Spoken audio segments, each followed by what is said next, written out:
Welcome to the world of 3x3, baby. It's an exciting new brand of basketball. You got two teams of 3 players on the court, and you got 1 player sitting on the bench here with me. Playing on the half court with 1 rim. With the official 3x3 basketball made especially for the fast-paced outdoor game. The first team with 21 points is your winner, or the team with the most points after 10 minutes. You have just 12 seconds on the shot clock, and the clock is ticking, baby. Anything inside the arc is worth 1 point, while anything outside the arc is worth 2. Woo! That's how I do, baby. And once you score, the ball doesn't stop. Offense turns to defense just like that.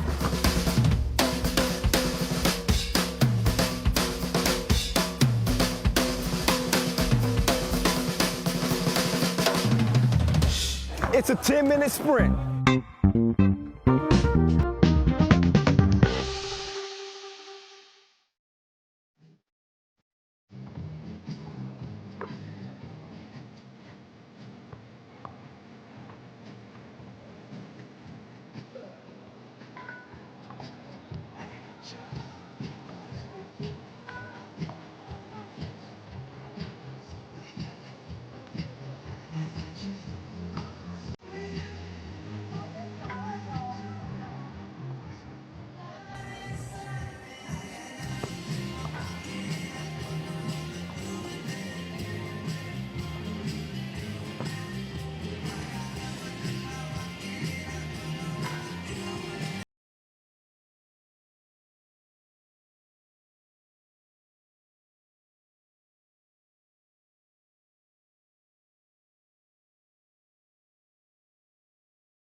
各位观众朋友们，欢迎大家回到廊坊国际会展中心。下午第1场正赛即将开始了，这时候我们的直播平台已经打开，来，我们可以看到大屏幕上有哪位观众朋友们可以给我们打打招呼。下午好，欢迎你们。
Ladies and gentlemen, the game between Team Liman versus Team Pauli is about to begin. Now, let's welcome Team Liman!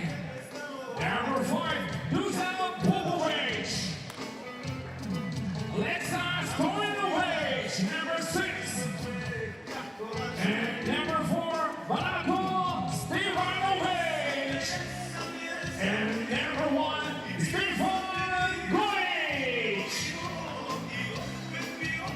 Ladies and gentlemen, please clap for Team Liman. Challenge is okay. Liman Boy.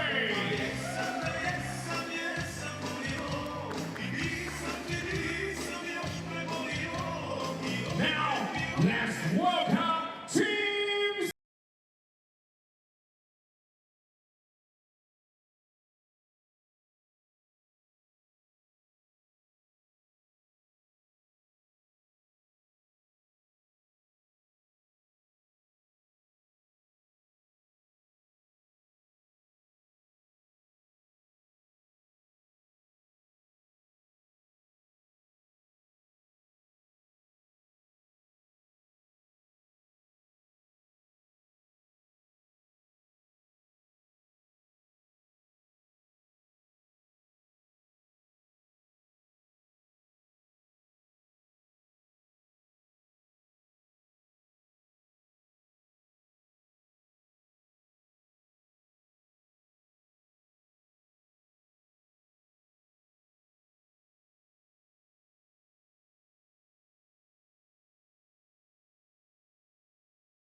OK，我们的比赛马上开始，各位准备好了吗？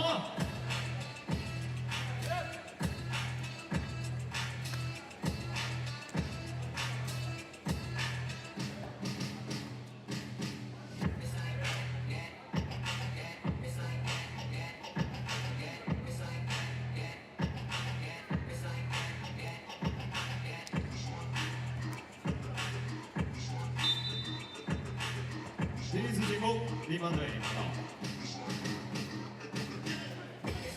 后推两步，仰步式两飞腾高，这个做转身之后，再寻找机会，后开防守，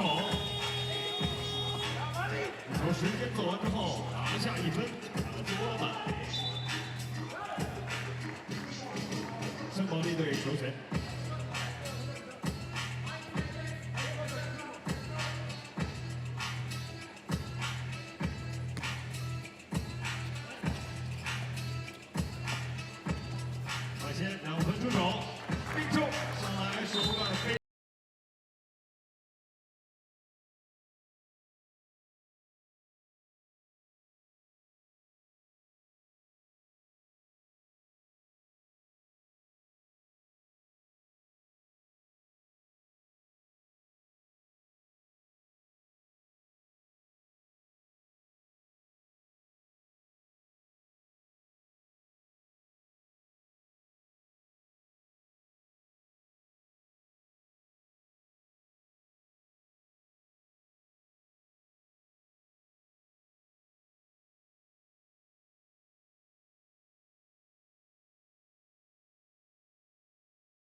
两副在球场来一口翻身的一个跳投，造成犯规，获得一次加罚机会。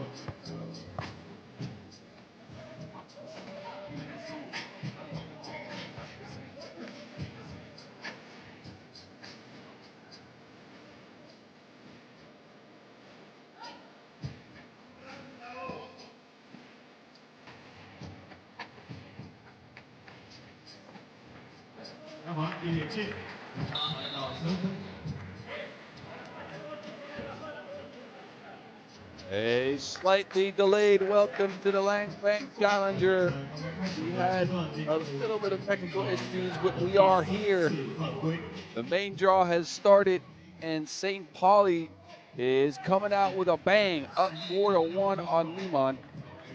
After a minute of play, the young German rising stars hopping right into things.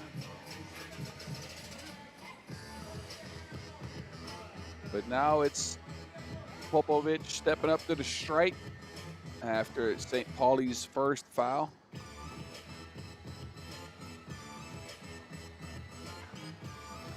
And splashing.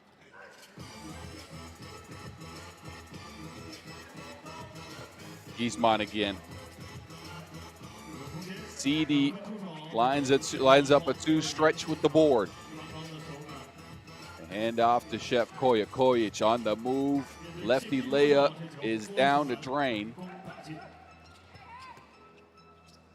And they go right back to him. Giesmann, this time he kicks it out. CD again, but Kaime can't get it to go. Stretching out those arms. Giesmann almost picks him off. So Liman back in action after a third-place finish at the Fribourg Challenger and a win. A Challenger win at the Poitiers Challenger, a slightly different squad this time around. As, mind, it's the same squad, Stojanovic on the court. Same squad that won the Poitiers Challenger in action again. And Chef Koya, your fourth leading scorer on the game of 3x3 ever on the pro circuit. Big Kaime with the mellow push. Stojanovic this time. The Kojic on the move. Looking for Popovic. Popovic finishing over Ozono, I was going to say, but couldn't drop in the lay. Kojic on the move again. Now a foul on the play.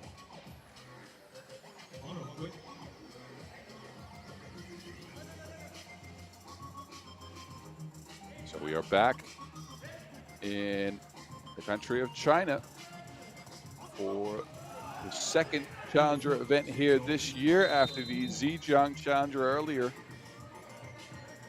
Spent a lot of time in Europe since. Several French Challengers, Poitiers, Orléans, as well as a Swiss one and one in Canada. Bordeaux also, who just finished, by the way. Now we are back in China, in Langfang. Giesmann underneath, wrapped up.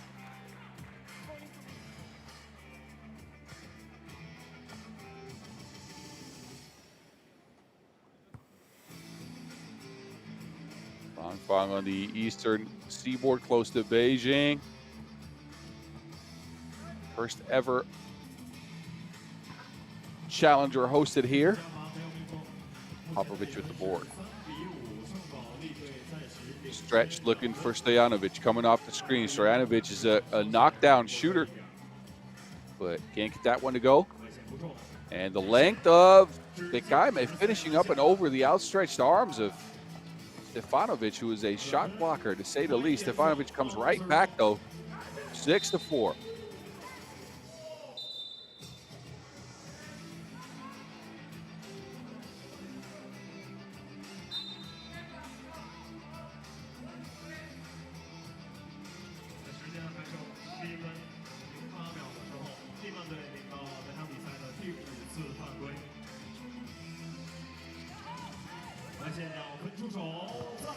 splash, and St. Pauli up again, 8-4.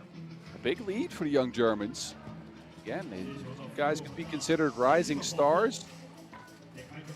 All still featuring in the youth circuits of FIBA, but also representing, or most of them representing on the German national team the last few years. Clearly a long-time investment project from the German Federation and several other parties. And you can see these fellas grow in the game. They got the length, they got the athleticism, they bring the boom every single time. They got a G-man. Bekame here with the slash and the flush. And it's this man you have to watch out for. Fabian Giesmann, who was featured on the Under-18 World Cup just last year. The man is a bucket. You know who else is a bucket? Koya. Chef Koya can't drain the 2. St. Pauli's still up by 5. Stretch makes that a 4-point lead.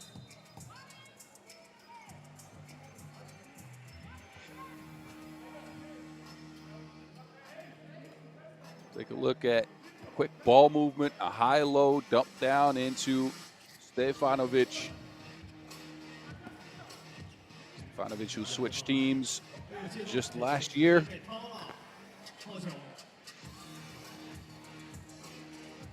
Was on Partizan in the 2023 season, now shifted into Liman. Liman, who have left their Olympian at home. Ilo Vasic not with the squad. No doubt preparing for the Paris Olympics, which will start in only 2 weeks. We're almost there, everybody.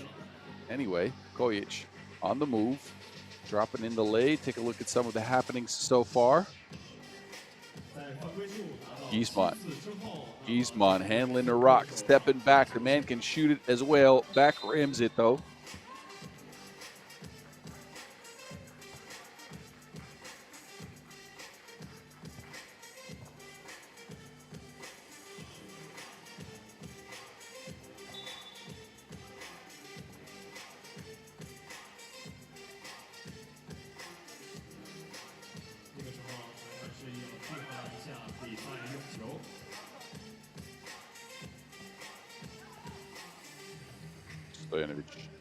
To Popovic with the handoff. This is the play we've seen time and time again from the Serbians. A high post handoff for the chef, Stefan Kojic.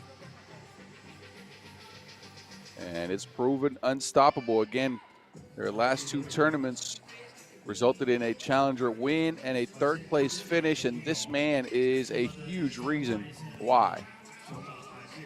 Their 4th leading scorer ever on the entire pro circuit.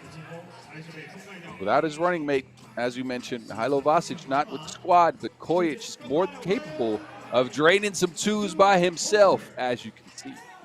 Splash ball. Giesmann with the answer. 11-9. Again, Kojic, quick trigger, no good.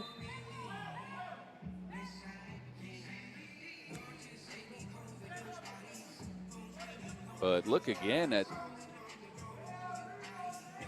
the long-range sniper.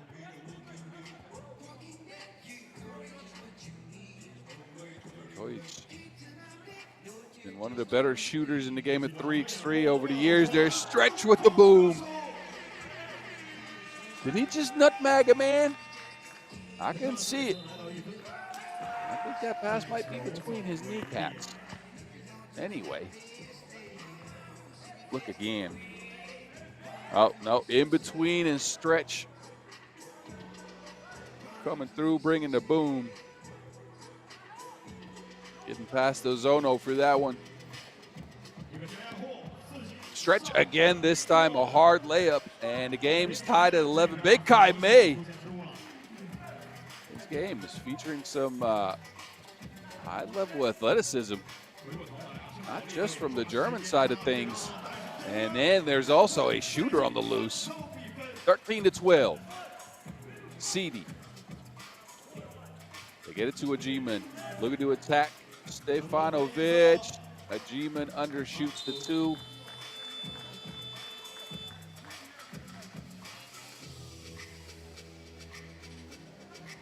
But look again, Kojic contested, but it don't matter. Hand in his face, and he still splashes. And then Beijing comes back with the flush. But St. Pauli, even though they were up 5 earlier, now looking at a 1-point deficit. Another handoff play, this time a foul called. That's number 4 on St. Pauli.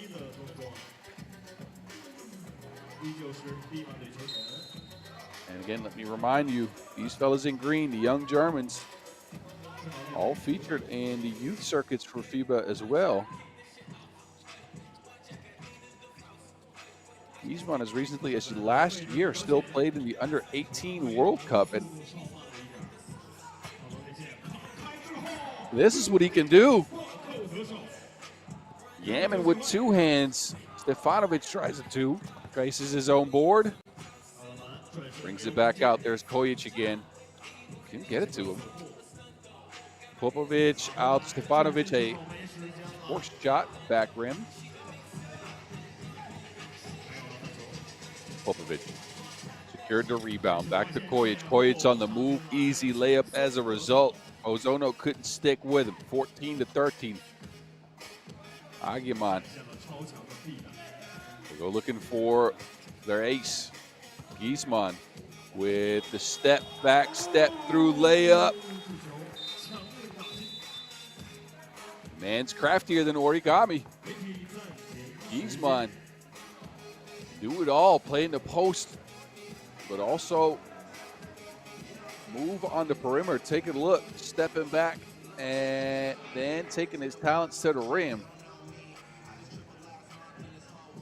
And Giesmann again dominating this game, keeping his squad in things.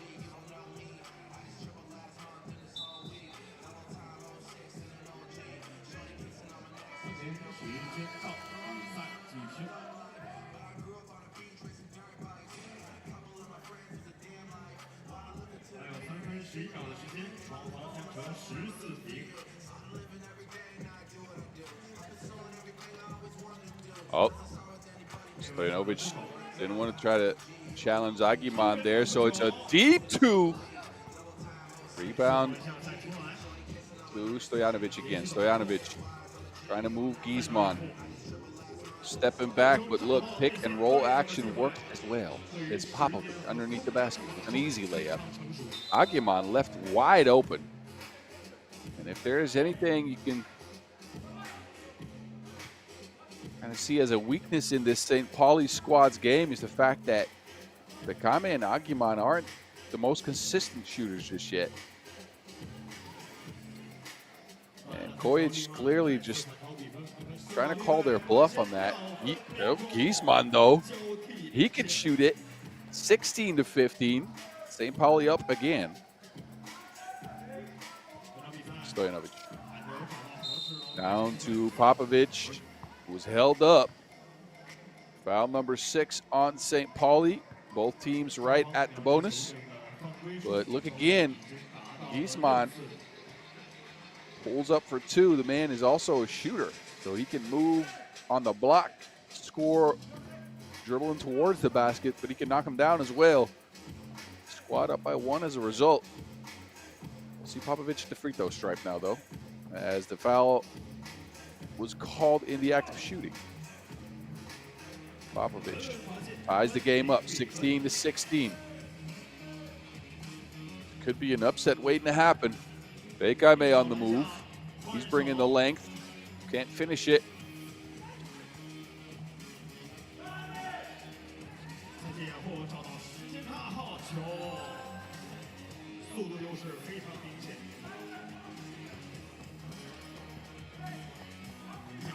Ozono. Now Ozono going towards the basket. Oh, that's an expensive foul. Ooh, you can see Marko Stefanovic got his head in his hands. After that Stojanovic lay, losing everyone. Now Stefanovic puts Ozono on the strike. As he commits the 7th foul, it means Liman is in the bonus. 2 free throws as a result. Ozono bricks the first.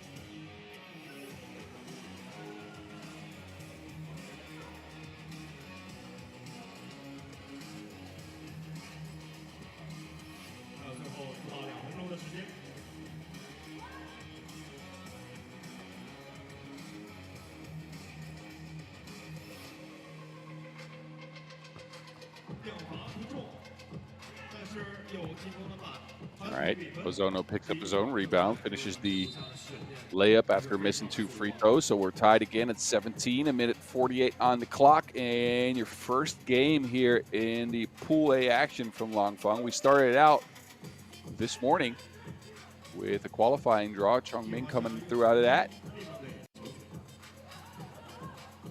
And again, we've started the main draw with this one. It's your number 1 seed, Liman, kicking things off. Kojic stepping all the way back, losing everyone. Big shot, 19-17. Liman at the doorstep of possibly a W, but then, Ozono posted up too long, camping out in the paint. But look again, Kojic losing Beijing. Splashing him with some sauce. 19-17. A 2-ball would end things here. Kojic on the move, looking for space. Can't find any. Good defense by Ozono, but Kojic still puts up the shot. Gets his own rebound. Agiman comes away with it. Down to Giesman. Giesman not looking to attack. He gets it back to Agiman. Agiman on the move with the boot. Now Stojanovic goes. 19-18. Kojic with the rock in his hands. And I think there was a shot clock issue. So the referees resetting that one. But look again, Agiman flying in.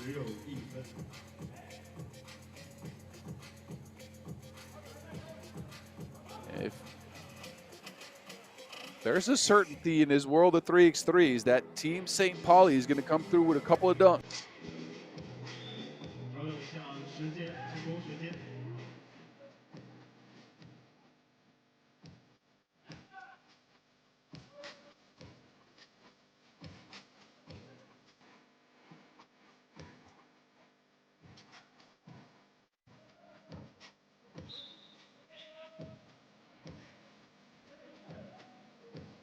So they put 7 seconds, it seems like. Never mind. 6 seconds on the shot clock. We are right at the 1 minute mark. Liman on the doorstep of a victory. Kojic with all the speed, 20-18. Game point Liman, but they have to contend with Giesman first. Giesman in the post, finishing with an easy layup. Popovic, Liman looking for a win here. Kojic is open, it's 3-on-2. He's all by himself, Chef Koya, yes sir. Liman pick up the first victory here. Don't leave that man open, as he will deliver.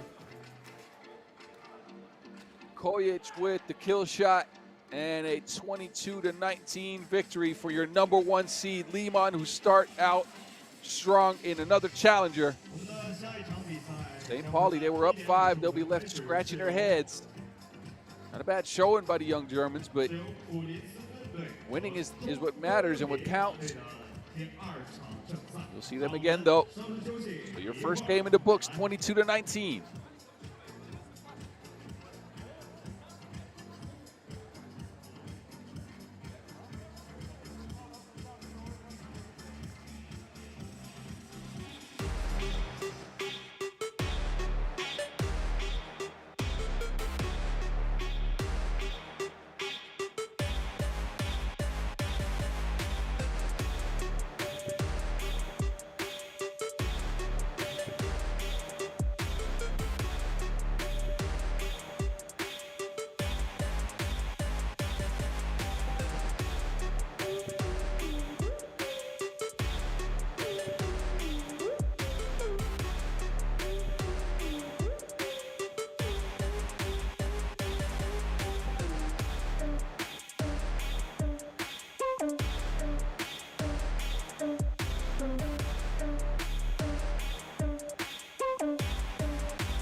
We hop right back into Pool B action.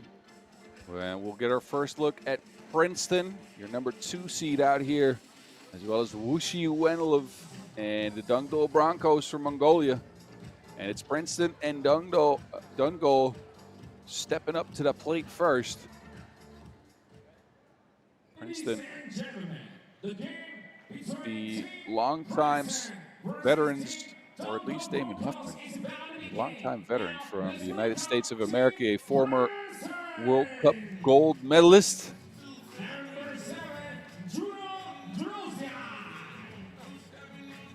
And there's their new member this year. It's Jerome Desroger. He's joined by that man. It's Damon Huffman. Austin Butler, the also new member this year, and then Henry Caruso, the Caruso Show. This team Princeton is your 2nd seed out here. They've had an up and down season so far. A 3rd place finish at the World Tour in Chengdu. They started out with a win in the Hongqian Challenger in Korea, but a 7th place in Penang, a 9th place in Quebec at 2 of the Challengers, and then last week at the World Tour in Edmonton, a 13th place finish. So a bit of an up and down season. And it's Dundgol coming out. And here's your Dundgol Broncos. It's Barspol Batar Dean, Ermunzaya, Erkembayar, Sengumun, Orchir, and Ulzibat Myak Marsden. These young fellas have not played in a pro circuit event this year. All under 23 years of age. Now let's introduce the referee. And these are your referees, Kirang Shi and Tachi Nagoshi. From China.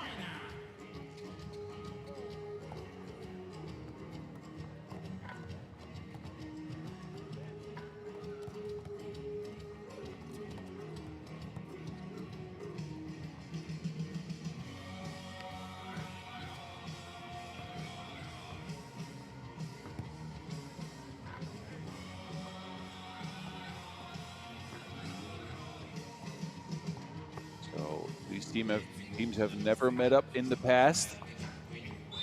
Can Princeton start out strong again in a challenger?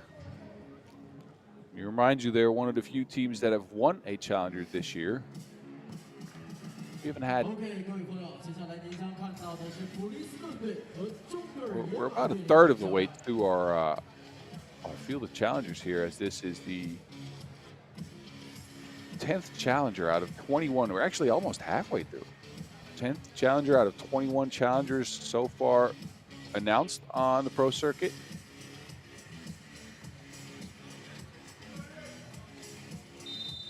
Again, your 2nd challenger in the country of China after the Zhejiang Challenger earlier this year. It's Dundgol starting things off. The Broncos start with a lay. So a slim lead for the Mongols. There's the Caruso coming through again with a boom. What a find by Huffman.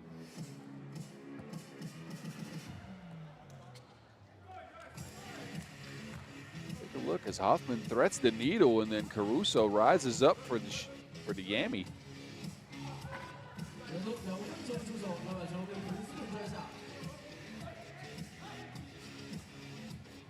Butler. It's a 1-1 game. Butler on the move. He transferred to this squad from Team Washington, D.C. from last year. And a foul on the play as Erkembayar put up a 2. Look again as Butler takes it to the rack. Caruso cleaning up the mess. Henry Caruso, one of the better rebounders in the field of players in 3x3.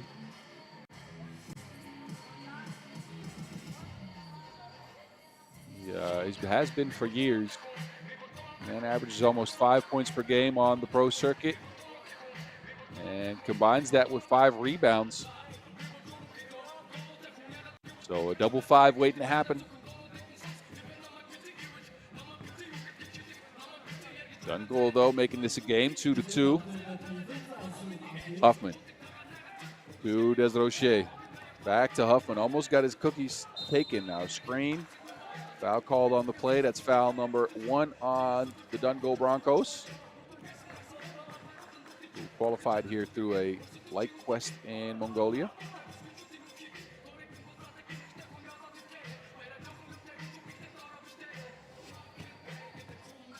Desrocher with the handoff. There's Caruso. Caruso trying to find Desrocher again. I feel like he had the mid-range jumper, but opted out of it. Now there's 4.2 left on the shot clock. And Huffman taking to Wilson up top. Huffman. A long shot. In and out. Saved in bounds, though, by Butler. Huffman back to it. Almost got stripped, but Princeton back in possession after that hustle play by Austin Butler.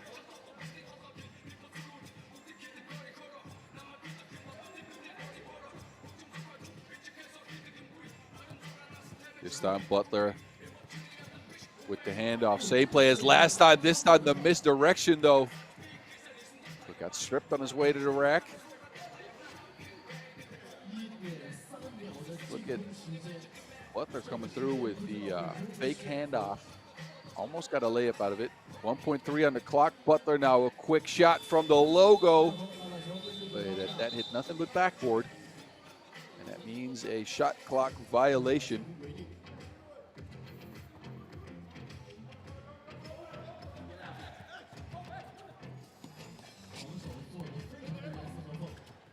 So Butler on the season almost tied with Huffman as your leading scorer for this Princeton squad.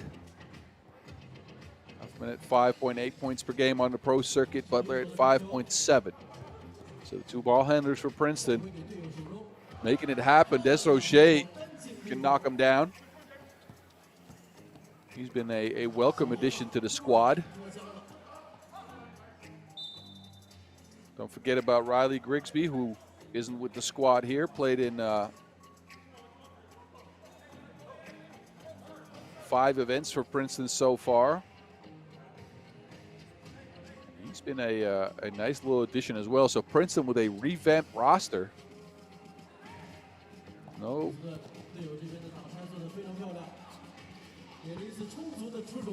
Carrington this year.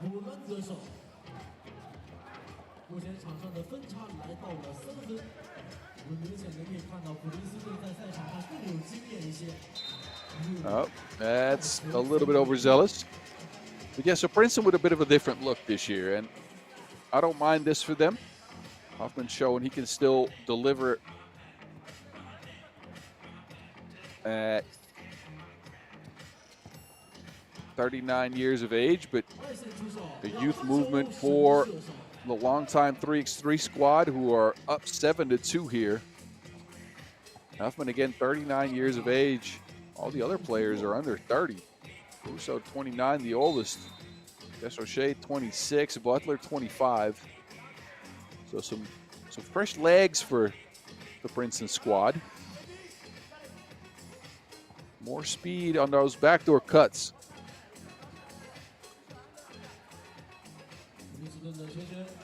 Huffman, who was anointed the Perimeter Defensive Player of the Year in 2023 by my esteemed colleague, Kyle "The Voice" Montgomery.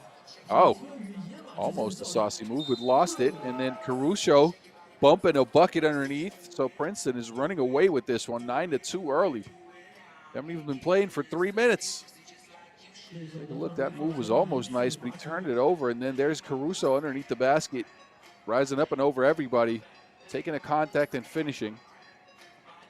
A bonus free throw.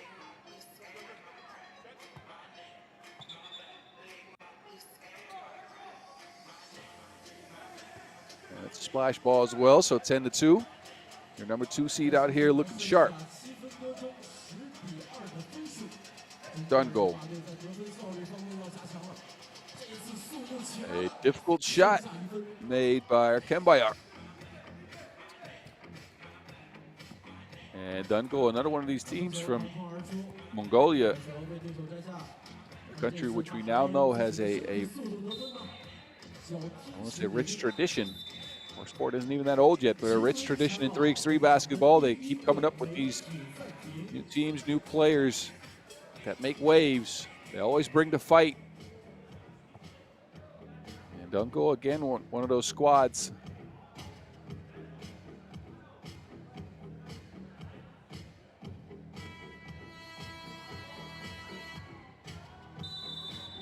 But Princeton might be a little bit too much as a first opponent in the pro circuit this year anyway. This team has featured on the pro circuit in the past few years.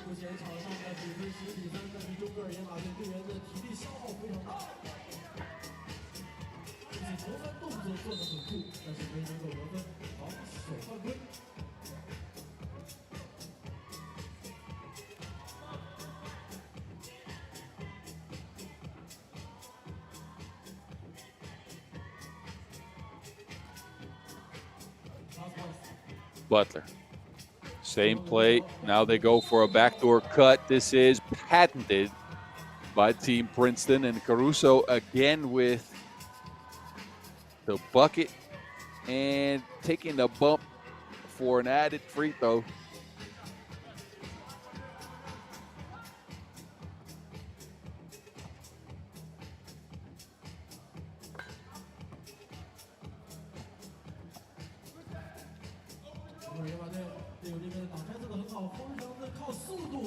And Dundgol are looking like they're going to have a tough time with this one. Can't find a consistent way of putting the Wilson in the basket. And it's only been 3.5 minutes, but their defense might be stuck in customs here, as they've given up 12 points in less than 4 minutes. Make that 13. After that Desrocher lay,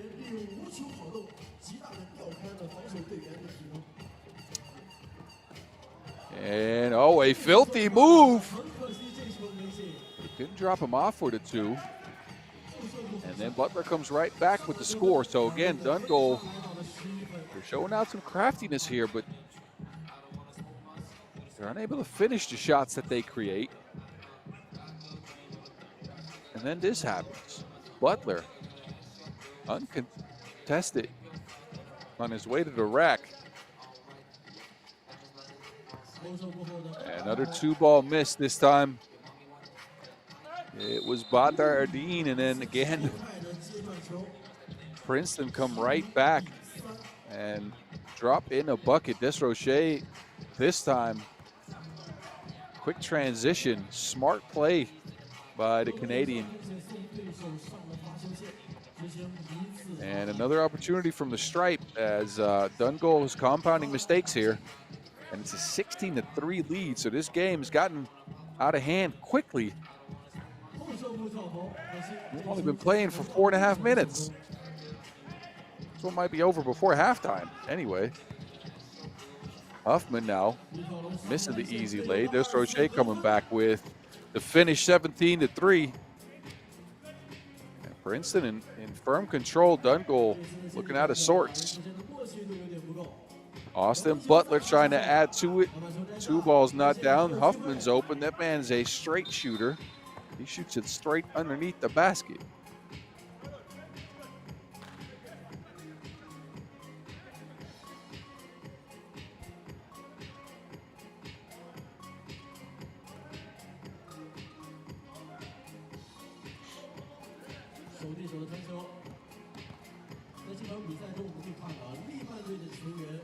Oh, huge step back, and finally Dundgol get another bucket. It's 17-5, so won't be enough, especially as Austin Butler comes through with the jelly off the glass. Another open look, and another miss for the Mongols. The Broncos are going to have to regroup and try to see if they can get things going in their next game. But I'm sure they're going to look for their defense first. Splash ball again. Butler. Rotation defense leaves another Bronco open but Mjölnir can't get it to go, and it's game point Princeton. They got 8 seconds to work with on the shot clock and could end this game very early, before the 4-minute mark even. But Butler here with all the space in the world. Now it's Huffman. Huffman to Butler, and you know what was coming if you see that handoff. That is a backdoor waiting to happen. Caruso up and in, and that'll do it. 21-5 in a beatdown. Princeton put the smack on Dundgol.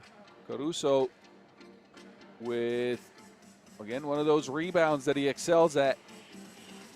And an easy victory for your number 2 seed out here. They'll take the first game in Pool B over the Dundgol Broncos.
OK， 廊坊，让我们拿出点声音好吗？因为北京队要来了，声音送给他们。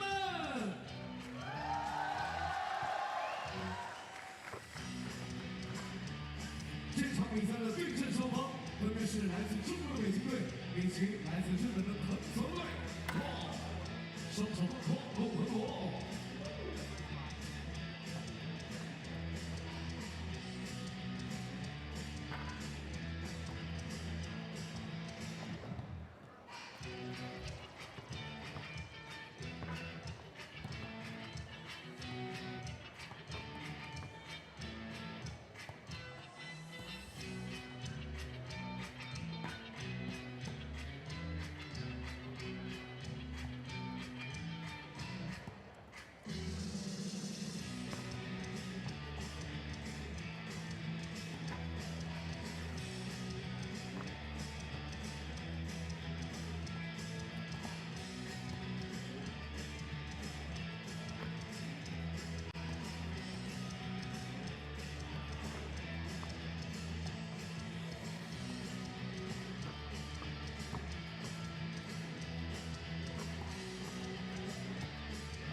北京时间的14:20，即将开启这场对决。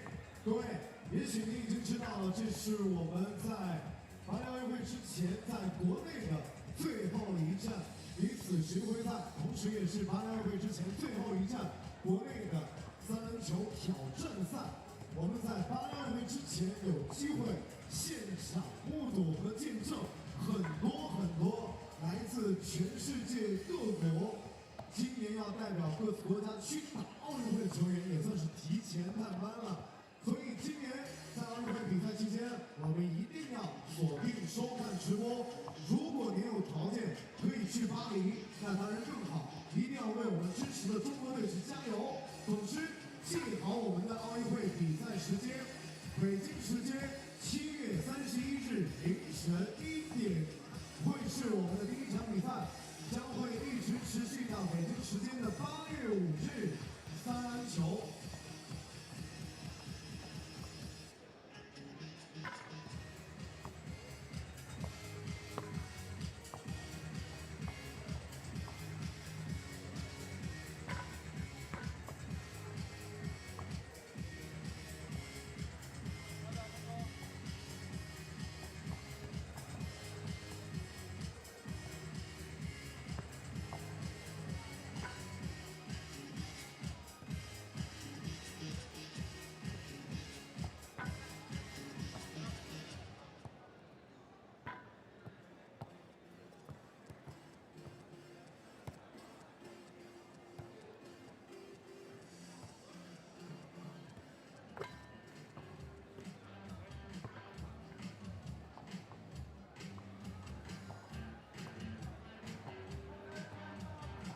Alrighty, after a short break, we're right back to it here in Langfang as we get ready to start on our Pool C action.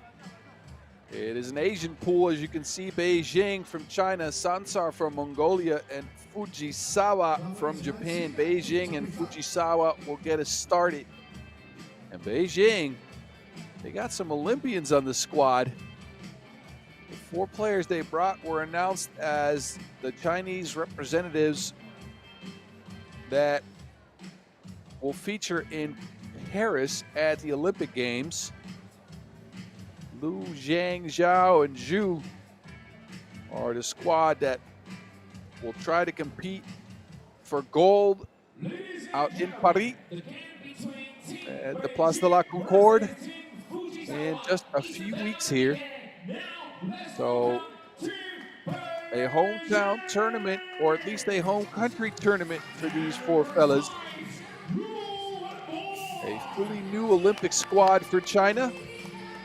And the first time these 4 fellas have represented as Team Beijing all together. There have been some different lineups for this Beijing squad this season so far. There's the big fella underneath the basket, Zhu, and there's your star, Ning Zhang. Ning Zhang averages 8.5 points per game on the pro circuit. One event played only, but he's shown in the past that he can take over a game. The man is an explosive scorer. Zhang so far only playing in the Chengdu World Tour. The World Tour he won last year with Liman, which was part of their squad. But Beijing jumped to 4th in Chengdu standings by his hand. Again, he averaged 8.5 points per game in that tournament. They're going to take on Team Fujisawa, a virtual unknown from Japan. Qualified here through a local tournament. And there is Ayate Suzuki, joined by Kotaro Shirai, Masaki Kawabata, and Sota Okuyama. And this Fujisawa squad, again, a virtual unknown. This is their first pro circuit event. And we always know that local teams from Japan, they bring the speed, they bring the craftiness. It's not just a matter of can they keep up with the size. There's your referees, Miroslava Jovicin and Alex Palestinen. Can Fujisawa keep up with the size of this Chinese squad? This is a pretty tall team. And that's a tough task, especially when it's your forced foray into the pro circuit. And these guys represent in the local tournaments out in Japan, the 3x3 XE leagues, amongst others.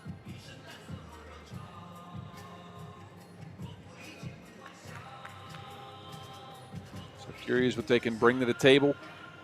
Also curious what this potential Olympic squad for China. And these four fellas are announced. You have two substitutes that are announced at the back of that. There could still be some substitutions until day -1 of the Paris Olympics. But let's say this is your Olympic squad for China.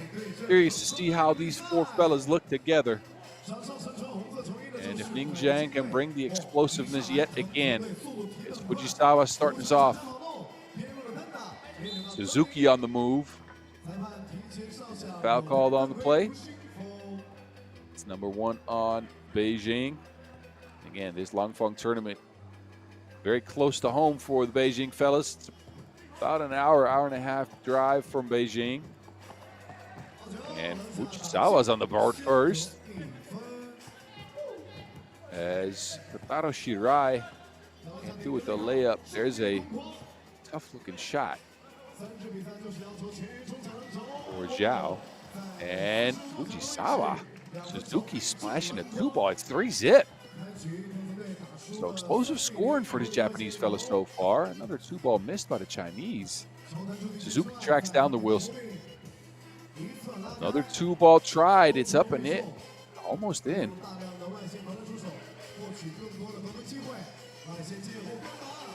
And Beijing can't find a range.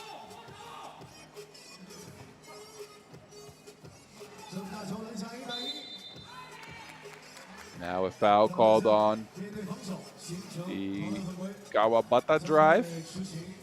Look at this, no hesitation on that Suzuki too, and it's down, up, and in. So Fujisawa looking to shake things up early. Again, their first pro circuit event. They're their 13th seed out here. Taking on your third seed. They're up 4-zip early. Beijing finally on the board with that Zhang bucket. Again, Zhang, an explosive score, but if this is a race,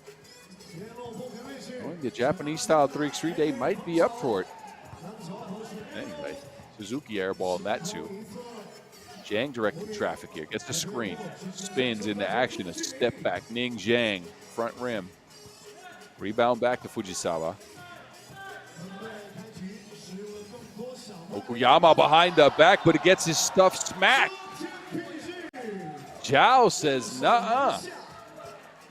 Take that back across the seat. Almost got lost, but then just throws the Wilson back.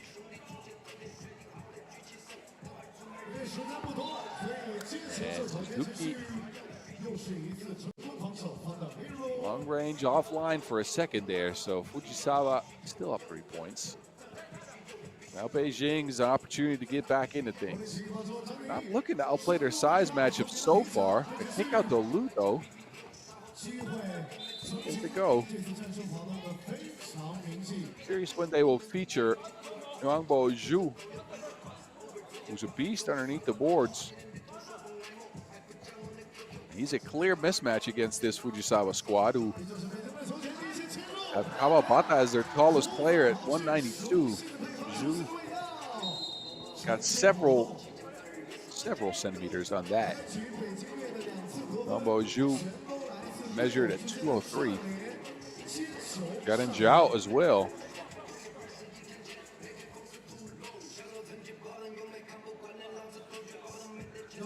So 4-2 it stands after 2 minutes. Fujisawa looking to create some space. Zhao sticking all the way with him. A feisty defender, but a great backdoor cut there.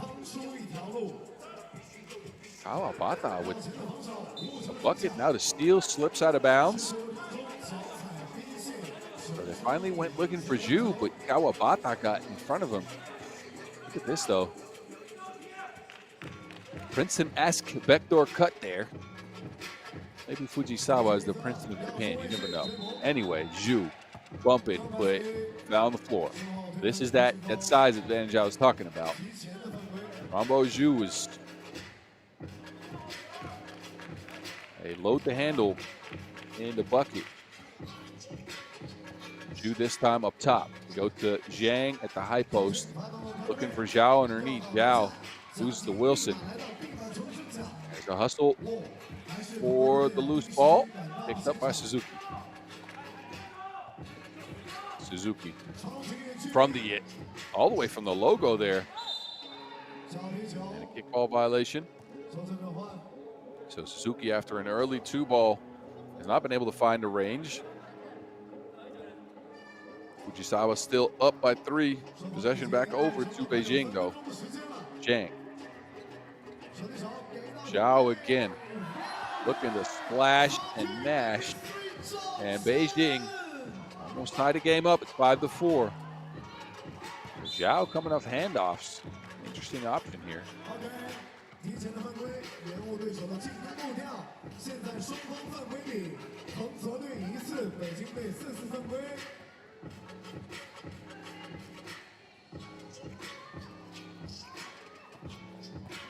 Beijing coming off a 10th place finish at the World Tour in Edmonton, Canada last week. Came through the qualifying draw, beat Princeton, who's also featured here in Langfang, and Winnipeg. Then couldn't get it done against Partizan and Lausanne. And there's a splash ball, 6-5. And Suzuki's by himself and ties the game up.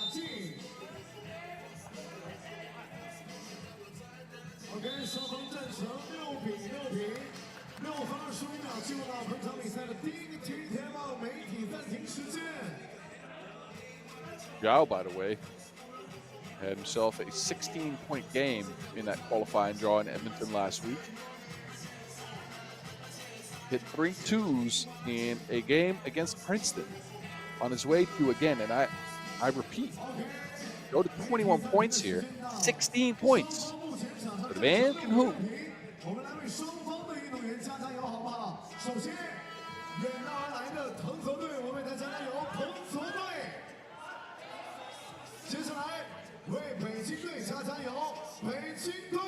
But an interesting contest so far. You can hear the crowds into it. Obviously, the local favorites are playing. It's a 6-6 game at the first TV timeout. There's Zhao again, and that's money.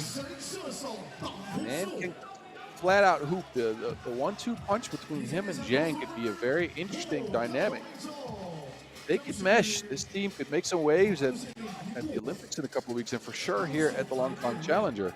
8-7. They do have to play some defense, though, and Fujisawa so far has been able to get to their spots as well. Zhao again, this time underneath the basket. The man is a Swiss Army knife. 9-7. Suzuki can't finish the lay over Zhu. Back to Beijing, who now hold a 2-point lead. Luke. And that will be an offensive foul. But look at Zhu here, dropping it down to Zhao.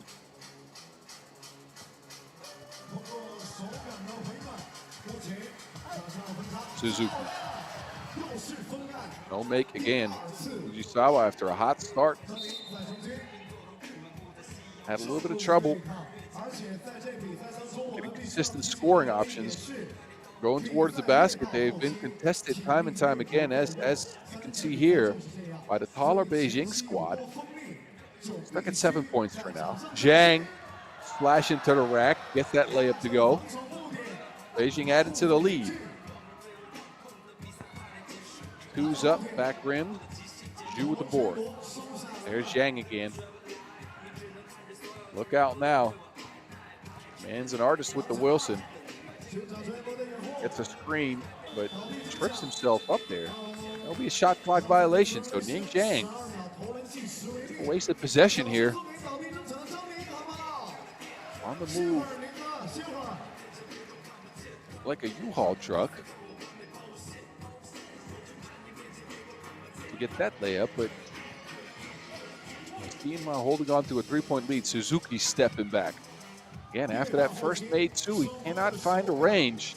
Fujisawa, they need that shooting to get anything going here. Rebound then by Liu. And a no clear as he picked that up and out of the hands of Okuyama. So possession went back to Fujisawa and then back to Beijing. Then you have to reset by getting behind the 2-point arc. They did not do that. A turnover. As a result, we've passed the halfway mark in this game. Oh, miscue. Zhao picking that one up. 1 foot outside the line. This time he clears it and clears the lay. Cleared for takeoff for Zhao. Fujisawa now another 2-point attempt, but they've gone a bit dry from the 2-point arc. Zhang posted up. And a bump in the bucket for Ning Zhang. So Beijing is adding to that lead now. Zhang, look, the size mismatch isn't just with Zhu and Zhao. Zhang is a monster underneath the basket. Built like a bully. And he could add to this 5-point lead from the stripe. Foul number 3 on Fujisawa. Zhang missed the free throw.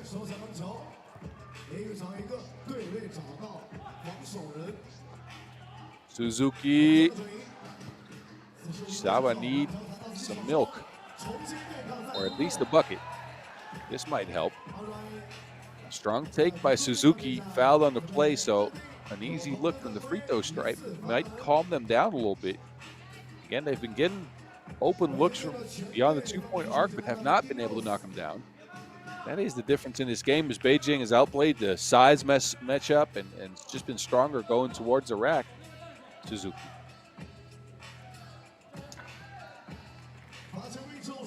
Shooters roll, 12-8. There's Zhao. Zhao's on the move. Layups missed and a blocking foul call. Foul number 4 in the Japanese. So Fujisawa in a little bit of trouble here. Cannot stop Jiren Zhao.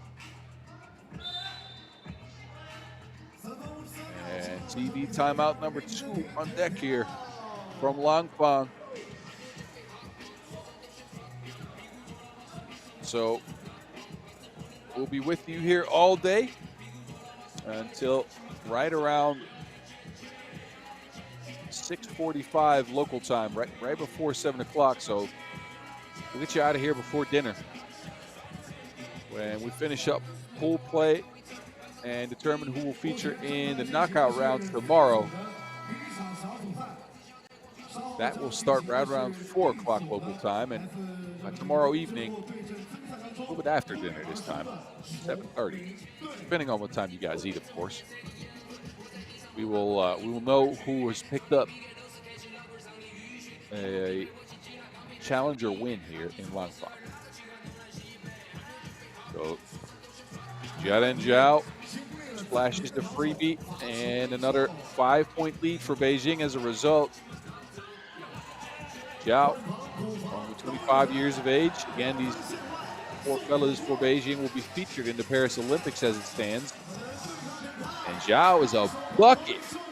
Man is possessed. He's been getting it from all 3 levels of the court here. Flashing the 2 balls, going to the rack. Now a midi as well. Suzuki gets lost and finishes with the lay, but there's a Liu 2. So Beijing has taken over. Suzuki. Fujisawa coming in for the line. One stuff now is screen for Suzuki, who loses Liu, stepping back and can't take the shot. There's Liu again.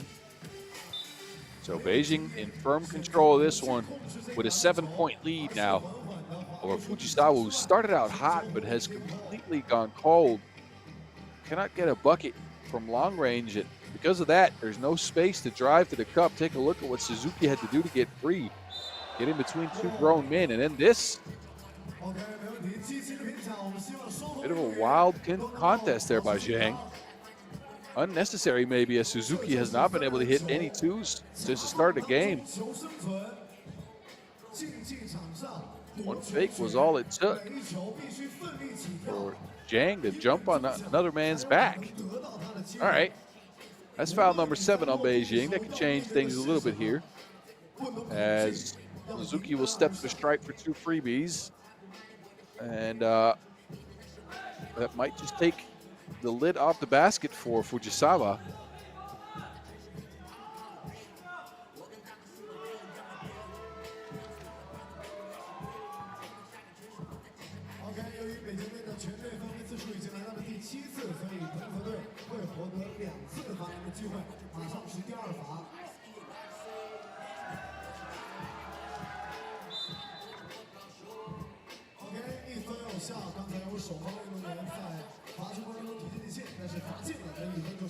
So Suzuki calmly knocks in both freebies. Beijing still holding on to that 5-point lead. Zhao gets a handoff. Faces up, a quick trigger. Up and out. Lu can't control the board. He's looking to check. This is a challenger. There's no challenges in the challenger. Come on, young fella. Ooh, he might be right there.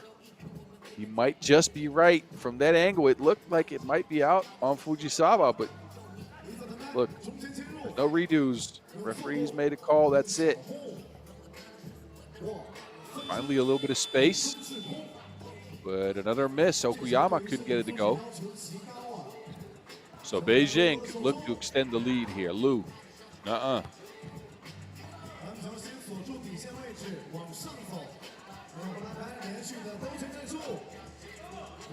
There's Suzuki again, a challenge make. Suzuki is the one player for Fujisawa who's gotten it going a little bit, but again, the lack of outside shooting here, a problem for the Japanese. Now an offensive foul in Beijing, so no free throws as a result, but a turnover for sure.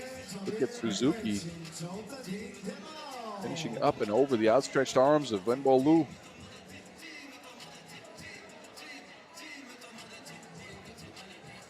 A high degree difficulty is shot here as Fujisawa is going up against the more physically imposing Beijing squad, I'd say.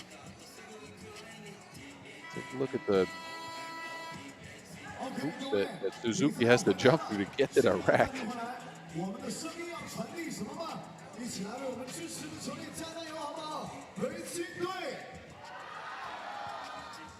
So it's a 2-possession game with 2 minutes.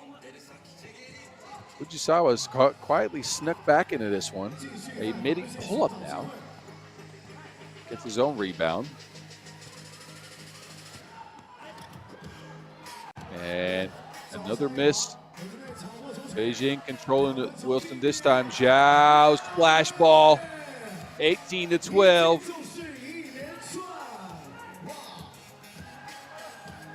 Oh, Shirai loses the rock, or almost loses the rock. Another miss. Zhang trying to calm down his troops. Kicks it out. 6 on the shot clock. Lu is stuck at the logo, launches one. Zhao tracks down the board, steps on the line. So turnover. Fujisawa back to it. Got it back to 2 possessions, but then 2 misses in a row for Fujisawa. Trouble again scoring against the taller Beijing squad, going towards the basket. And if you can't make any shots from the outside, then that's a big problem. Suzuki now back in the game. He's their most consistent scoring option so far. They go for a post-up. I'm not sure if that's the best idea. Here's Suzuki contested 2. Shu controls the board. Zhang now. Shu's open underneath the basket. He opts out of it. A foul on the play. Number 5 on Fujisawa.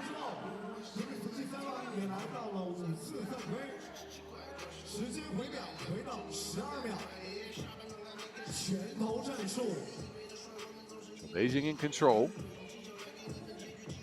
Zhang. 2 balls out. Shirai's open. Fujisawa, again, they've created a lot of open looks, but haven't been able to knock them down. Zhang keeping the Wilson away. Zhang losing everyone. Two's up and in. Ning Zhang playing Where's Waldo with the entire Fujisawa squad. Suzuki looking to answer. Undershoots that one wildly. It looks like it's going to be curtains for Fujisawa in this game. Look as Ning Zhang spins and just loses everyone. Splash ball.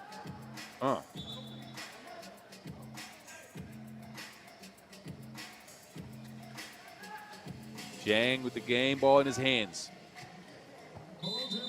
Looking to attack, and a foul called. That's foul number 6 on Fujisawa. Fresh 12 seconds for Beijing to work with. Only 16 seconds left in the game, so the writing's on the wall. They get to 21, though. The score matters in this game. Zhang on the high post almost gets his cookies took. 10 seconds left on the shot clock. They go with the same play. It's Zhu, Zhao, and Zhang. And they go looking for Zhao at the high post there. Zhang. Back to Zhao. Zhao splash ball. And Beijing 22-12 take down Fujisawa. These four fellas are better than Baozu. Finish the game with 9 seconds left on the clock, but Yara and Zhao coming through with another big shot from the outside. The 4 Chinese Olympians looking good in their first game. They take the first game in Pool C with a win over Fujisawa.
Pool the action coming your way. We got Utsunomiya BREX XE from Japan, joined by Dusseldorf LFDY from Germany and Chongming from China.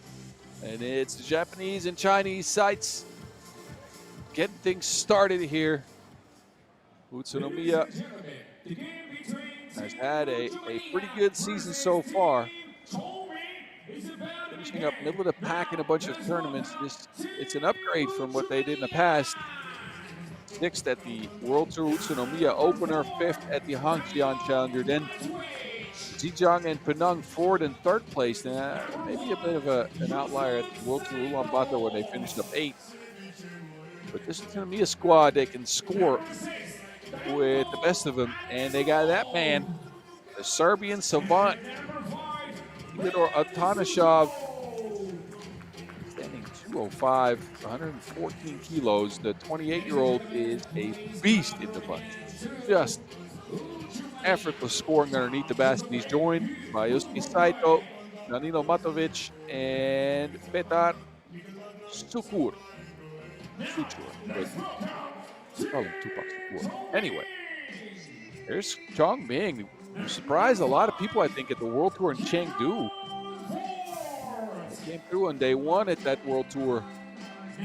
And in a 3-way tie, came in 1st in their pool. It was Cameron Forte in that tournament with 9 points per game, leading the way for the Chongming pack. They did end up getting knocked out in the quarterfinals by Team Beijing, number 19. But a feisty squad in Chongming.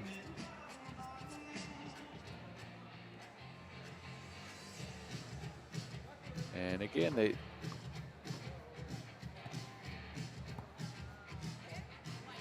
show up here with the same squad that brought the fire at the Chengdu event. So let's see what they can do here. They are the first seeded team in this. I apologize, not your first seeded team. Obviously, that is Utsunomiya. Chongming, your 12th seed here, coming out of the qualifying draw today.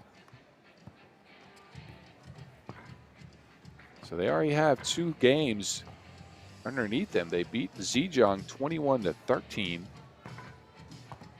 in a game where Zhengji Wang went off for 8 points with 3 2-pointers made. And then a nail-biter against Guinghang Dao, 21-20. It was Forte in that one. 12 points, 12 buckets, all from 1-point range. No free throws even. All bully ball for Cameron Forte. So, Chongming, let's see how they recovered from those qualifying draw games earlier in the day. Not a lot of time in between the qualifying draw and the main draw. And they will get us started here. Forte gives it up. Quick trigger 2 was missed. Atanasov with the board. The matchup between Atanasov and Forte should be a good one. Sukur kicks it out. Atanasov can shoot it as well. Theodor with the TO splash to zip Utsunomiya.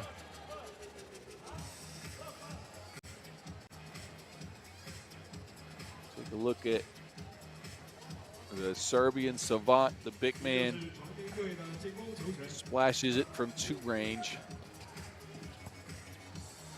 Oh, he lost him all the way. Can't drop off the bucket. Matovic, though, bit the dust and Forte underneath. No makeover Atanasov. Chongming not on the board yet. Saito. Oh, yeah. See? Saito faster than a Shinkansen. But sometimes he's too fast for his own feet. That's a travel.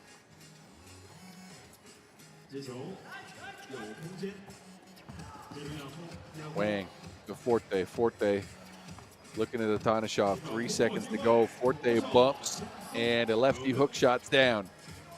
So matchup between the big fellas, tasty start as they've scored all the points. Atanasov pick and pop this time. Again, the 2. It's missed though. Forte now. Oh, spinning. Wait, one take too many maybe for Forte there. We lost Atanasov in the first one and allowed him to get back into play. Cameron Forte, the 31-year-old, standing 198. He's a bruiser. But he's contending with a big Serbian player in Theodor Atanasov who hold his ground now. So it's going to be interesting to see what they do. Saito to Atanashov. It's picked off. And there you go. It's Chiang with the 2-ball. Utsunomiya now looking at a 1-point deficit. Atanashov looking to change that.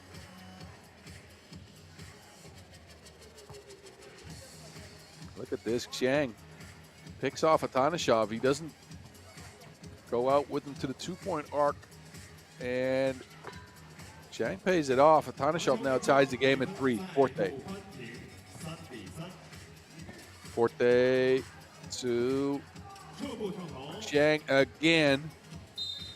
Atanashov with a board. Another foul on the play.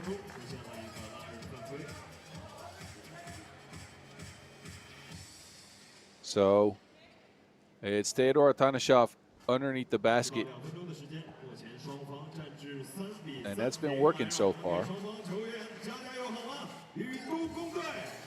Sukur on the move, up and over Forte. The floaty no good, but another foul on Chongming. That's foul number 4 in 2 minutes of play.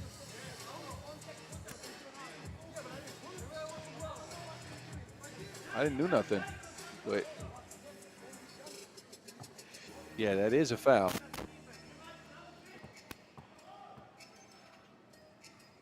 It's Sukur on the strike.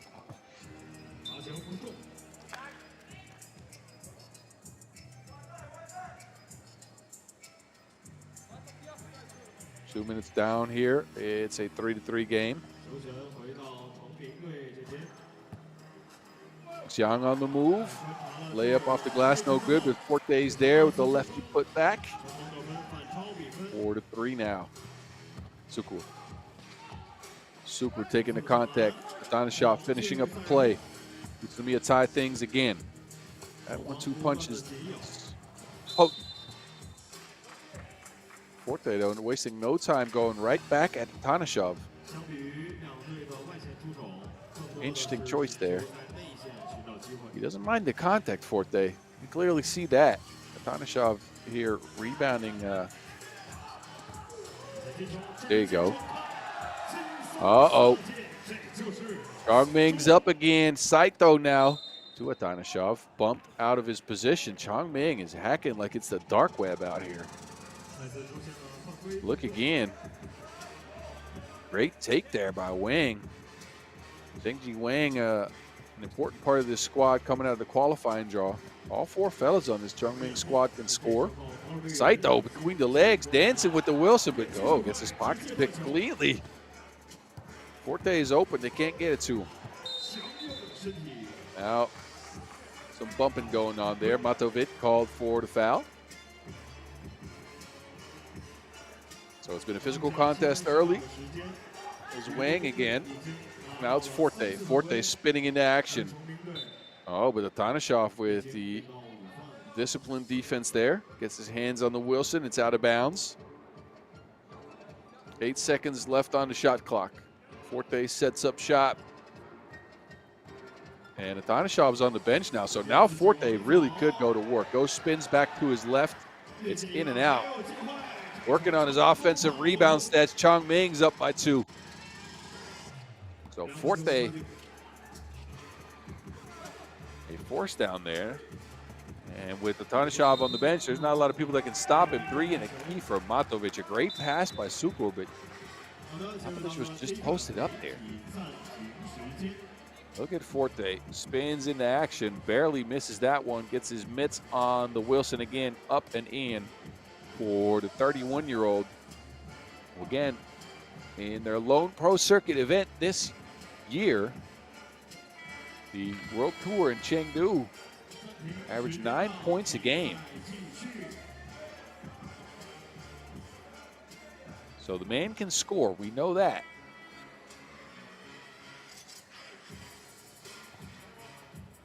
And with a little bit of help like this from Chang, this Chongming squad could just go for an upset here as Forte just bumps again. The man is playing some bully ball. 7-4 Chongming. Atanashov, no room. Heaves up a 2. That's missed. And you can see Sutra is upset. Had to contend with Forte here, and the lefty willing himself to another bucket. And now a foul called. Possibly a technical foul here. Freebie is missed. You couldn't connect. Forte again. On the move. Looking for that left hand. Flings up a wild hook. Nothing at the end of that line. Liu fouled on the play. Both teams now at 5 fouls. We are nearing the first TV timeout as Liu steps to the stripe.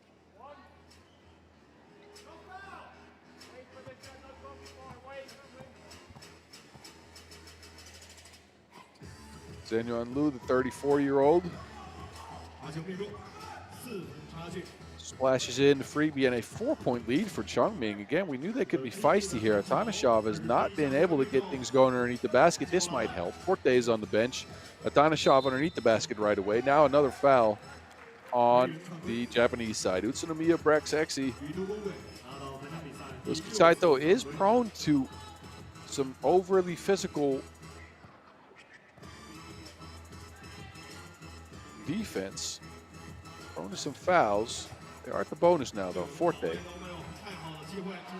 And we know he's going left. I think everybody knows he's going left. But there's no stopping that man. Matovic answers. 9-6.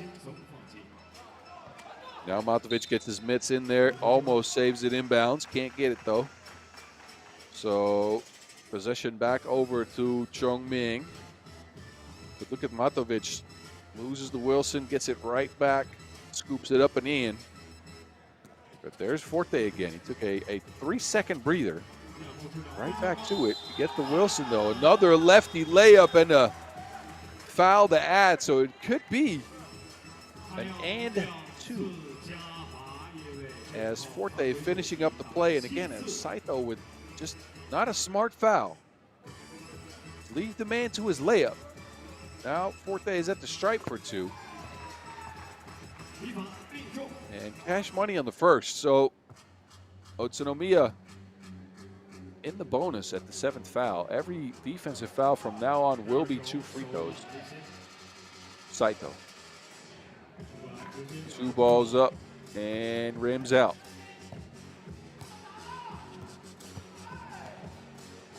And Forte also losing to Wilson on his way to the rack. Cameron Forte, though, a load to handle.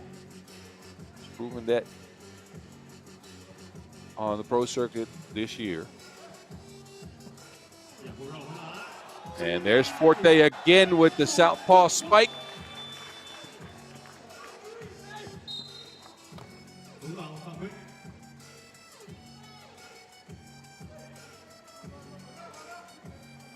Chongming in control here after that great find, and the slam by Forte.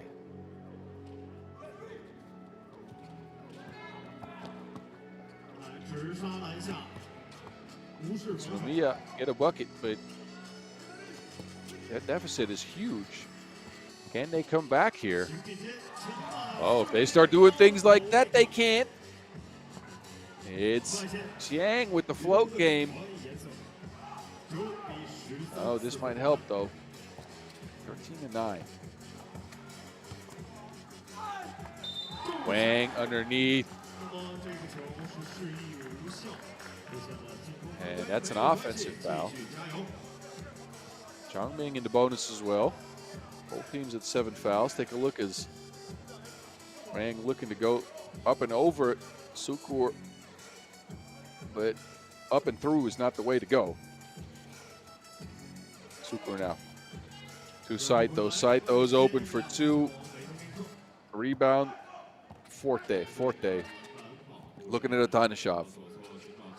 Hands it off this time. Wang. 1-2 punch with Forte. Forte with a floaty. 5-point lead for Chongming now. Utsunomiya, they need some scores. Saito helps. 2-possession game again. Forte playing against that man must hurt. It just shows. He is a bruiser, ladies and gentlemen. Cameron Forte's got 9 points in the game. So right up to his average in the pro circuit, and an opportunity here for another bucket from the free throw stripe. And he's playing like a man possessed. 31-year-old from Arizona City, playing with a chip on his shoulder here in Langfang.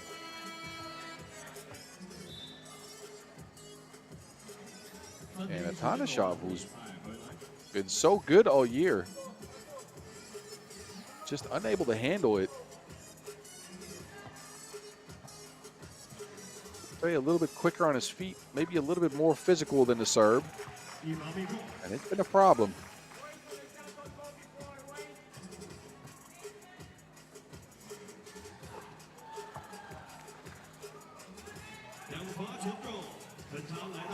(16-10) it stands. We've about 3:47 left in this one. And Utsunomiya, they need a consistent source of offense. This turnover will not help.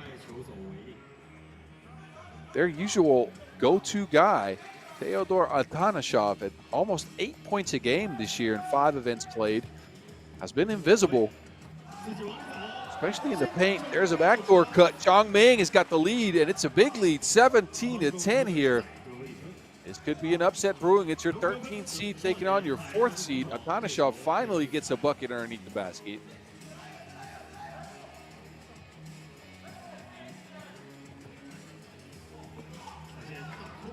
Oh, Matovic with the board. Sky in to grab it over everyone.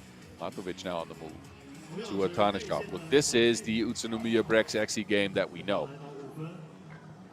Find Atanashov underneath, and he delivers. But look, they have to play some defense as well. Chongming now at 18. Sukur, nuh-uh.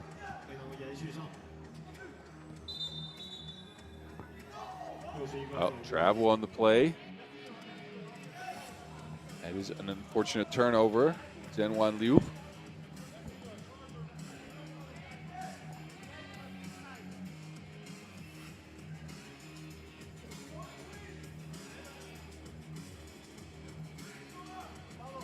There's Super Saito. A screen from Matovic. Saito scoops it up, but no good. A fresh 12. Now Atanashov is open. Big fella. Can't find range.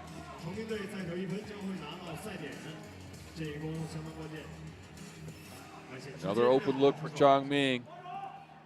They've started missing as well from range, though. Saito pulls up, and Forte controls the board. Sending his squad away. 6 on the shot clock. Gives it up. Oh, easy find, and Forte underneath with another bucket.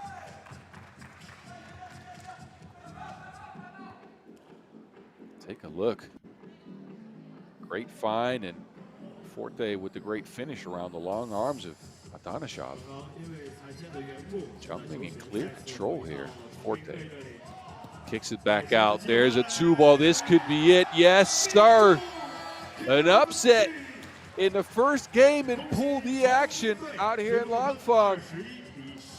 It's seed number 12, led by that man right there with the key assist, Cameron Forte. And they end the game on a Zhengji Wang 2-ball and take down the number 4 seed, Chongming, with a 21-12 beatdown of Utsunomiya BREX XE. Shaking things up in Pool D to start. 各位观众朋友们，我们下一场比赛将会在3点15分，在下午的3点15分正式开始，是由刚刚登场过的利曼队和来自法国的马赛队的一场角逐，让我们一起期待这场精彩的15。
稍后开始啊，接下来又到了我们万众期待的观众互动时刻了。哎，我记得有很多人喜欢我们威尔森的官方篮球，对不对？就是我手里拿这个球，跟场上的球是一模一样的啊，只不过我们的球呢是缩小了迷你版。有没有想要这颗球的朋友来点尖叫声，好吗？哎，这边的朋友，尖叫声。那边的朋友呢？哇，那边都站起来了，好热情！我看一下这边的朋友呢。OK， 这边的朋友，你们都不尖叫，怎么回事？让我们选一选啊，哎，用国际这个比较 international 的方向来选择啊，来飘兵飘将骑马，哎，这不行是吧？啊，好，哎，果然在哪儿呢？确实啊，哎，这样吧，让那个我们的对 Princeton 先生啊，为我们选择一边，觉得哪边的呼声更好？哇，这么难的问题交还给了我是吗？对啊。那这样，我们刚才是用观众的欢呼声嘛，那么现在我觉得就用这种方法来抉择一下，到底我们看哪边观众的欢呼声更大声一点，我们就在哪边来进行这次互动，好吗？哎，没错。那么3、2、1，我听不听？因为毕竟我们这边的观众人多，是吧？是因为就是咱们离他近，你知道吗？是吧？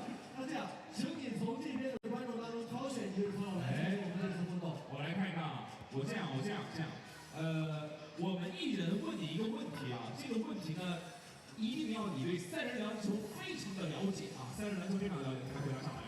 咱们一人一个问题，全答对，这个篮球就归你，好吗？来，有没有对篮球非常了解、三人篮球非常了解的举手？这个问题很难啊，这样，谁能率先摸到我的手？这个问题就让谁来回答。3、2、1 ，OK， 就你了。哇，你有穿乔丹的队服，你喜欢乔丹对不对？对，也挺喜欢的。啊，那你问你一个问题啊，乔丹曾效力于哪支队伍？啊？乔丹曾效力于哪支队伍？公牛。人家回答了，那给你回答问题了。来，我们一个人问题，如果回答对了，这个篮球归你，好吗，宝贝？来，我先问一个问题吧，我的问题比较简单，他这个人比较尖酸刻薄，知道吗？OK， 这个问题啊，一定要让你对三人篮球非常的了解。好，三人篮球每节是多少分钟呢？哇，这么棒！第一个问题回答上来了，没错，大声的告诉大家几分钟？10分钟。太棒了！来，第二个问题，我来问你比较难的问题吧。从第几次犯规开始执行2次罚篮？第7次。OK， 他们好像都会，但是不想猜指定的是谁来回答？是他，因为他回答上了乔丹效力于公牛队。哦，他第一个回答的那个，等于他回答了3个问题。OK， 那我们这个 3x3 的球一定要送给他，因为他回答对了3个问题。没错，正好。那你就非常的幸运。3个问题，三人篮球，拿着这个篮球对着我的摄像机留下你的笑容，好吗？来，在这里的威尔胜，好，感谢威尔胜提供官方合作用球，足球之胜，威尔胜。OK， 好，谢谢，让我们多多期待之后球队的精彩表现，让我们把目光投向赛场。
still representing in the Nations Leagues in the youth tournaments for FIBA.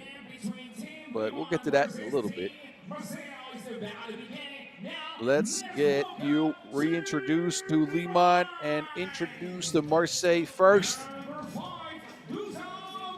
There is Dusan Popovic, joined by Alexa Stojanovic. This Liman squad coming off 2 top 3 finishes in their last 2 challengers, Poitiers and Fribourg. And there is Chef Koya. You can hear the Serbian music. That must mean Liman's coming out. Stretch joins them. Marko Stefanovic. And these are your favorites for the win here. Not just in this game, but probably the tournament as well. They face an upstart young squad in this Marseille team that I think would make some waves. All these fellas are under 25. Fortas, the oldest one, at 24. Florian Fortas, joined by Paul Belong, his running mate in the Nations League finals in 2023, which they won.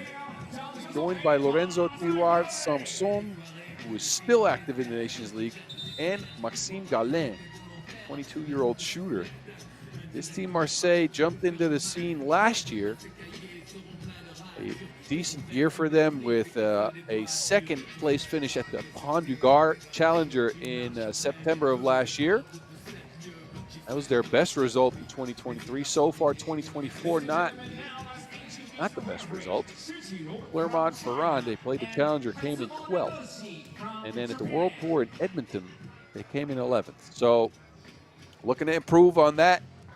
They're currently riding an 8-game losing streak. So they look to improve. And again, these fellas are still young, still representing on the Nations League level. This could be one of the teams of the future. Stojanovic, he's no stranger to the youth tournaments as well. Picked up a silver medal at the Under-23 World Cup in 2022. And I mean, they had the game in hand. I was there live and in person in Bucharest. And Stojanovic and his squad were up and had a game-winning shot that rimmed out. And then Team Poland picked up the Wilson and knocked down an improbable shot to get the W. A buzzer beater for the ages, but again, a silver medal still nothing to snuff about. Liman, they get Stojanovic to rock. The man's a straight shooter. Splash ball to start things. 2-zip Liman. Off to the races. Liman again there. Oh, Stretch with the smack. Stefanovic stretching out to get that block. And then Stojanovic.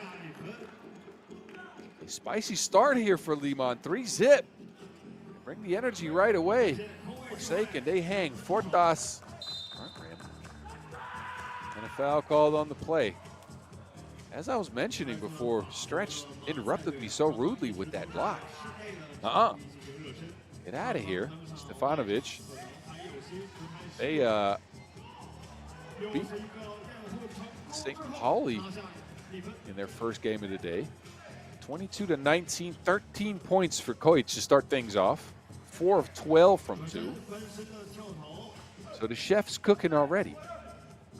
Probably cooking up some bao or some chowsum. Who knows? Anyway, Popovic to Stojanovic, who I think is a nice addition to this squad. He's a dynamic scorer, can shoot it, can drive to the rack. Poised to make an impact, but you know who's making an impact? The chef off the glass. He must have a Chinese bank account. So 6-zip for Marseille, or Liman, I believe. I mean, a 6-point deficit for the French. As Kojic under pressure, good defense, better offense, knocks it in off the window.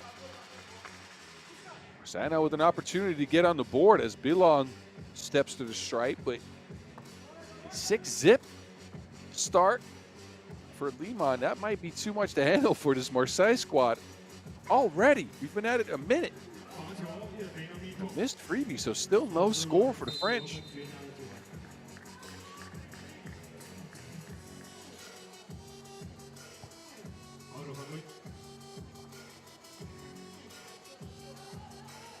Stefanovic to Kojic. Kojic on the move, kicks it back out. Stretch, stretching the floor.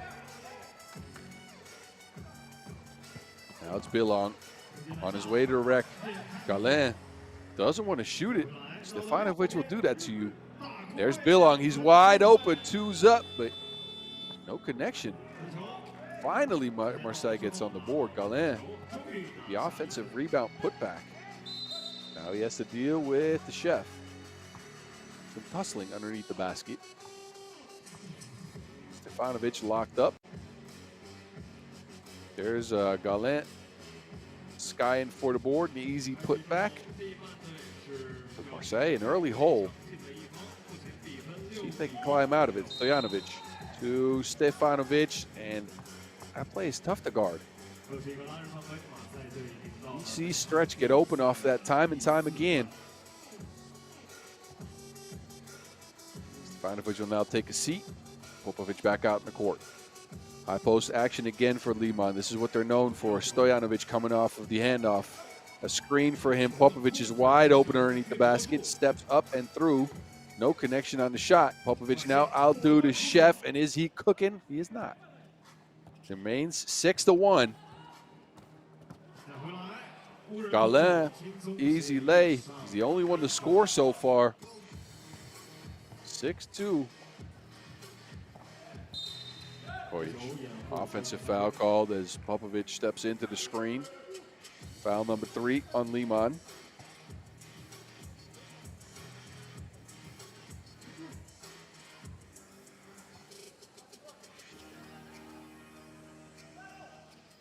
Fortas gets the screen from Tirard Samson. Tirard Samson was a pick and pop option there, but no connection on the shot. Hey, what a great find underneath the basket this time. That's a good pass. That surprised me a little bit. You have to let everybody know that. Stefanovic loses to Wilson, gets it back though. A wild shot, shot clock pressure, no good. Rebound goes out of bounds. So, a bit of a jumbled possession here for Liman, but look at this. What a pass. Caught me off guard for sure. Fortas with the find. Stojanovic. Two's up. But a rebound for the team from the Côte d'Azur. Marseille has already fought themselves back into this one after being down 6 points to start. 6-4 now, only a one possession game. Kojic wants to change that. Splash ball, 8-4. Bilong, and this is what's so dangerous for this situation for Marseille. Liman is a squad that can keep scoring, especially with Kojic at the wheel. Uh-oh, the patience. But with Kojic at the wheel, there's a continuous bucket forecast. And a big hole means that you have to play defense. And as you can see, not a lot of defense on that play. And sometimes when the chef's cooking, the defense don't matter. So a dire position already for the young French squad. But these fellas have an aptitude for winning.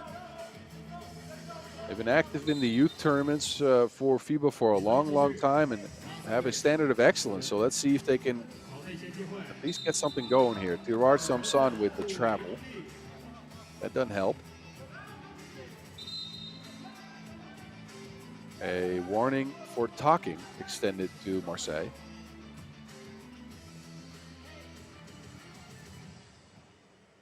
So Liman with the play, the high post play. Popovic with the misdirection, an easy layup. 5 points up for the Serbs now. Fortas on his way to rack. Kicks it out. Girard Samson, 2's up, 2 balls down. Finally, a shot goes in for the French. 10-7. Okay, foul called on the play. That's number 5 on Marseille.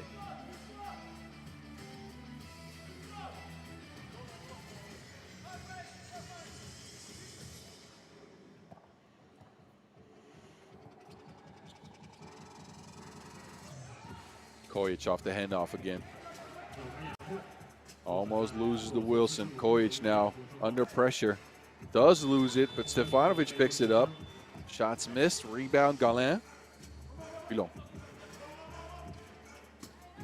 Back down to Galin, who's kicking it out for another 2-point opportunity there. Kojic. Kojic on the move, looking for a 2. That's left short. Back to the French, a nice backdoor cut by Bilong.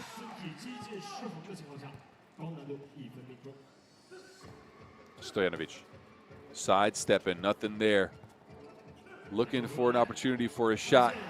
Contested, but it don't matter. Stojanovic puts 2 to his eye. And another 4-point lead for the Serbs. They let the French back in the game, but again, potent offense by Liman. Up to 12 points after a little bit more than 5 minutes of play here. Stojanovic. Now he's sizing up Galin. Kojic gets the rebound. 2 balls missed, and now a foul on the play.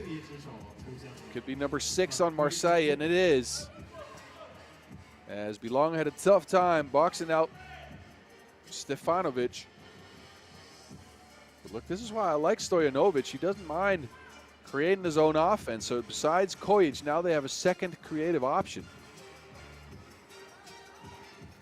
Get his own 2 ball to go down. Kojic on the move. There's Popovic. Good pass, but he couldn't handle it. So 4 minutes on the clock. Liman with a, well, I'd say an almost comfortable lead.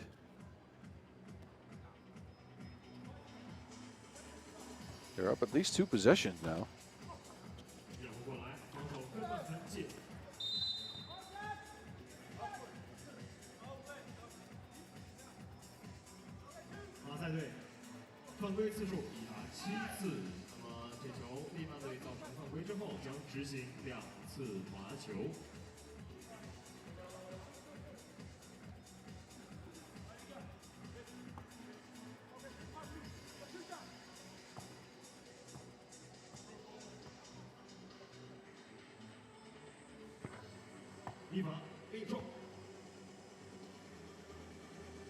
Stefanovic at the stripe.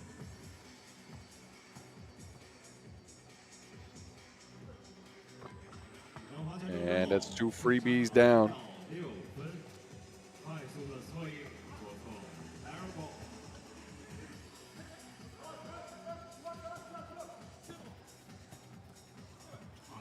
(14-8) in favor of Team Liman. Popovic doesn't add to it. Rebound Stojanovic though, and that's a shot clock violation.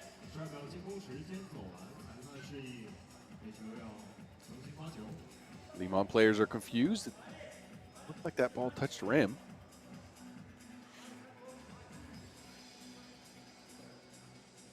Yeah, it for sure did on that second attempt. Take a look at things here.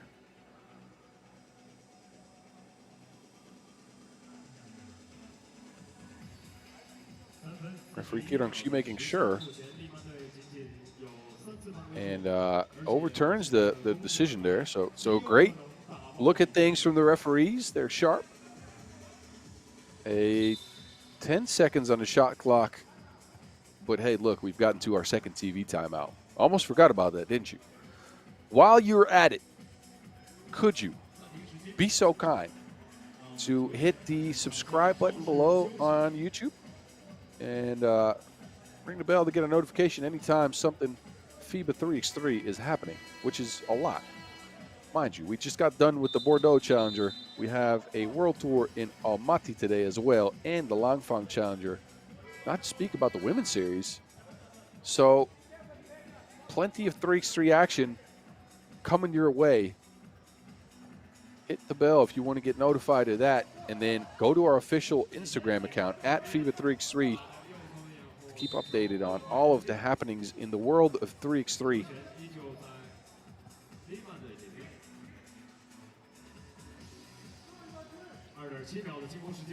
Kojic, 2 seconds on the shot clock, loses Fortas, but also loses to Wilson.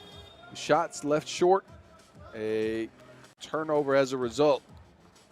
But Liman still holding on to that 6-point lead. And Marseille, 8 points after 6.5 minutes of play, just ain't enough. No consistent source of offense for the young French fellas, who go looking for Fortas from the logo. And another miss for Marseille. Stojanovic sizing up from way downtown. Samson coming in with mean intentions. A layup up and over Popovic. 14-9 now. Stojanovic to Popovic, and that is just a thing of beauty. That pick and roll game, they can work that to perfection. It's an open layup every single time. They are so patient with it. And Liman in firm control. Take a look as Stojanovic splices through the defense with that pass, and it's a Popovic lay. Stefanovic missing the shot. A quick transition option for Marseille ends up with Belong on his way to the rack. Scoop layup, and that's bucket flavor. 15-10. Not out of it yet, but Liman is a dangerous squad, especially with the chef now stepping to the stripe after that foul for 2 shots. Foul number 8 on Marseille. As we look back at Belong with the space. No help side defense on that take. But Chef Kojic now on the stripe with 2 free throws coming up. Kojic leading Liman in scoring this season. 4 events played, 7.5 points per game for the sniper, who was a part of that Serbian squad that picked up a Europe Cup win last year. That was his first time representing on the national team for Serbia. Serbia, who again announced their Olympic roster earlier on in the week. And they are your number 1 seed in the Olympics. Again, the Olympics coming up here very soon, just a couple of weeks away. 3 players for UB, Brankovic, Majstorovic, and Stojacic. Strahinja Stojacic, that is. And Mihailo Vasic, a member of this Liman squad, part of that Serbian team as well, that are looking to get a gold medal. France also announced their squad. None of these Marseille players on there. But look, we'll get to the Olympics in a couple of weeks here. We got something special cooking for y'all. Don't worry. We got you covered. We'll get there. For now, we are in Langfang, China. And Liman is on their way to what seems like their 2nd win in Pool A play. A big lead now, 8 points. Another one of those pick and roll actions. It's bumped and hit out of bounds.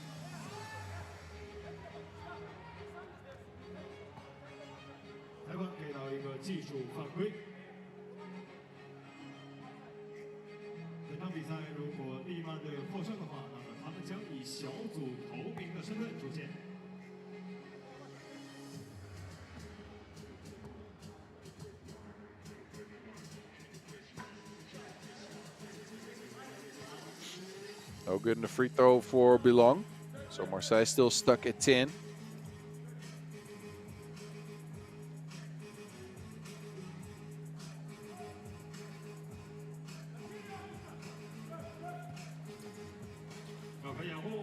Stefanovic, nuh-uh.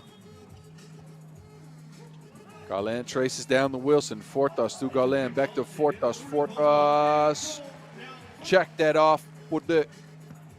Oh, but the chef's open. Now Stefanovic again. Stefanovic cannot find the range in this one. And there's Fortas by himself. So Marseille now storming back into the game. So off the back of some misses by Liman on open shots. There's the chef. Stopped with a foul. Foul number 9 on the French side. So Kojic again going to the stripe. Take a look at this though.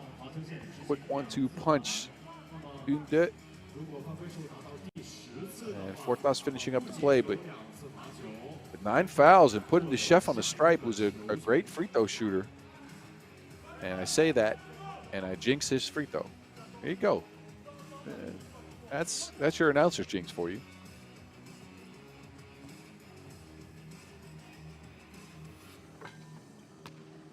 Splash ball for the chef. It's 19-13. Liman 2 points away from being 2-0 on day 1 here in Langfang. Make that 1 point away after that Popovic lay. Marseille still trying to get feisty here, but a 7-point deficit is a lot. Bilong can't get it to go. Popovic, smart defense. There's Stojanovic. 2's up, but not in. Under a minute to go in this one. There's the chef. Oh, he lost him. And Popovic finishes up the play. Yep, Bilong slipping out here like he was ice skating.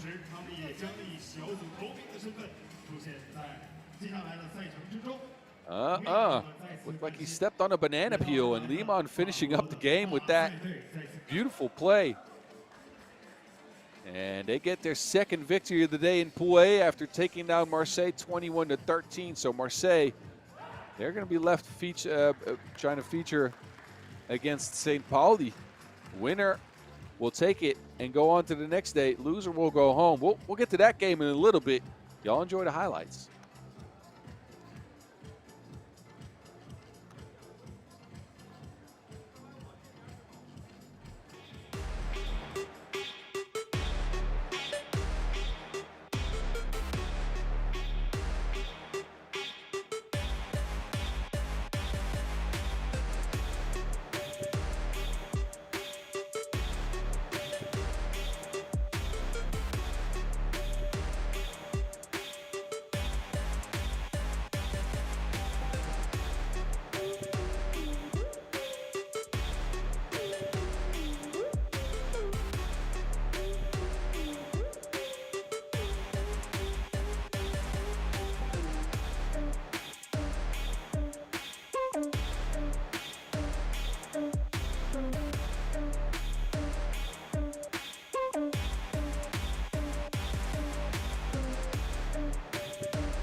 back to Pool B we go.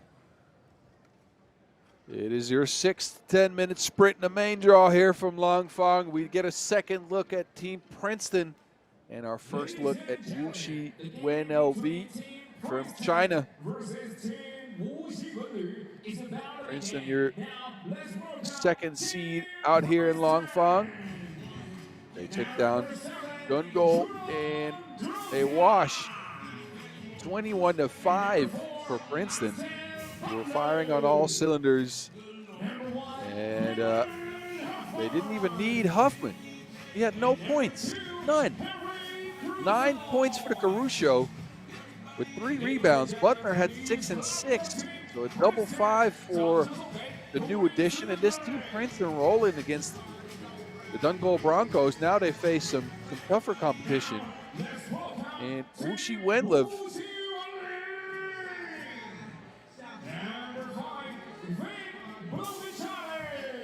And there's Bodovicin. This team, Wuxi, has been a part of a few events already on the pro circuit. A 7th place finish at the Shanghai Challenger. They went to Marseille for the World Tour there. 10th place finish there. Then Chengdu came in 11th. So they're looking to improve. They do have a bucket getter on their squad. 2 actually. They got Andrew Kelly. And he's a certified bucket. But don't sleep on Huang now. The man's been dropping people left and right in the Nations League. You can see him here on the right, wearing number 6. On the pro circuit this year, Huang is averaging 4.7 points per game on almost 40% from 2. The man is a knockdown shooter. And again, he's featured on the Chinese squad in the under-23 Nations League, so he's still very young. So let's see what they can do against this this Princeton squad.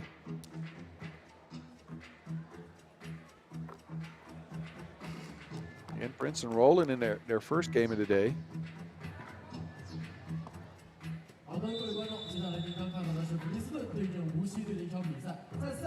Not a lot of competition from Dundgol, so Princeton also get their first real test here if everything is as expected. These teams played each other at the Chengdu World Tour already.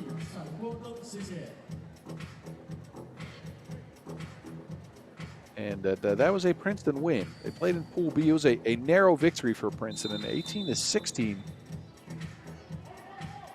win against the same squad for Wuxi. So we'll see. Behind the back for Huffman. Butler scooping it up and in, and Princeton's on the board first.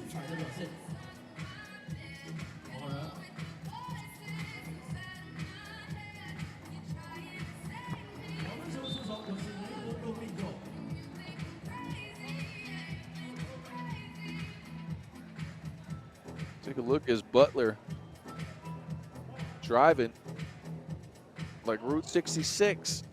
Getting that bucket to go down. Princeton up 1-0. Butler now to the Caruso. Caruso with the misdirection. Can't get open. Guarded tightly by Bodovicin. Good defense by Wuxi. There's Huang. And you know what he's looking to do. Man's a knockdown shooter. Can't get that one to go. Caruso now to Butler. Butler stuck on the baseline, has to take a wild shot. And that didn't go down, so another opportunity here for the Chinese side. There's Bodovicin. Bodovicin, I apologize.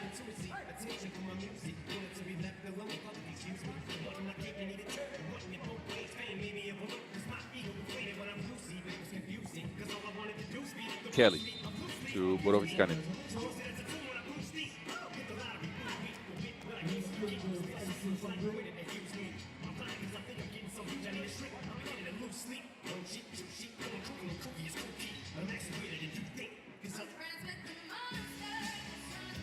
Huang to Kelly, the handoff, but Kelly with the misdirection and the smash.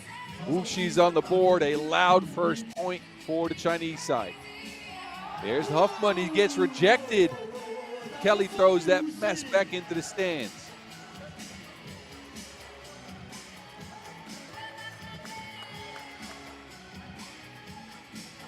Get that out of here, Huffman.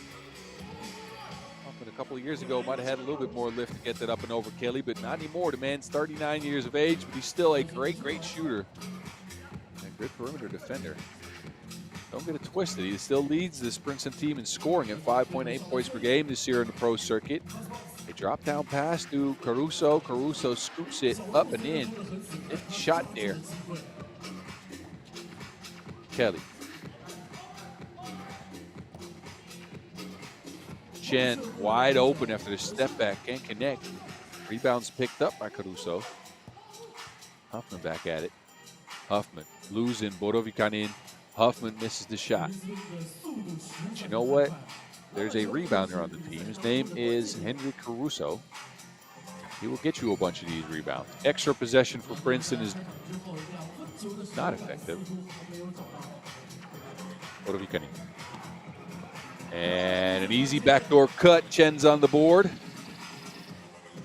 Wuxi tied the game up at 2. As O'Shea can't get loose, so Caruso tries another one. Front rim. Princeton, no connection from outside just yet. They went 3 for 9 for 2 in their first game of the day against Dundgol. And not much of a contest in that one as they took that game 21-5. So Wuxi is their first test. Last game between these two teams was at the Shanghai Masters, and it was a tight one. We'll see who comes up on top here. Huang with the scoop layup. Watch out when Huang is on the drive. And it's known to cause some slippage. That's Roche with the quick hands. 3-2 Princeton. Borovikan in, down to Huang. Splash ball. 4-3 Wuxi. As their knockdown shooter gets his first 2 up and in. Wadong Huang needs no space to work with.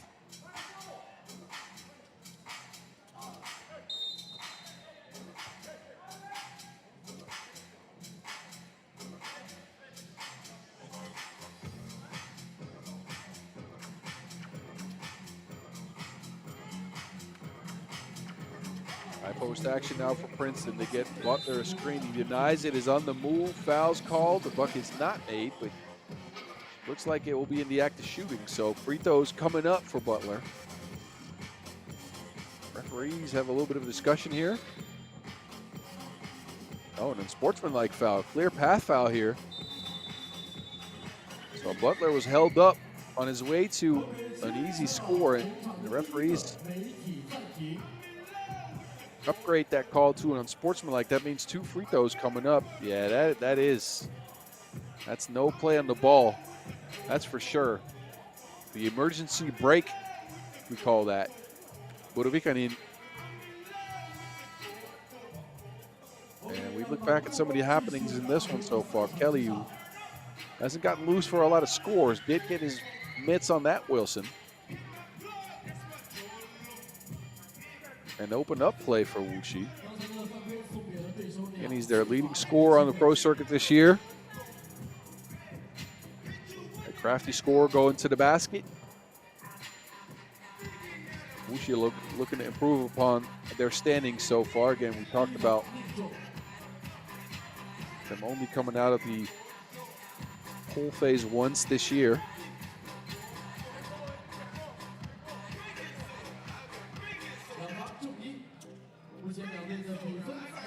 And that was at the Shanghai Challenger. On bucket, Wuxi up. Caruso's left by himself. Can't connect on the long-range shot. There's bodies flying everywhere. Kelly ends up with possession of the Wilson. Chen on the move is fouled. Smart foul by Huffman as he was beat. Chen had him a little bit lost. Huang, though, the man is a bolt of lightning on the 3x3 court. He's quicker than you think.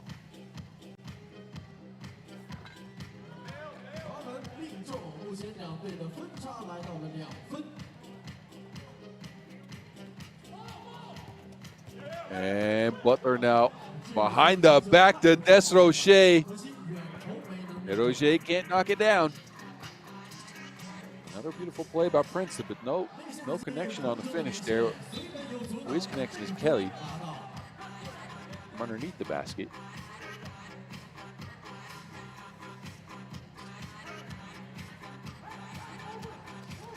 Good find by Borovikanin.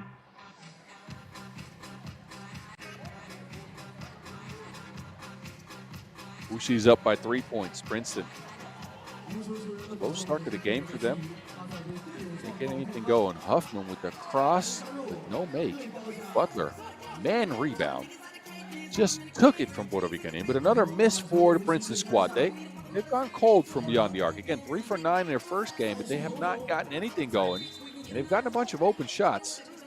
Butler now hitting the nostrils. Let's hope he's all right.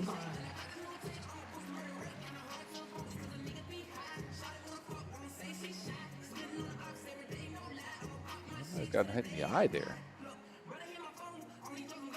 We'll see whether he's okay.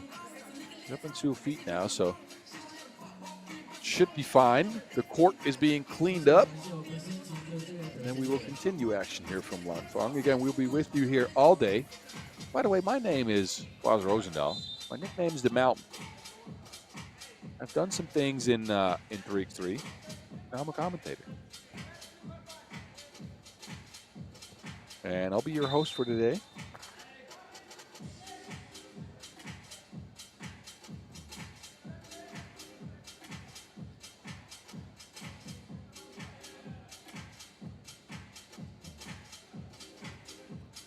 Desrocher. Looking for Caruso. Caruso coming off the screen. A 1-foot pass. And Princeton again, the chemistry is a little bit off. No connection from the outside. Their passing game not working like it usually does. This Wuxi squad's giving them some trouble. Butler, a second on the shot clock, steps all the way back and finally splashes a 2-ball. 7-6 Princeton. He gets some oxygen in this one. Huang. You know what he wants to do. Kelly chases it down. Huang. Back to it, Huang. Lefty layup this time, no good. Butler.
As well as DiMeo on the Horst. Now featured on this Wuxi WenLv side, who are tied now at 7 with Princeton. A tight game as expected, low scoring affair. We are down 6 minutes already, only 14 points on the board total. Caruso hands it off to Huffman. Huffman looking for space. He's guarded with space. Desrocher now kicks it out. Huffman has to take the shot, can't control it though. So wasted possession here for Princeton. After scoring 21 points in their first game in just about 5.5 minutes. Princeton now only stuck at 7 after the same time has passed.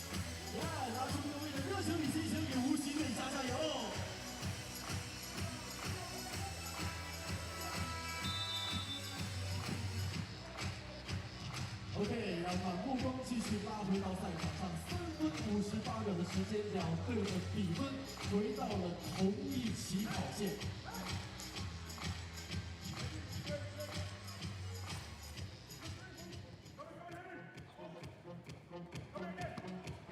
High post action with Kelly at the rock. Bodovikanin spins, blocked by Butler. Good defense on Princeton's side. 3:40 left in this game. We're down 2 TV timeouts. Both teams have not been able to put the Wilson in the basket. Butler continues the trend. They travel as well, so a turnover now on Wuxi. Princeton back to it. But just a very, very low-scoring affair. Take a look as Butler gets a finger on the Wilson there. That counts as a block in the stats. Butler. Butler. More turns in his game than a Mountain Road, but no bucket at the end of things. Now a foul called on the floor. And that's on Princeton, so 5 fouls on the American squad. Same for the Chinese, by the way. If you're new to 3x3, once you get to 7 fouls, that's where the trouble starts. It's called the bonus, and starting at the 7th foul, every defensive foul will be 2 free throws, but we're not there yet. Don't you worry. Juan, maybe he can change things. Steps back, a midi, back iron. Who wants to score to Wilson? Eroge on the move, bumps, fakes, and another miss. Caruso with the board, puts it up and in. Finally, Henry Caruso breaks the tie here. And gets Princeton another bucket. Wuxi, their 6th foul now, so they have to start watching out for that bonus we mentioned earlier. And Caruso could put them up by 2 points, which could just be crucial in a low-scoring affair. We've got 3 minutes left in Pool B action here from Langfang. Bodovikanin almost loses it. Kelly, 1 on the shot clock, has to put it up. Lefty scoop, no good. So now it's Butler. Caruso, nuh-uh.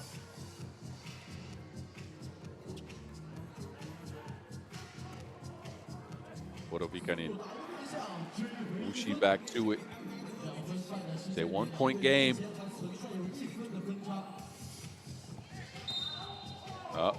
See, there's that bonus we were talking about. Wuxi with the 7th foul. That means 2 free throws coming up for Henry Caruso. We take a look back at Bodovikanin's scoop lay.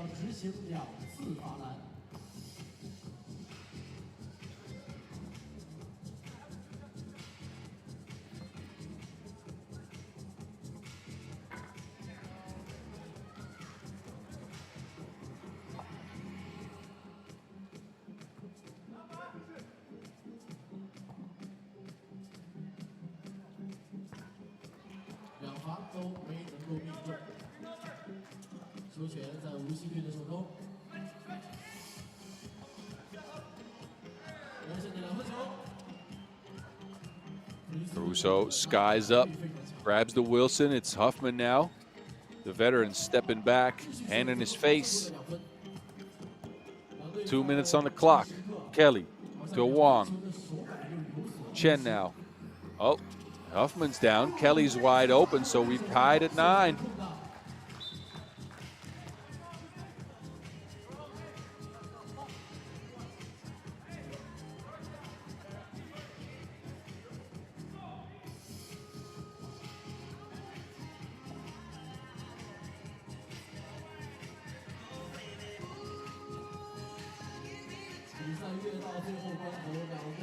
Caruso, another attempt, and it's just the misses continue. Somehow Butler gets it up and in.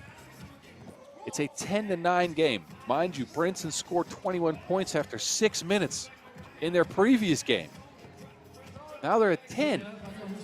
We're in 8.5 minutes. Butler saves it. Caruso back to Butler. Butler on the drive, bumps. Get the layup to go. This game sure ain't a looker, but it's a tight one.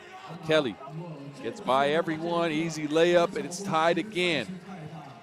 A minute on the clock. If anything, this game is so tight, it's exciting. There's Caruso with another rebound. The man is making a difference on the board. It's getting his team extra possessions and extra points, 11-10. Chen. Bodovikinen forgot the roll. Now he gets it. Has to take a tough fadeaway. 30 on the clock. Princeton up by 1. Who wants it more? It's one of those games. Butler. Butler loses everyone. Deroger. I think that came after the shot clock. I think that shot does not count. I think that came after the shot clock expired. Anyway, a timeout on the floor. We'll see what the score is after this. I can't see from this angle. So Butler opted for a drive, lost his footing, kicked it out to Deroger, but take a look back at Kelly's move here. That tied things up at 10.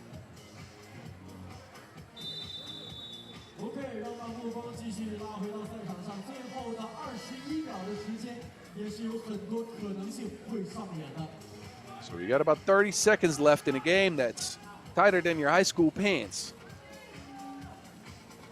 I know y'all rock the slim fits. Anyway, 21 seconds, 1 point lead Princeton, and Wuxi need a bucket badly. They go to Kelly. Kelly. Oh, he lost it. Deroger with the quick steal. Now Huffman. Oh, Huffman's smart play. Catches Huang on his back. A foul called as a result. Better a move by Damon Huffman. Look at this. He's looking backwards. He breaks. Huang can't do nothing but foul.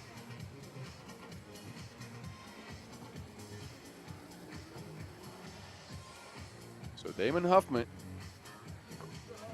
Splash ball. He makes the next one. This game's over. It's the one possession game as it stands, but he could get the score up to 13-10. Oh, he misses. Rebound, Butler, and a foul called on the play. That's a bad possession for Wuxi. Huang got beat on the box out, and Butler sneaks by. They have to foul. Butler now could put the game on ice.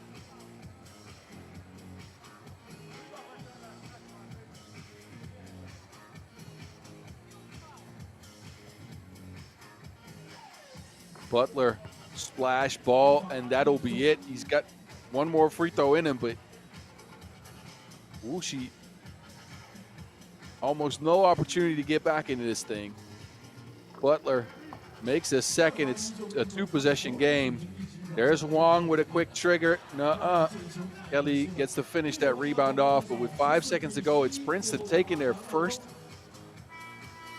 game and expanding on the victory list here with a 14-11. I want to say that was more of a wrestling contest than a 3x3 match, or at least mentally, not physically. But anyway, Princeton take this one and take 2 victories here on day 1 in Langfang. Wuxi, they're going to be left battling it out with Dundgol to try to see who moves on to day 2. Y'all enjoy these highlights before we move our attention to Pool C.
As promised, Pool C action coming up. Our second look at Beijing and our first look at Sansar. And Beijing coming off that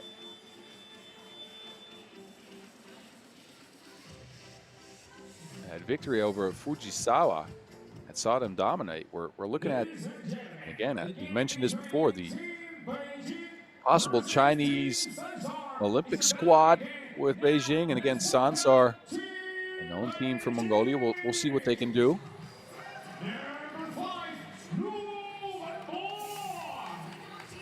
There's your Beijing squad.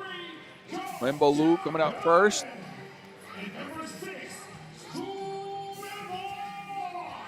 Garan Zhao in their first game against Fujisawa was a beast. 12 points, 4 twos. The man was unstoppable. 4 rebounds added to it, 5 highlights. Ning Zhang joins him with 7 points. WenLv had 3. Yuanbo Zhu wasn't even needed. He had 0 points and 6 rebounds. That's ridiculous. Anyway, they're facing a team, Sansar, who are a little light on the player end of things. There's the Archer, and on the Aryan Bolt, but he has only 2 teammates with him. He's got Binberia, Sandak Dorj, and Ikbayar Chulunbatar. Only 3 players for Sansar. We'll see how they manage against this Beijing squad. Again, they got the Archer, who's a fearsome opponent. Playing with 3 ain't easy. These teams have met up before this year in the Ulaanbaatar World Tour. That was a pretty convincing win for Sansar. Curious to see how that's going to translate.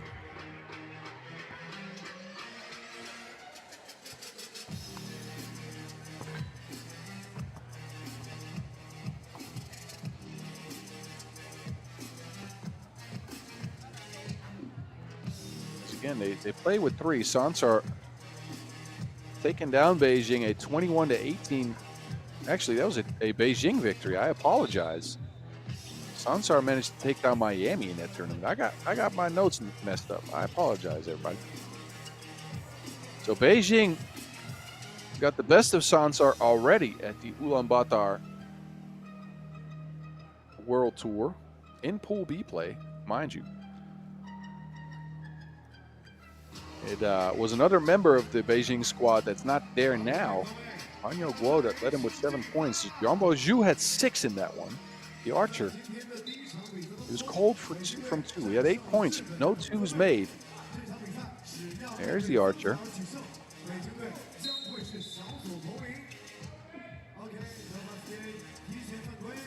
Zhang with the foul here. Beijing, quick foul to start things off.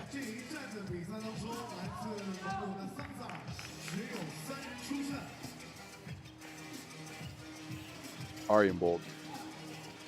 Aryan Bolt on the move. Now foul call underneath on Zhang again. Smart decision by Zhang, who opts to take a seat. 2 quick fouls on him.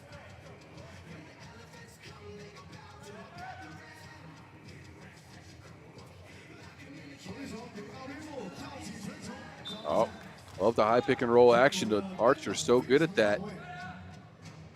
Tried to look for Sandagorj, but couldn't get it to him. Sandagorj, a 20-year-old. Sansar, a young squad as is. Chulunbatar only 23. Archer stepping into a 2. Splash ball. Oh, and a quick steal. Chulunbayar. Sandagorj. For the Archer, stepping into another 2 ball. Chulunbatar with the rebound. Aryan Bolt, the man is a knockdown shooter. He's got the arrows out already. First 4 points on Sansar are his. Zhao with an answer here. 4-1, but you can't fight 2s with 1s. Chulunbatar. Sansar wants to make this a shootout. This might be in their favor. Again, they play with 3. Zhao, you know he can shoot. Foul called on the rebound there.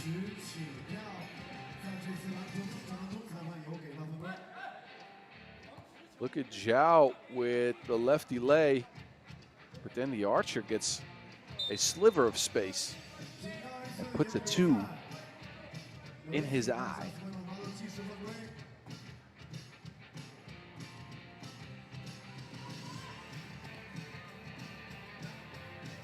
Bolt working behind the screen, another attempt, no good. Hustle play though. Butter chases down the rebound. Who's that out on?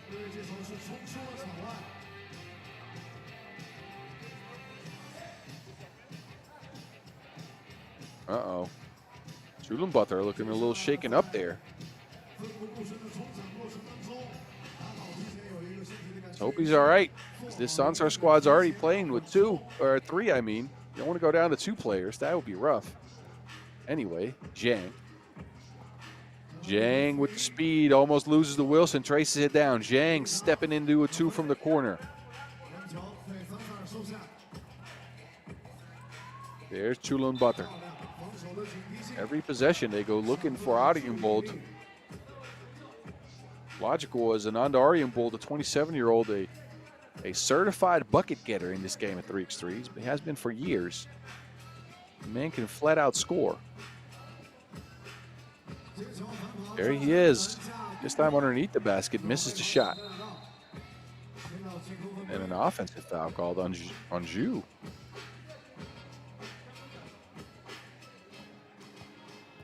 So 4 fouls on Beijing early.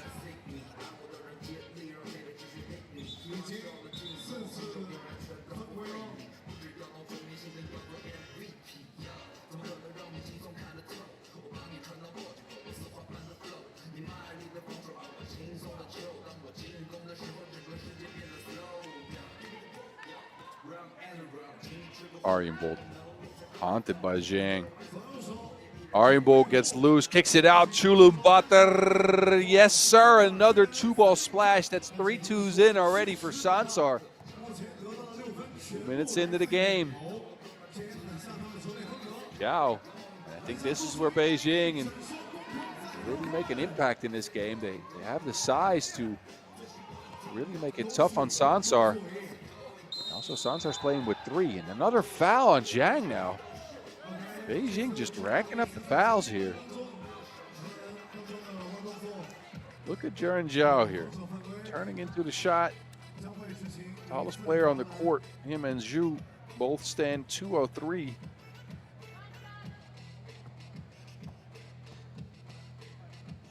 Butter now on the strike. And Sansar, a 5-point lead here early. This is in their favor. Again, they're playing with 3. The longer the game takes, the more difficult it will get for them. These fellas have some extra oxygen. They are from a country with an altitude in Mongolia. They tend to keep on going.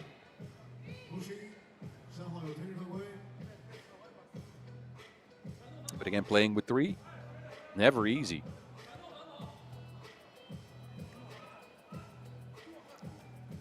Zhang. A backdoor cut there by Liu is broken up.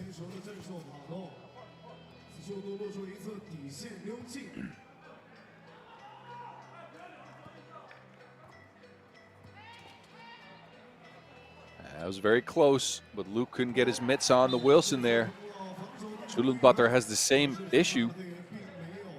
Almost got it to him. See? But Sansar still holding on to that 5-point lead, looking comfortable here early. 3 2s will do that to you.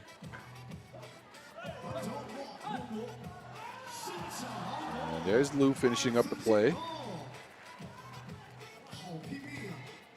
Butter gets a screen.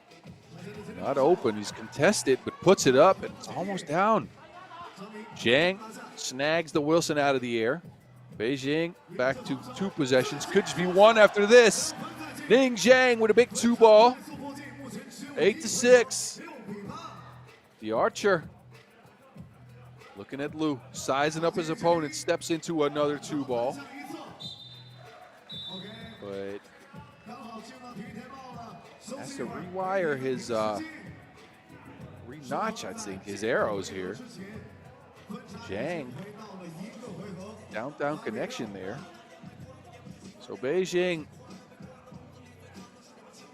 settling things here after being down by as much as 6 points.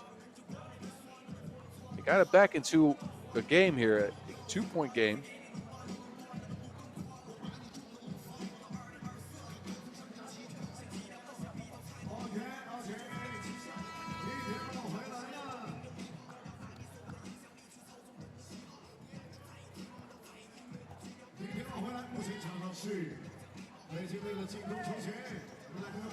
Zhao. Side rim, no good. Zhu with the board, bully ball up and in, and Beijing got it back to a game 8-7 after 4 minutes of play. Aryambold fouled on the 2-point attempt, and Beijing, their fouls are now starting to really add up. It's foul number 6, 2 free throws for the archer. And every foul from now on the defensive end will be 2 free throws as they are right at the bonus.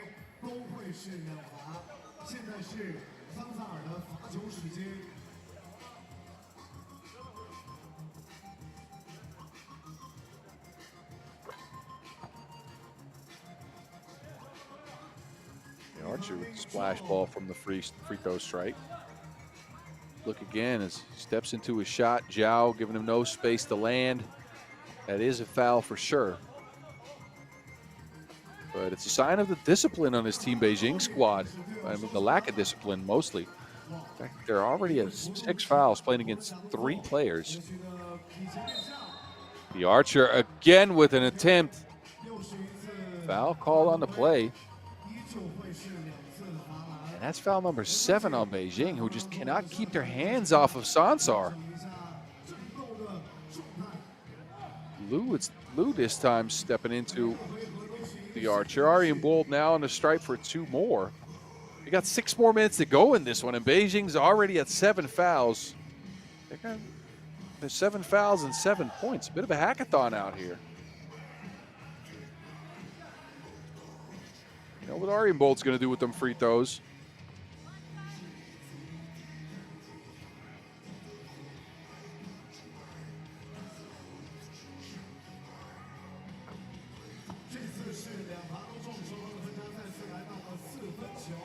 Zhang. Now it's Sansar with the foulery. Zhang's first step is just incredibly quick. Once that man puts his head down and opts to go to the basket, not a lot of people that can stop him.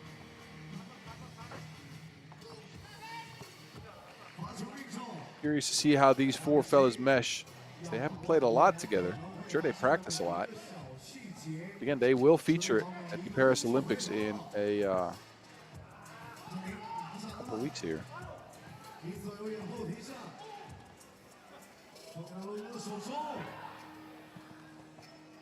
Liu with the miss. Gets his own rebound back, kicks it out. There's Zhang. Zhang now on a drive. Into a crowd of people, steps back, falls away. Nuh-uh, Zhu working on his offensive rebound stats. Up and in. Aryambold well guarded by Zhu, who gets the rebound again.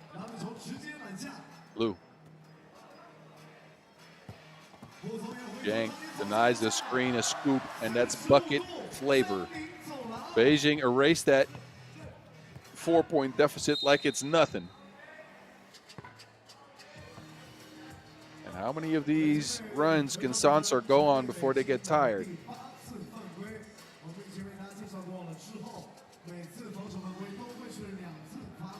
Take a look at Guangbo Zhu. Rebounds for lunch. Might eat him for dinner as well. We'll see. But an 8th foul on Beijing is a little bit troublesome. 5 minutes left to go. They're at 8 fouls. We're approaching the double bonus here. For those of you that don't know, that's at 10 fouls. That means every defensive foul will be 2 free throws and possession. for the opposing team. And as you can see, Anand Aryambold, the archer, knows what to do with those free throws. Zhao. Zhao steps into a 2. Shooter's bounce, and it's good. Jiadan Zhao. Schulenbutter. Can he add to it for Sansar? He can. It's a shootout out here in Langfang, ladies and gentlemen. 15-12, Zhang. Ning Zhang. Oh, fadeaway, no good. Throws out. A great rebound there. Beijing still looking at a deficit. The archer loses to Wilson, taps it out. It's Sonderdorj. Sansar just got the scope unlocked. 17-13. Their 6th 2-ball splash. Offensive foul called now as well. That's foul number 9 on the Chinese. And Sansar with 3 could just do this. It's your 6th seed taking on your 3rd seed here. And they're doing so with 3 people. The last time these 2 teams played was a Beijing victory. That's just several weeks ago at the Ulaanbaatar Masters. We're now at the Langfang Challenger. Zhang has not been able to get it going too much. It's been Jiadan Zhao who's been quiet as well in this one. Just an odd game for Beijing with a ton of fouls. Not a lot of discipline on the defensive end, and Sansar has reaped the rewards that now have a 4-point lead with 4 minutes to go. 17-13. Make that 18-13 after that Sonderdorj easy lay. Zhu. Foul on the floor. 3rd on Sansar. Gombo Zhu featured in a post-up situation is a tough matchup again for Sansar. I haven't seen too much of that though. Another whistle. And a TV timeout called here. So 3 fellas from Mongolia, making it very, very tough on Beijing. We look at that Jiadan Zhao step back. But his team is looking at a loss if things continue the way that they have. A very unexpected loss, maybe so. Even though the archer is a very good player. Sansar with 3. Going up against this Beijing squad, I wouldn't have signed up for a Sansar win. Lu. Airmails it. Zhao traces down the board. Zhang's wide open. Splash ball.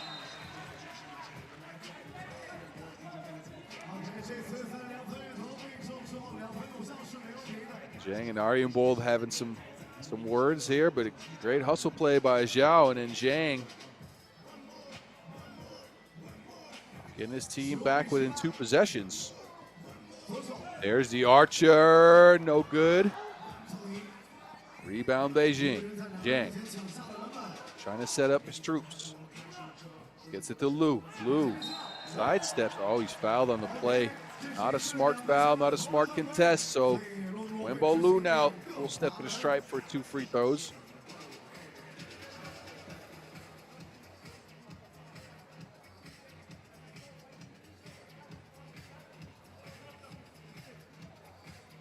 Look again as Sonderdorj with just a tough contest there.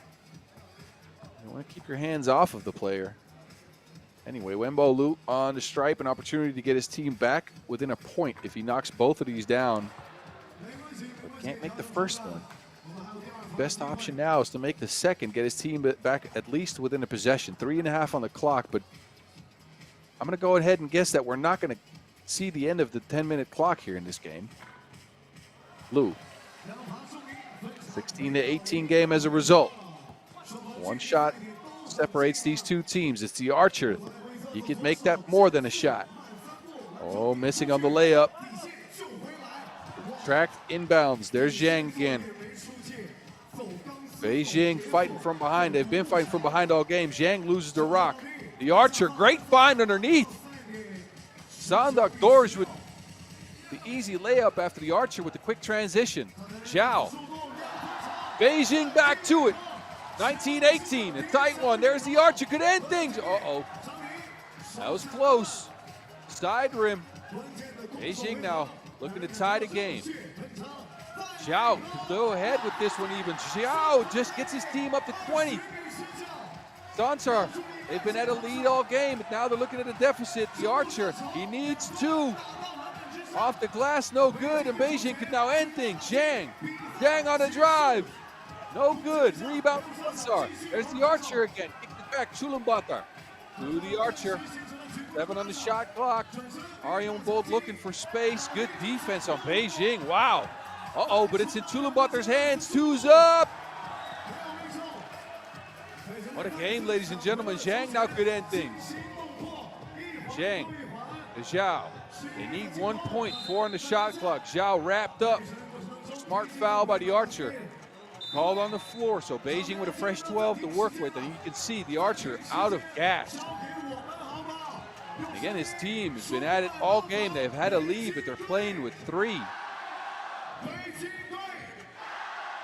It was enough until just now. That Zhao splash put Beijing up by 1.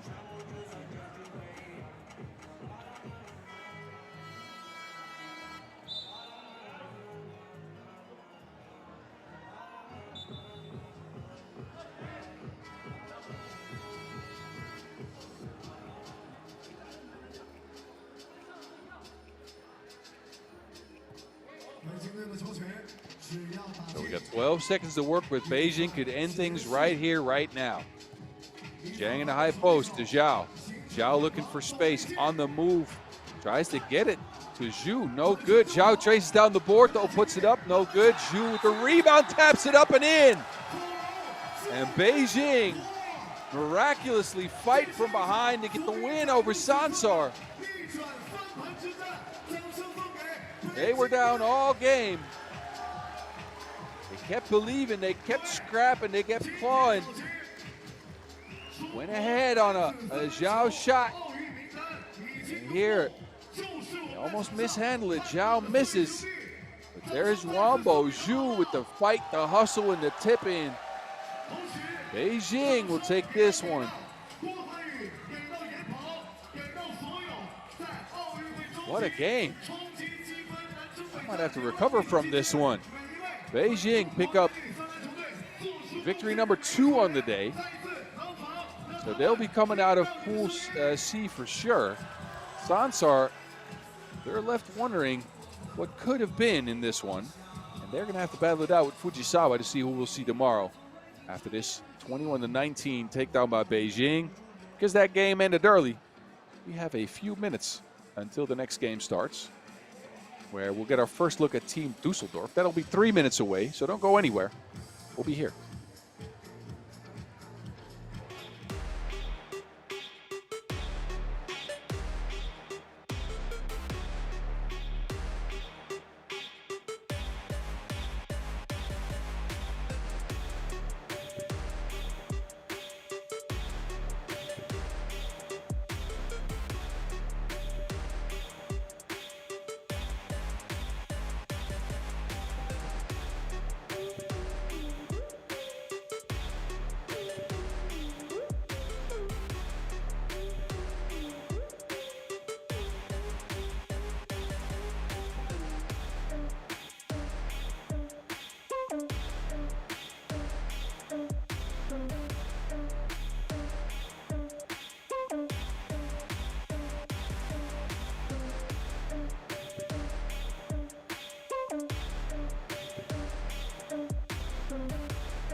You know what they say, no rest for the wicked.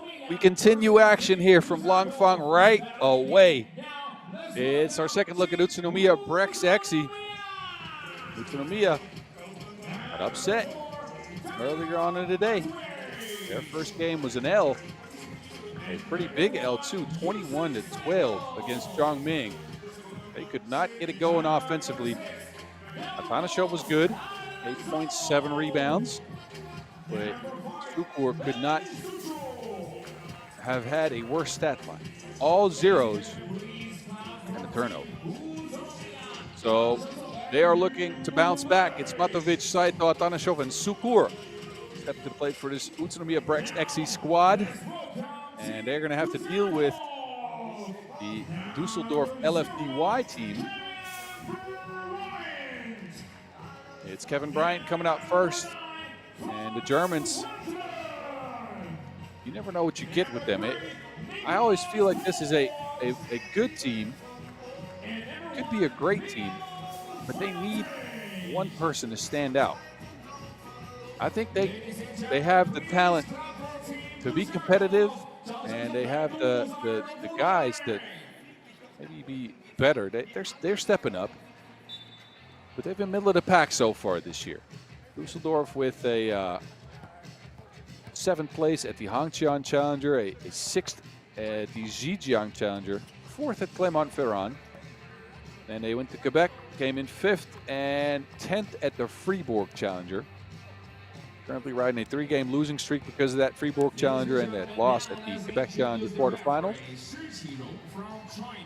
They have the squad to maybe make things difficult here. It's going to come down to whether they can make shots from the outside or not, but I think that counts for the Utsunomiya side as well.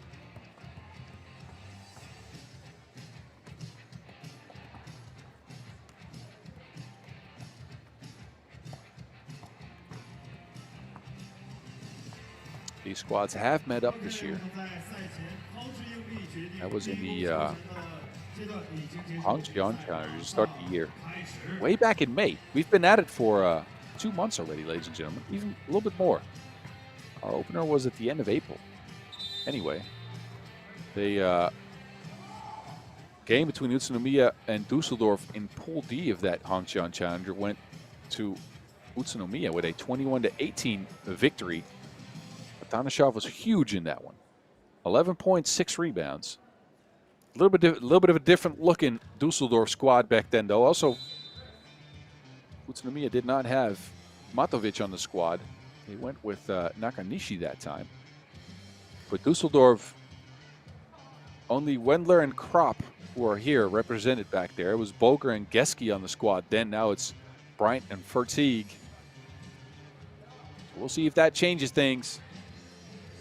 A must-win situation for Utsunomiya. If they lose this, they will be out of contention. And it's Saito getting things started. Super Saito. Ending it off. Sukur steps into a 2. Bryant with the board. And now foul called on the play right away. That's foul number 1 on Utsunomiya BREX Exi. Bryant, the Kropp. Kropp to Wendler, and that's cash money. Dusseldorf on the board. Sukur.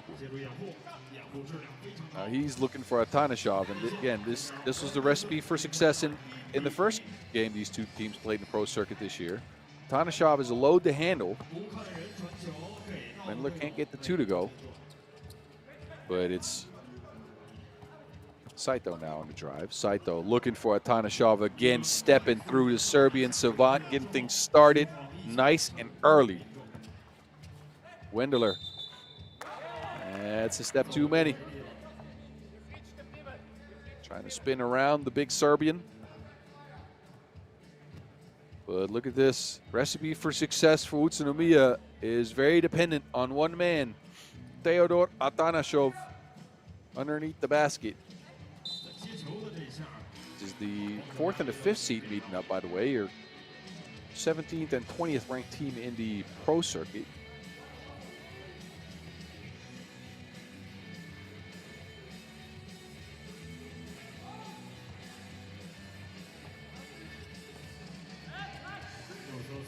Bryant flips it back to Krop, lefty stroke.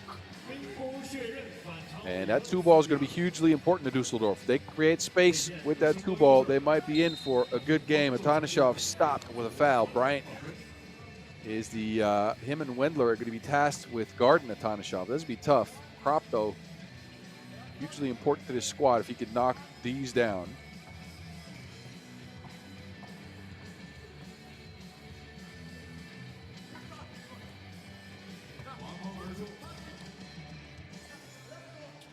On the season, it's been Fertzig leading the squad at 7.3 points per game, a huge jump for the young German,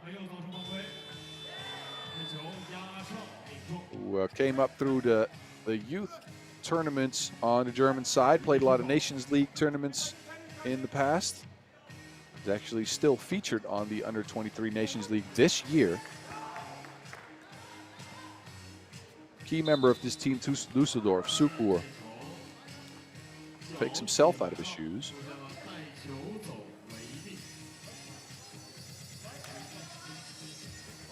Bryant hustles and scraps for that one. But look, it's been Fertzig taking over this year for the squad. I don't mind that whatsoever. The talented guard can really get it going. Bryant traces down the board. Saito almost gets his mitts on the Wilson there.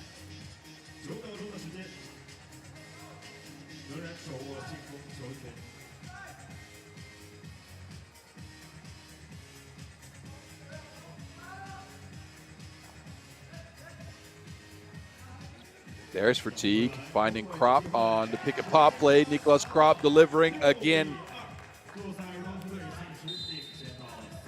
And Fertzig now with the quick foul.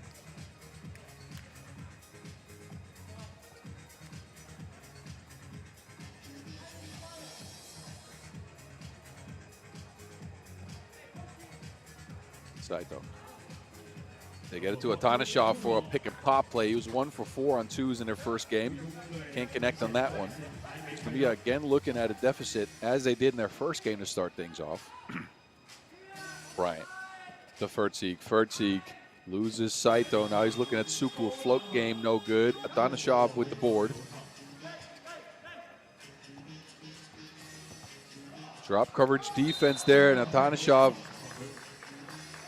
getting an open look as a result. Gets hammered on the play. He's holding his shoulder.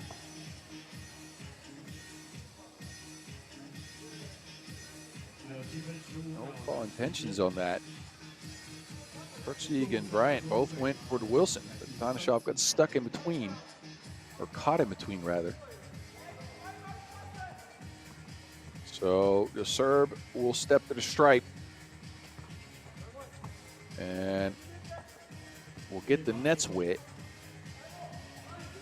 It's 6-3 as Bryant loses Matovic fully. Matovic still looking for where Bryant went with that Wilson. Krop cleared by Fertzig. Another 2 balls up for Dusseldorf. It rims out. Bryant scrapping for the board, the bump, the bucket, and the flex for Kevin Bryant.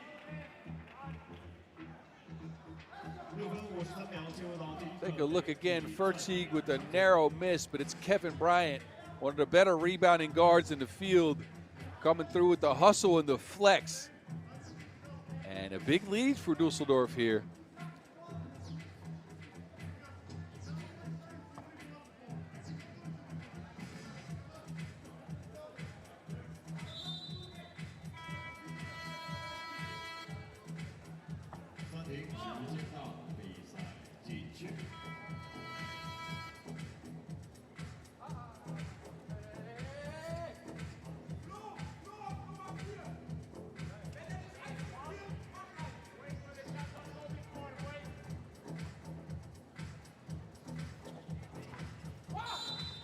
Bryant missing that freebie. But I think he's going to get a redo here.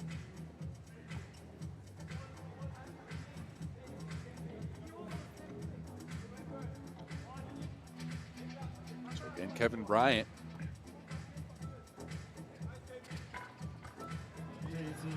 That redo does him well. A 7-point lead for Dusseldorf LFDY. Super sight though, they need some super stuff, but he gets super wrapped up in his own action. Travels.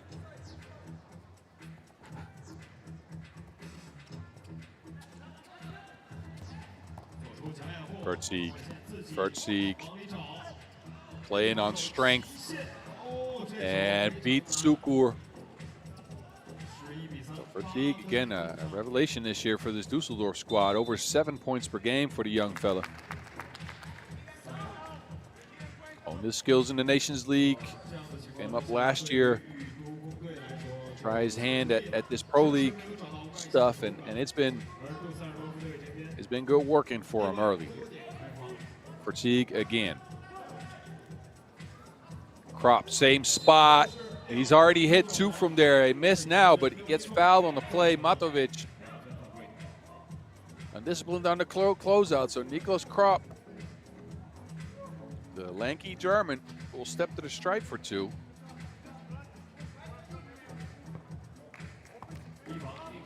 And the lead for Dusseldorf is swelling. Utsunomiya looking like this might be an early exit if they continue things like this.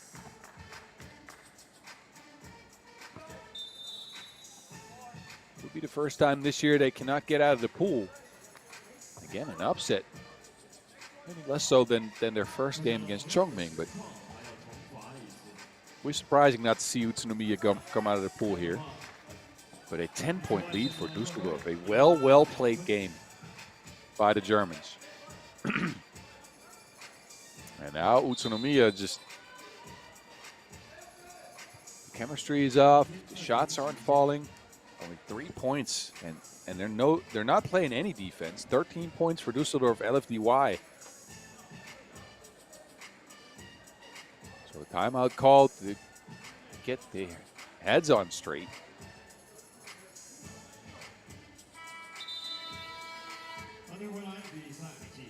We'll see if Utsunomiya can muster a comeback. A 10-point deficit is not a death sentence per se in 3x3, but it is close. Let me tell you. WenLv to Krop on the drive. Behind the back. Looking to shake Sukur. Krop steps into a 2. Bryant again with the hustle and the rebound. Throws it off of Matovic.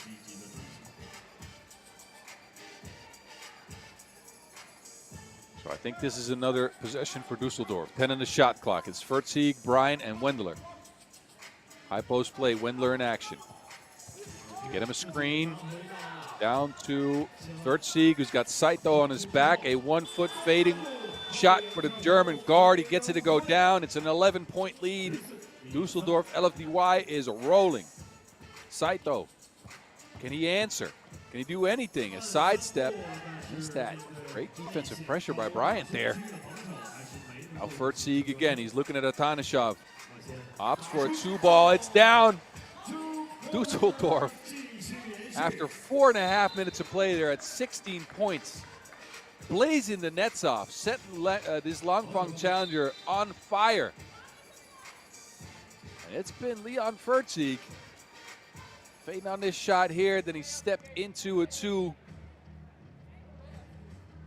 Great play again by the young guard. Utsunomiya are left with no answers here. Losing to Wilson again. Now Sukur was complaining. Bryant's wide open. Opts not to take the shot. There's Krop. 2 wide open shots are left here. Bryant now quick sharing. What an offensive possession, but nothing there. Bryant again with the hustle, but he's down. Gets back up, and now he's guarding Saito. Saito speeding to the cup. Point number 4 for Utsunomiya. We're in 5 minutes, so that's not enough. Krop. Offensive foul called. Push off on the screen there on Bryant. But look at the hustle by Kevin Bryant. He's been on the boards like he wants to get in a game of Monopoly. Man, it's just nonstop. And the extra possessions he got this Dusseldorf squad are a worth a lot now. On the end of Utsunomiya, I don't see why they have not gotten Atanashov going at all. They've let themselves get speed up, or sped up, I'd rather mean, by the play of this Dusseldorf LFDY squad. Utsunomiya supposedly, their strength is when they play slow and methodical, they get the ball to Atanashov. Atanashov creates his own shot from the post, or he gets a dump down or a seal. They started at the start of the game, but they forgot that fully. And now they're just tossing the Wilson away. Verteeg, a screen from Wendler. Verteeg looking to add to the lead. Verteeg behind the back. What a find! What a pass by Verteeg.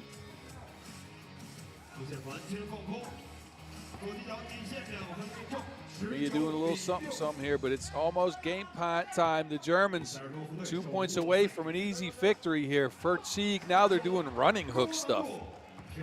The craftiness is out of this world. Dusseldorf have completely controlled this game. Sukur is down.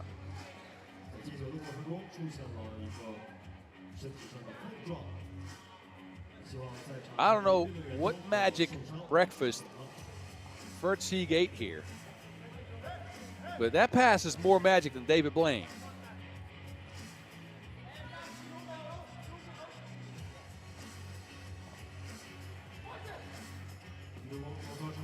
Sukur now easy bucket, but it's too little too late. It's a 13-point deficit for Utsunomiya. We got 4 minutes on the clock. Dusseldorf, they got game point.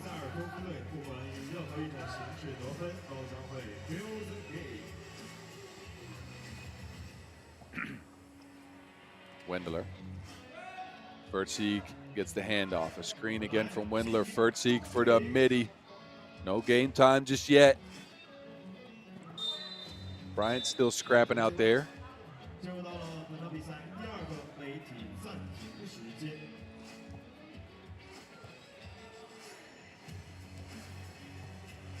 So the second TV timeout, and it's almost curtains time here for Utsunomiya BREX. Actually, not a great showing in this tournament. Again, they were a bit of a revelation maybe earlier on in the year.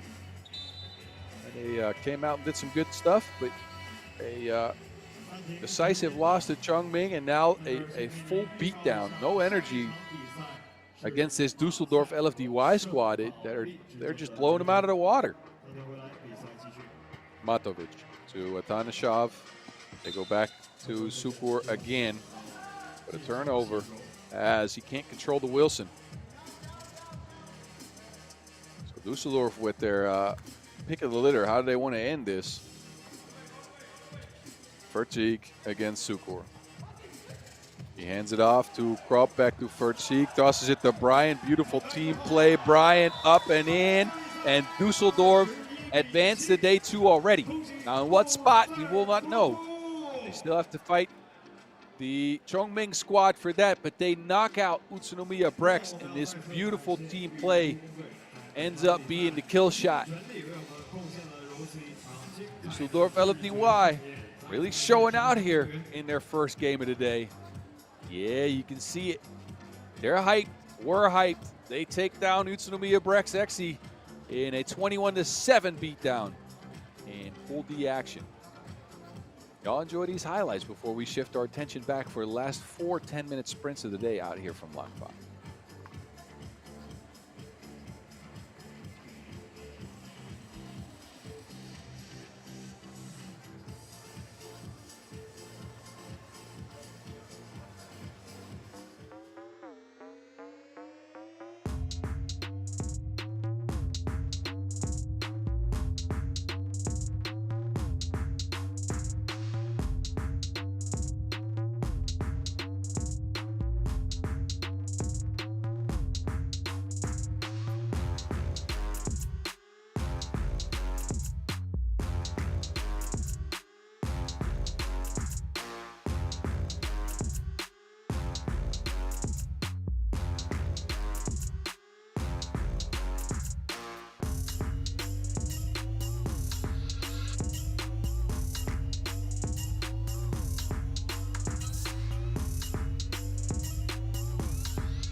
球还有一段时间，所以我们利用这一点点空档的时间，给大家带来一些小小的福利啊。在我的手中有一个我们本次FIBA 3x3 langfang站的限定版的雨伞，当然一样，我们还是会采用互动问答的形式来送出我们这把雨伞。因为我们刚才和那边看台的朋友已经互动了很长时间，所以我们这一次决定和这边看台的朋友进行一点点小小的交流。来，朋友们，谁可以回答我的问题？我们所有人开始围传，谁可以？来，朋友举手，举手来，大家举手来。那先把大家先把手放下，我们以速度，真男人拼速度，好吧？把手先放腿上，放腿上，我拼举手的速度 ，OK。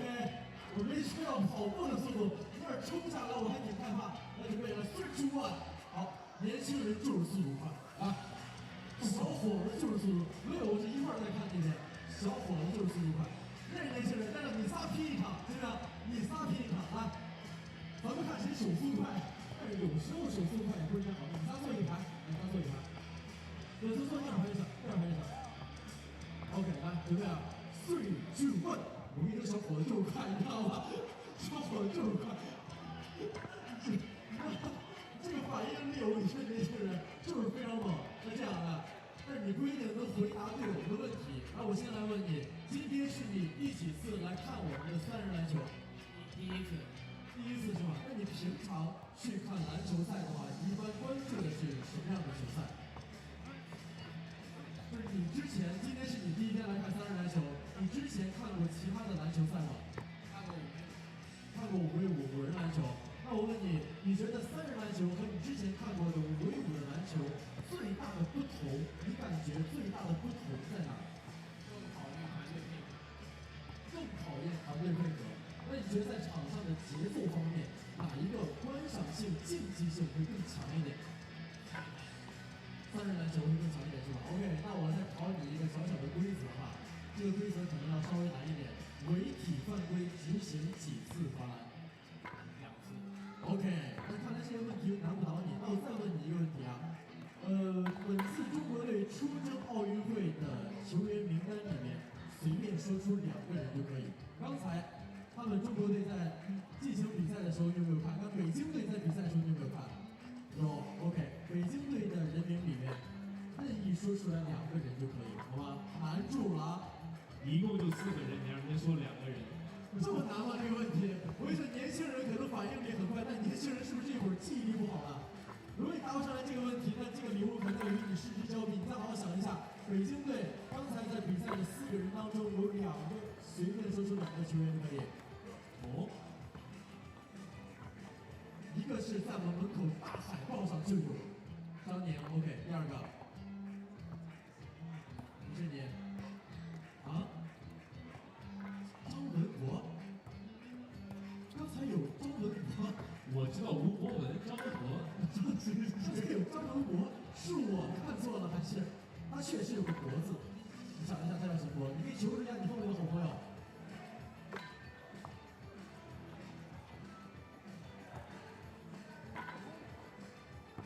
没错，确实是。那希望你下一次再看比赛的时候能好好记一下大家的名字，好吧 ？OK， 把这把雨伞送给你。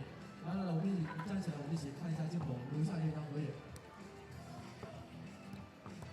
OK， 好，行，没问题。那我们下一次互动的时候，希望能跟你们一起参与进来，好吧？谢谢各位今天来到我们廊坊站来观看我们的 3x3 的比赛。我们的比赛将会在稍后继续进行，希望大家能够一直关注 FIBA 3x3。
It's win or go home time already out here in Langfang, where Marseille and St. Pauli meet up in a contest that will determine who will keep standing.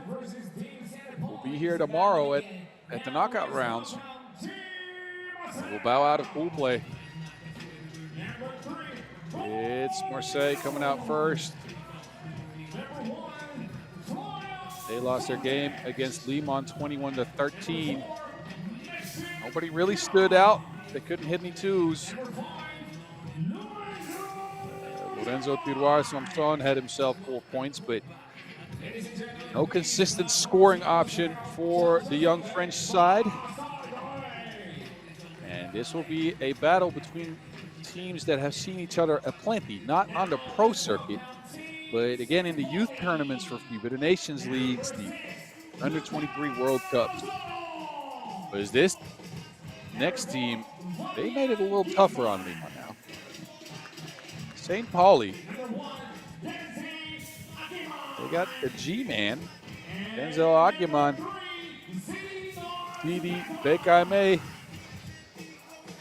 and they got a giant on the squad, Fabian Giesmann. He had 12 points in a 22-19 loss. Look at that with 4 highlights and a player value of over 17, which is ridiculous.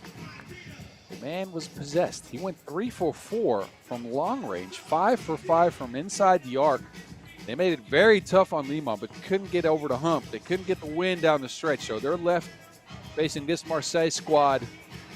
And a win will get you on to day 2. A loss will mean you get to explore the city of Langfang. Here's Kirang Shi and Tatsuo Nagoshi, the referees in this one. And we'll see which one of these 2 teams can get it going. Best papers as far as the result against Liman go to St. Pauli. But again, these teams know each other through and through, have seen plenty of each other on the youth circuit.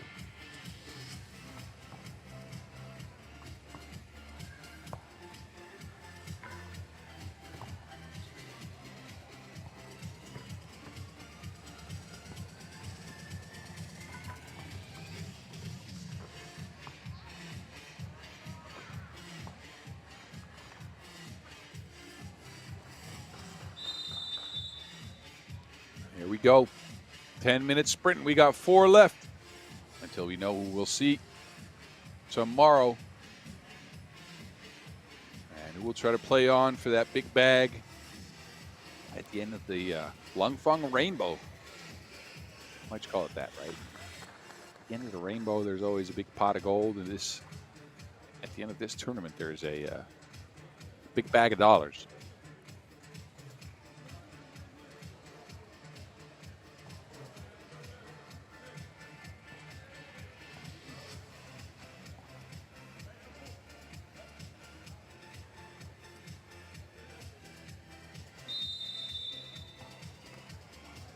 And here we go. We're sprinting again. It's Fortas Dundgol. Fortas now on the move. A kick out. Boulogne can't handle the rock. It's out of bounds.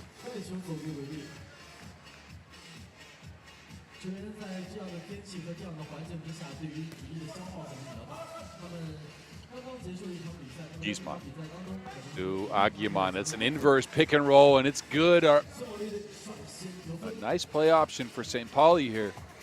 Good patience on the young Germans. Fortas, though, answers for Marseille.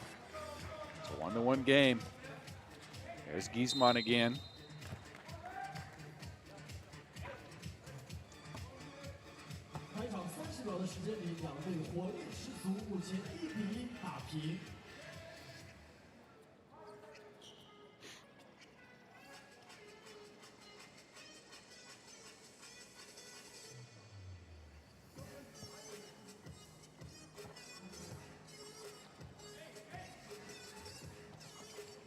Aguiman.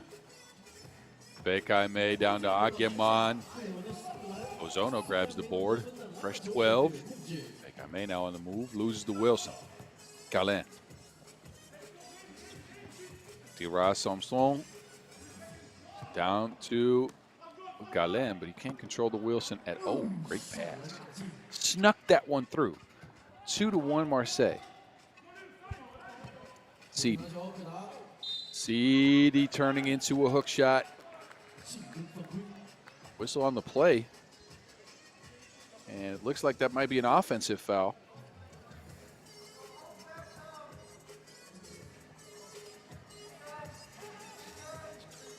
So Marseille back to it. Belong scoops in Marseille's third point. So their offense has already been better than in the first game. Beijing now on the backdoor cut. Defense is an option in this game, apparently. Portas. Samson, 2's up, none down. Gets his own board. There's Fortas finishing up the play. Giesman, the man can shoot. And they just let him shoot it from, I thought he had mean intentions there, but couldn't control the Wilson. Beijing wide open. Knuckleballs at 2. Portas. High-paced game so far. Not a lot of scoring because a lot of people keep missing shots. But chaotic and wild, as you expect with two young teams facing each other.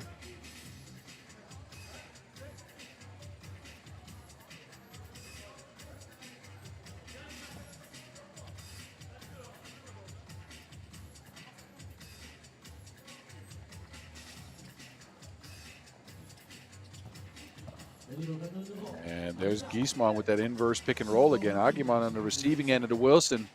Gets St. Pauli back within a possession.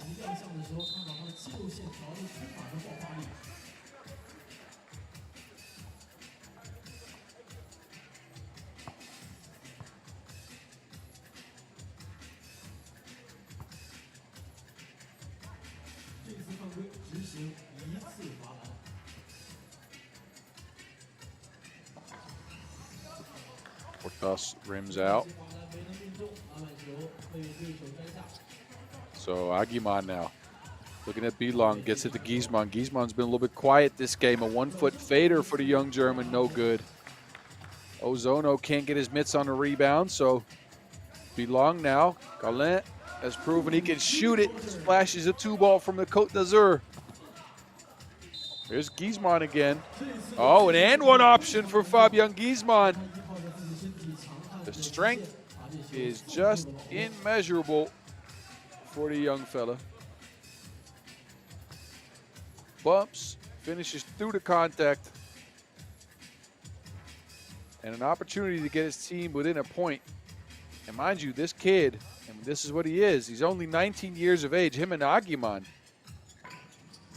Agiman a little bit older, but Giesman was on the Under 18 World Cup last year. So, you know, just for reference there, that's a young star in 3x3.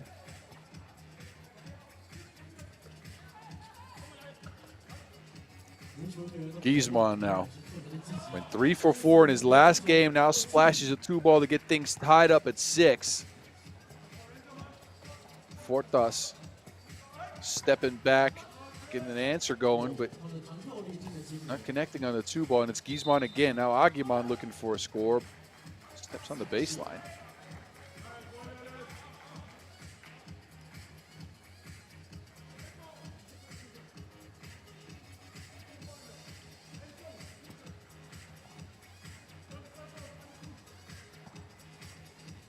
High post play for Marseille. They go with the wraparound pass. A foul's called on the play. And I think that's called on the floor. Got to our first TV timeout in a game that's as entertaining as expected. Chaotic, high-paced game between these two young squads. The oldest player on the court, Luca Ozono, standing 25 years of age. Everybody else could and might be still featured on the youth circuits in this game of FIBA. On the Nations Leagues, the Under-23 World Cups. Beijing, Giesman, Agiman, 19 years of age. Belong, Galin, and Tirard Samson, 22, 22, and 23. Fortas, the oldest one out of the French side with 24 years. Oh, Fortas with a nice fadeaway.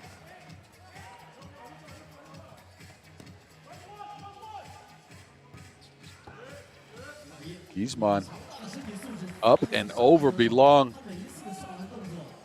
Man's got Super Saiyan strength. Defense stifling Tirad Samson there. Now it's Agiman on the move. Gets stuck back to Giesman.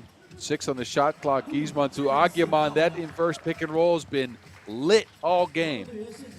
They've added that to their bag, and it's been working. Fortas lines up a 2.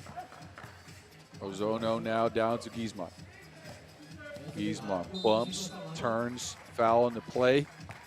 Smart foul by Tirad Samson, who realized he was beaten and held up Giesman to make sure he couldn't get a bucket out of it. But there's that combination, Giesman and Agiman. It used to be the other way around, Agiman handling the rock and Giesman setting the screens. But this game, we've seen that inverse pick and roll a lot.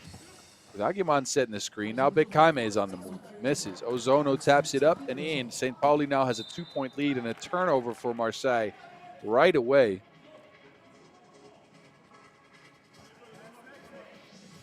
Look, ladies and gentlemen, this is the future of 3x3 we're watching here. These squads, again, featured on the pro circuit for the last 2 or so years. St. Pauli used to have a different name, but no matter, the players are the same.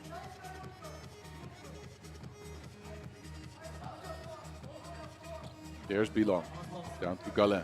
Galin trying to face Bekaime, fades up and can't get that fader to go. Zono shares it. Agiman. Agiman wants to go right. He wants to go to the rack. We know that. Now he steps back. A lefty stroke. Saved by Bekaime to Ozono somehow. Wow. So Marseille, after a good start, now running into the same issue they did last game. They can't really get a consistent scoring option going. The Germans, they have Giesman and that Giesman-Agiman pick and roll. Marseille just doesn't have a consistent enough option to get buckets. So 7 points after 5 minutes, not enough, especially not against this potent St. Pauli squad right now. 2-possession game, could be more than that after this. Giesman drive, Giesman on a rack attack up, but misses. A rare miss for the youngster. Tirad Samson now going one-on-one. I'd say if this is a game of one-on-ones, then Marseille is not the favored squad. They should be playing through team basketball. They should have some screens in action. They should be playing team 3x3 ball. We'll see, though. Giesman, Agiman. There we go again with that inverse pick and roll. This time the pass is a little bit off the mark. 2 seconds on the clock. Giesman now in the post. Flips it up. Bekaime, no good. And that's out of bounds. Possession looks like the remaining with St. Pauli, though.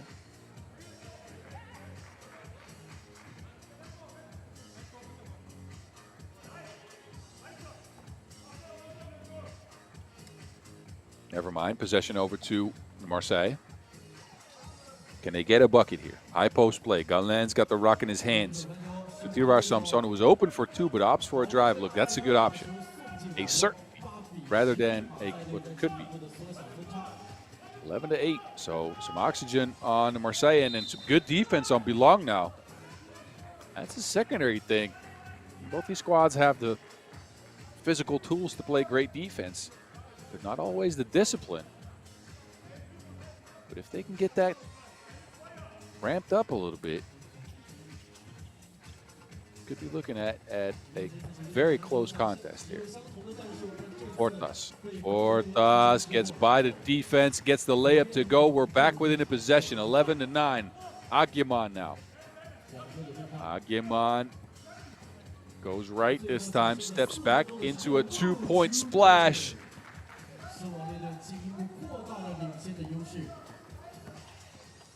Fortas around everyone, gets fouled on the play. But look again. Fortas has been a bit of a consistent scoring option in this game. I've been talking about the fact that they have not gotten one option going just yet, but Fortas stepped up a little bit here in the last minute or so.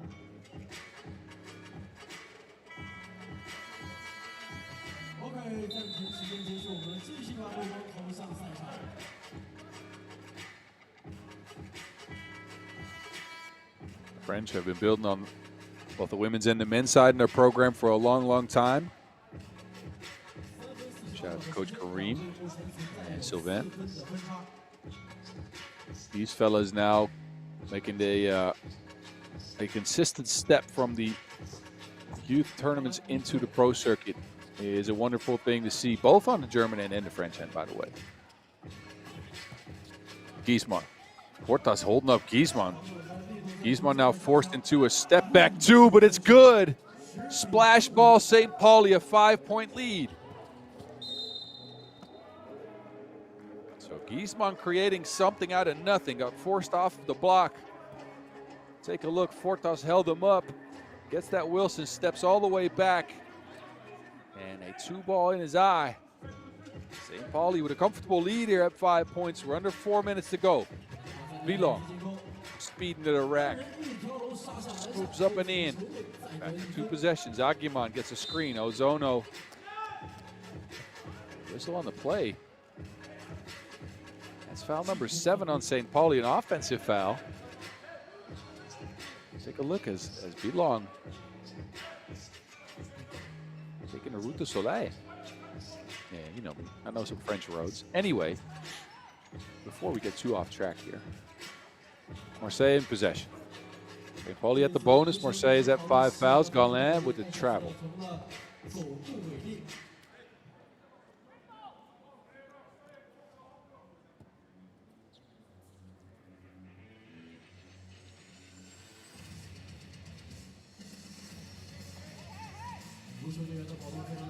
Aguiman, now he gets a screen from Giesmann. Re-screen action, Aguiman steps back, same spot, same result, splash ball. Denzel Aguiman's been working on his jumper for sure. Samson now again with the layup, but he's fighting 2s with 1s. Aguiman now on a drive, gets held up.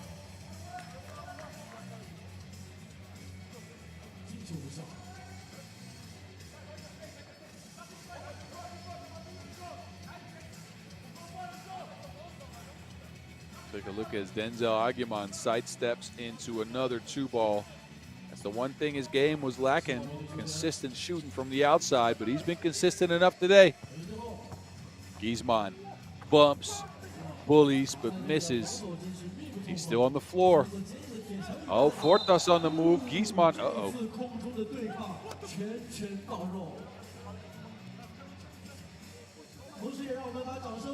Giesmann on the floor with words for whoever wants to hear it. I'd like to get a look at that action again. He might have gotten hit in the crown jewels there. Not sure. Tried to stop Fortas from going to the rack and scoring. Giesmann here missing the shot, going down, staying on the floor, complaining. And then Fortas is on the move, and Giesmann, oh yes. Fortas jumped into him, and he caught him in a place you don't want to get caught. Somebody used to say back in the days that when you get hit there, you need to sing. Tried that once, that didn't work out, so good thing Giesmann did. Anyway. Aguiman with the crossover, lobs it up to Giesmann, and this is where he shines underneath the basket. Easy bucket for the youngster. Quick answer by Marseille, but they're still looking at that 4-point deficit. Giesmann to Aguiman. Aguiman stepping back, same spot again. Aguiman on fire from 2-point range. Somebody call the fire department, because Aguiman is at it, and Giesmann and things on a layup. St. Pauli move on to the knockout rounds. Impose their physical dominance on the French, and here a steal, and Fabian Giesmann up and over Villon. St. Pauli get the victory. Aguiman was huge in this one. Shot after shot after shot from the top of the key, that inverse pick and roll. He was on the receiving end of that a couple of times as well, and we will see St. Pauli again tomorrow. Marseille, they are out. Thank you for playing. We'll see you again in another tournament. Your final score in this one, 21-14. Enjoy the highlights.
in Pool B are like this. Princeton, 2 dubs, easy dubs, that might be said, or easy enough anyways. And they are your number 1 seed out of this Pool B.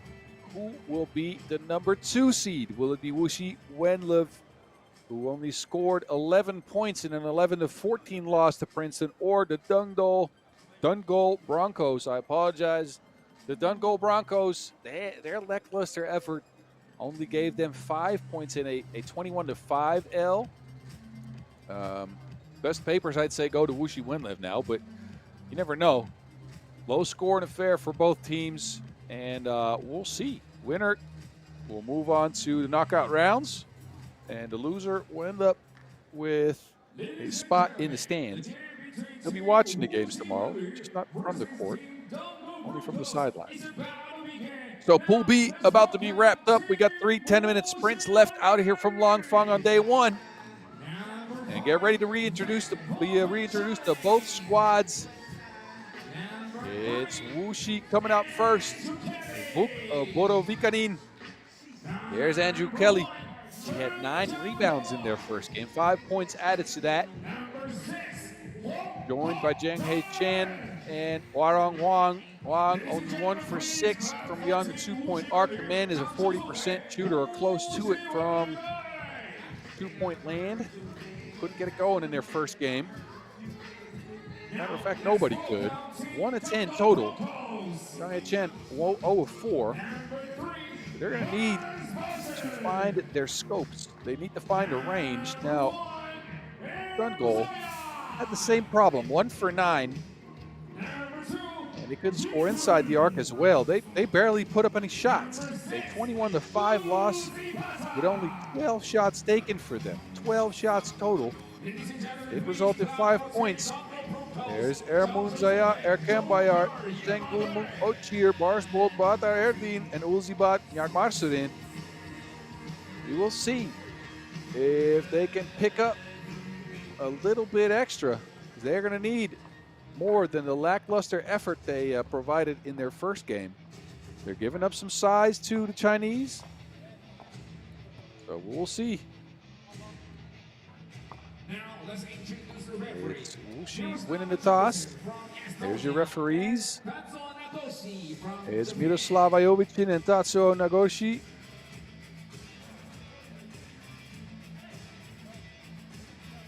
And we'll be 10 minutes sprinting soon here. Who will join Princeton out of Pool B? A battle of the borders here. Again, between Wuxi and Dundgol.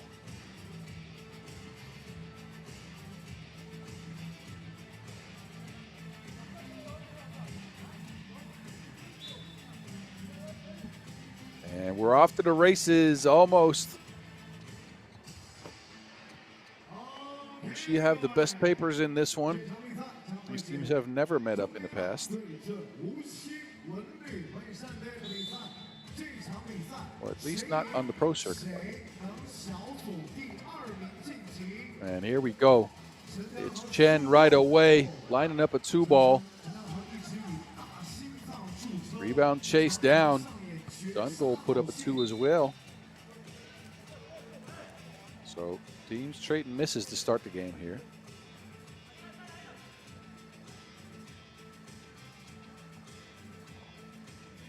Wang. To Chen, there is Borovikanin. And Wuxi's on the board. First bucket's in. I think the Wuxi size might prove to be a problem for Dundgol. Dundgol. It's a nice move by Erkenbayer. Dundgol, another one of these young squads. We just saw Marseille and St. Pauli go at it. Those teams, their oldest players were 24 and 25. Dundgol, they got a 22-year-old leading the squad. Erkenbayer, the rest of them all 21, 20, and 19. There's Kelly underneath with an easy smash. And again, I think that might be the difference in the game. Andrew Kelly, tallest player, well, second tallest player after Borovikanin on the court. His experience and his rebounding prowess might prove a problem for the Dundgol fellas. Anyway, there's Chen on the move, kicks it out. Kelly on a drive. Andrew Kelly with another smash. It's a dunkathon here early. Kembayar can't get it to go. 3 on the shot clock. The contested shot, Kelly got his mitts on that. Now that Kelly's got a seal, he's tossed to the ground. Both players holding their heads. Seems like they might have bumped into each other there.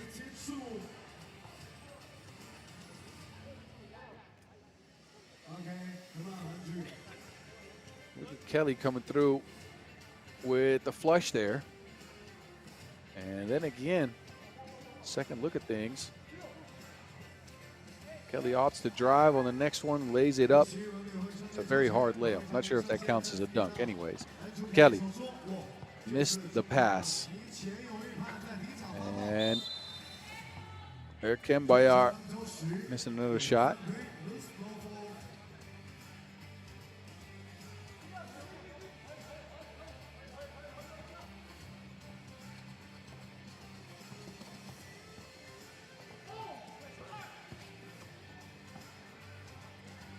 Uh-oh. Miscue. Budovikanin picks up the rock. Chen now on the drive. Stripped of the rock. Quick transition for the Mongols. Dundgol. Open look for 2, and Mjagmarsuren puts it in. Budovikanin to Wong. Wong stopped. Earns. Mid-range missed. Mjagmarsuren with the board here.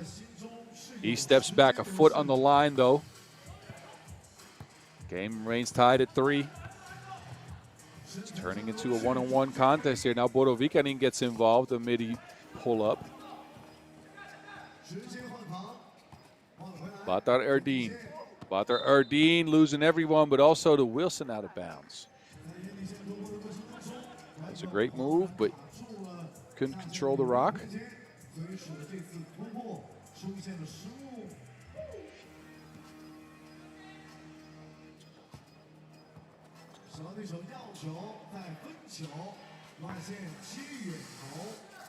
Kelly with the board. On his way to the rack, stop.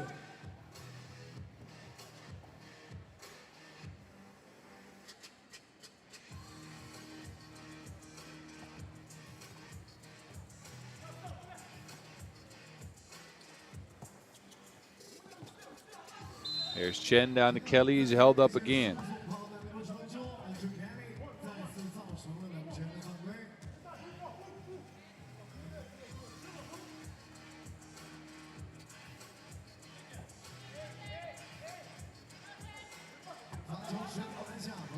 Budovikanin now down low, hooking and hooking. That hook shot is money. Wuxi is up a point.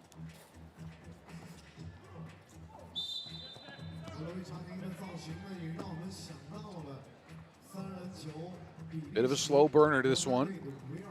Both teams couldn't score a lot of points in their games against Princeton. And it's showing in the first couple of minutes here.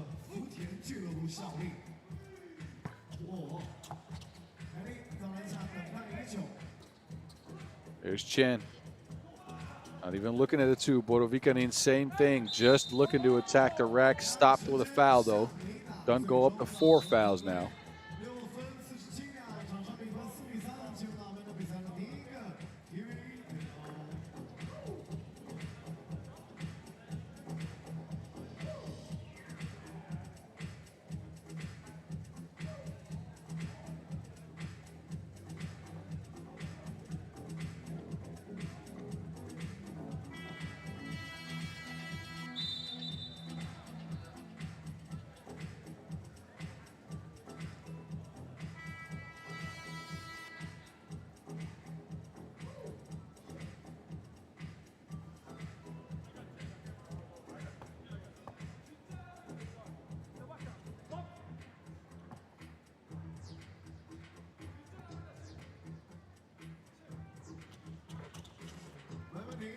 So that Budovikanin free throw made it a 5-3 game.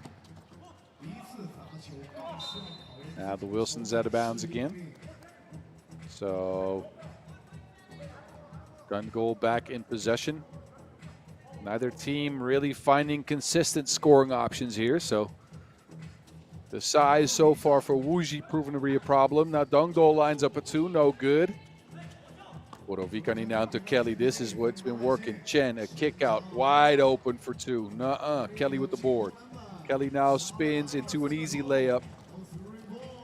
So Wuxi's physical prowess is providing them with the difference in the game here. 6-3. Uh-oh. Oh, he lost it, but couldn't get the midi. Kembayar almost got on the highlight. Close. Chen to Kelly. Borovikanin. Nope. Another rebound for Wuxi, though. And they continue to score underneath the basket uncontested. Kembayar.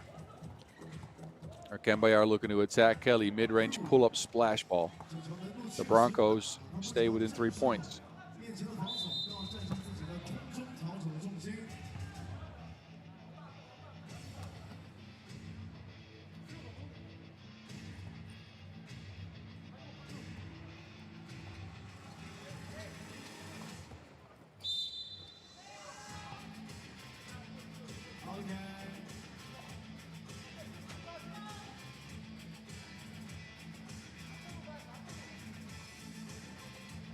Wang to Kelly, high post action here. Back to Wang. Wang opts the drive. He's lightning quick, lays it up and in. Wuxi up by 4 points now as we approach the halfway mark in this one. Dundgol again struggling to score consistently. It's been a lot of one-on-one creation for the young Mongols.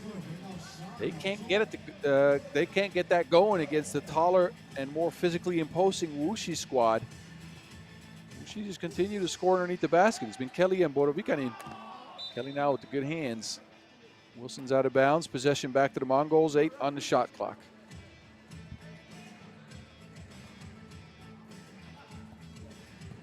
Batar Erdeen. Batar Erdeen steps back, contested by Chen. It rolls off the rim. Now Wang down to Kelly. Kelly looking for space. Can't find any. Chen forgets to catch the ball. Chen up with the quick scoop. And that's right before the shot clock. So a 5-point lead for Wuxi WenLv. And Dundgol look lost again.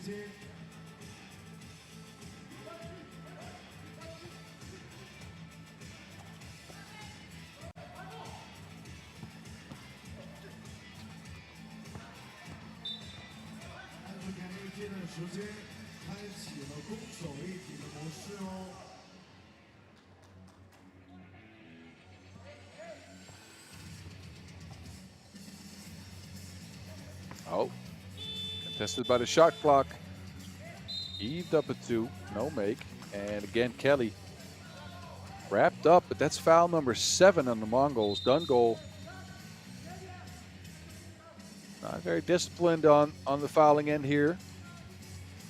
So we will see 33-year-old Andrew Kelly step up to the free throw stripe. Kelly, who was a member of Liman last year. Only played a tournament with them, though. Only a single tournament. Now featured on this Wuxi squad. And again, Wuxi's been in this is their 4th pro circuit tournament this year. Came out of the pool just once. An opportunity here to make that twice. Uh-oh.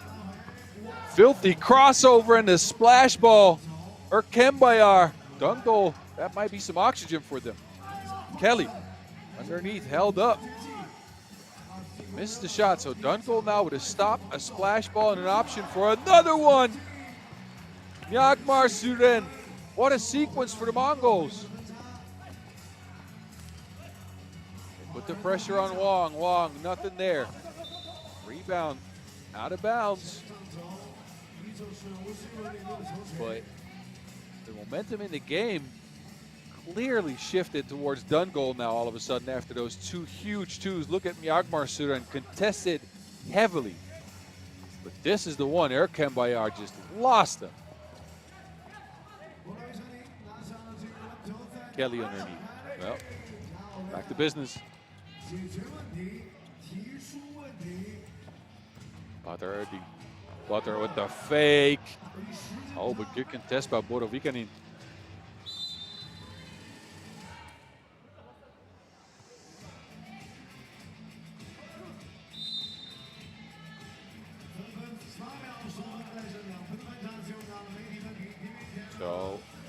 second TV timeout is upon us.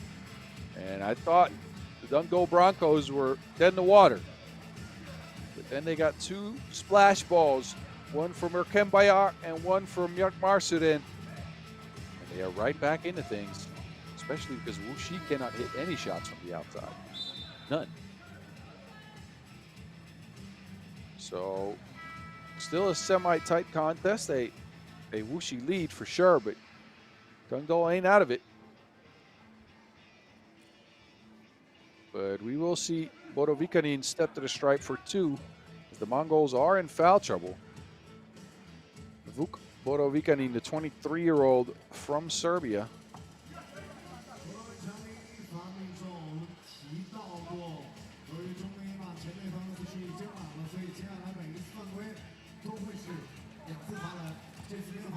And an 11 to 8 score as a result. Possession over to Dundgol.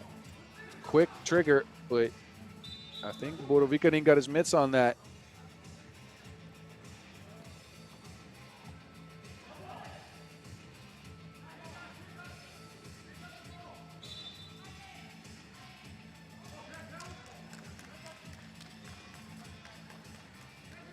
Possession is back with the Mongols. That shot was touched, as I said, by Bodo Vikanin. Referees want to get a good look at this, though, just to be sure.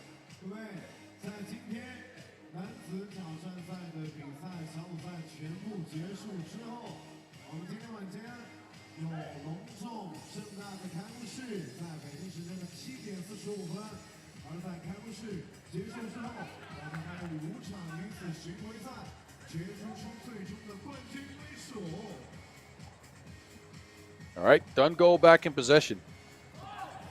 Oh, they go with a pretty play. Marsuden got everybody lost. Gets the layup to go. Back to a one-possession game we are.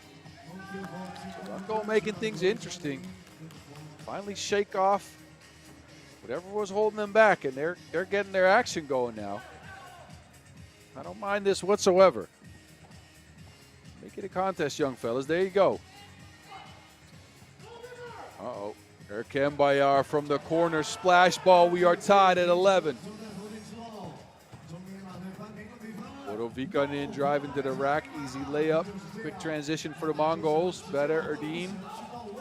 Batar Erdin with the crossover and the step back. Lost Chen, splashes again. Dundgol is up by 1 point. Let me remind you, they looked dead in the water here just a second ago, but uh-oh. Batar Erdin with the filthy splash. But then they foul Bodo Vikanin. And that's foul number 9 on the youngsters. Serve can't connect on the freebie, though.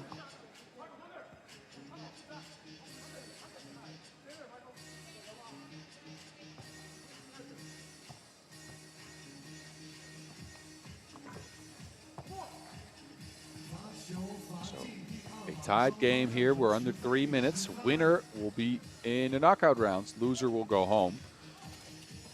There's Marsuden on the drive. Hangs in the air. Can't make it, though. Bodo Vikanin chases down the rebound. Tries a 2. Now it's Batar Erdin's turn. A screen. Batar Erdin, top of the key. Rebound ends up with Wang. Kelly's been a little bit quiet the last few minutes. Now he's trying to go for a drive. Play is broken up. Out of bounds.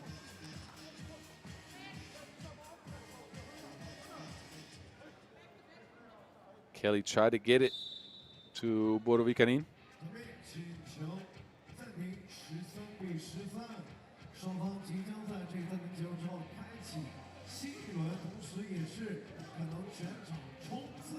Timeout on the floor. Gives both teams an opportunity to try to get their strategy on straight for the last stretch of the game here.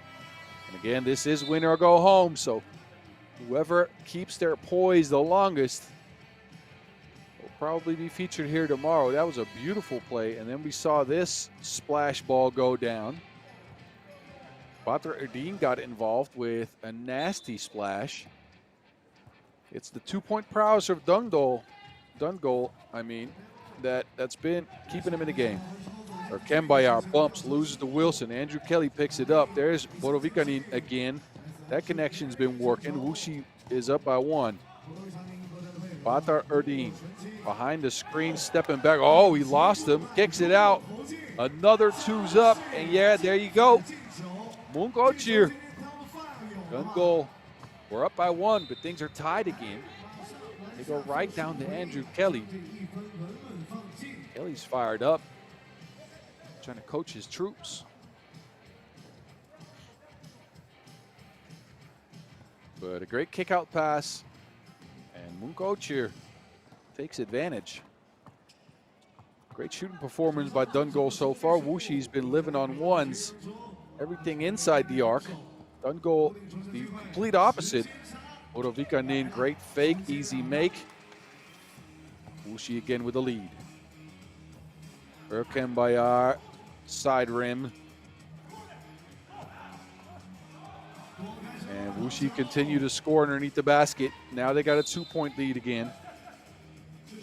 Foul called on the play. Kelly this time. That's only foul number 5 on Wuxi. They've been very disciplined on not fouling. I was going to say on defense, but they've given up a ton of 2s, so that's not the case. They have been clean as far as the physicality on defense. Miak Marsu then with the spin move. He loses Kelly. Man spinning out here like Beyblade. But Kelly with the answer right away.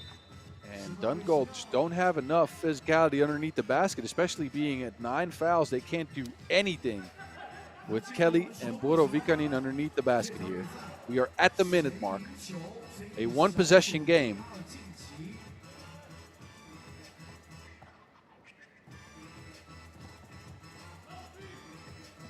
Here we go, sidestep. Badr Erdin misses, picks his own rebound up, flips it up, but not in, forgets to score. Now it's Kelly. Kelly wants the rock. He gets it taken though. Badr Erdin. Badr Erdin attacking.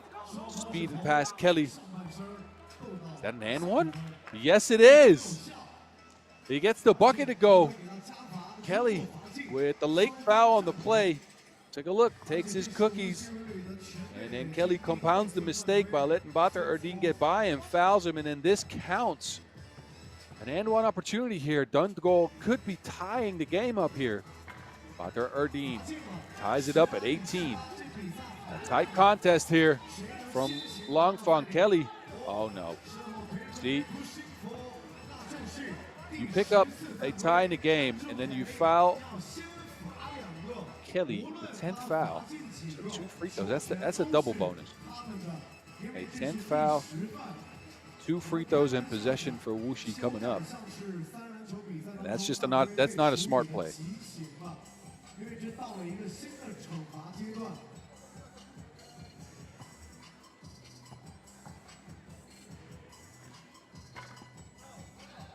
Kelly, splash ball in the first.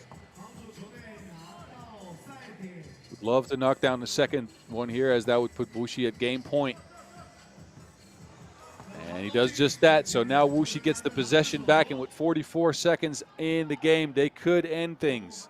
They go with Borovikanin, Kelly, and Huang. Dundgol, they need a stop and a bucket. Borovikanin in the post. This has been go-to all game, and he ends Dundgol. The Mongols put up a valiant effort, finally shook off what was holding them back, but it wasn't enough, as the inside-outside game, mostly the inside game I might have to add, of Kelly and Borovikanin was too much to handle for the young Mongols. Wuxi WenLv take this one 21-18, and we'll be moving on to day 2 action out here in Langfang. Dundgol, well, we might see him again in the next tournament. They're done for now. The final score in this game, 21-18. Y'all enjoy the highlights before we finish up the other pool.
So we got 2 more 10-minute sprints left in Langfang here. Pool C about to be wrapped up.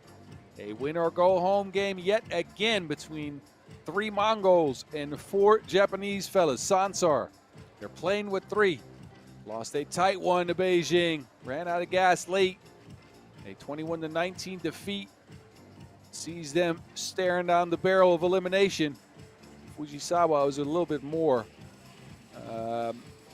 of a measured contest. A 22-12 loss to Beijing. They couldn't score after a hot start. They couldn't score enough shots from the outside. Only went 1 for 16 for 2. That's not a great percentage. Anyway, these 2 teams are going to be facing each other. There's going to be some hot shooting. Again, 16 twos put up in that game for Fujisawa. So they like to shoot. 15 put up for Sansar.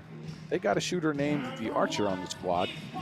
The man knows how to work a Wilson from beyond the 2-point arc. He's joined by Ikbayar Chulunbatar and Binderia Sandak Dorish. Ananda Aryambol, the last one to come out. The Archer, Sansar here playing with 3. Again, they almost beat Beijing, but it was not enough. Too little, too late is not the word for it. They ran out of steam. They were up big in the game. Beijing came back down the stretch and ended up finishing them off.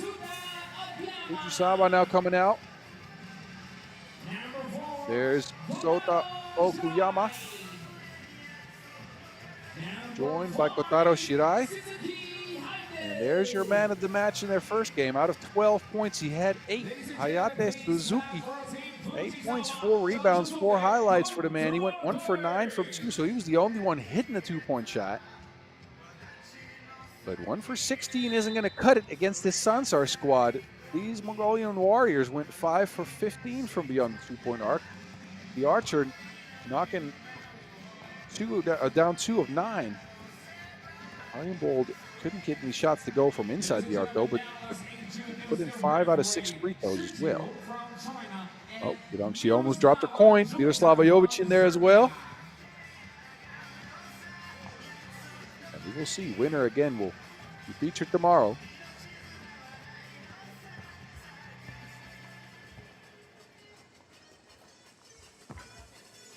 Winner will be playing Liman in the first quarterfinal of the day tomorrow. For those of you that are eager to watch that, we'll start that at 4 p.m. local time. You translate that to your own time zone. I don't know where you are. So who will be facing the Serbs, the number 1 seed? Will it be Sansar or will it be Fujisawa?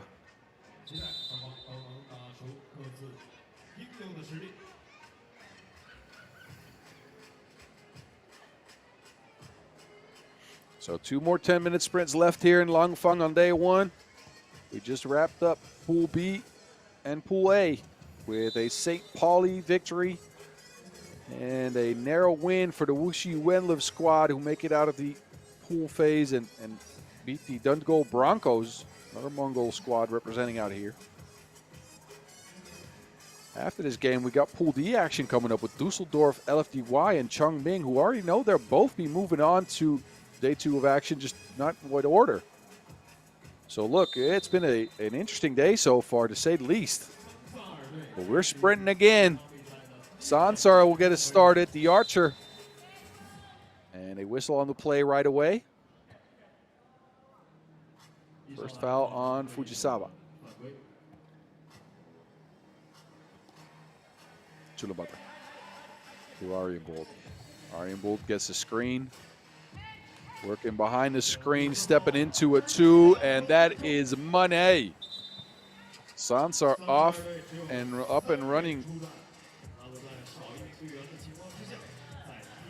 This is what the Archer likes to do. He likes to rock you to sleep behind that screen, stepping into 2-ball after 2-ball. Don't let the man get hot. And now Chulumbatar gets involved as well. Suzuki, can he answer?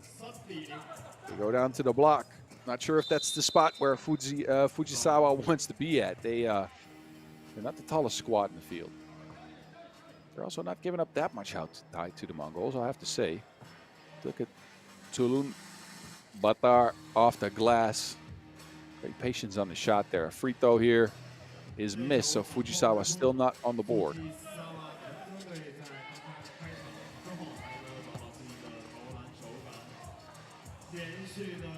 And Sansar just off to the races. A 4-zip start after a minute. Fujisawa, no defense. Suzuki. The trend of missing twos continues for the Japanese. And again, no defense on pick and roll action. And this is what Sansar thrives in, the high pick and roll with the archer. And it's Dundgol taking advantage here.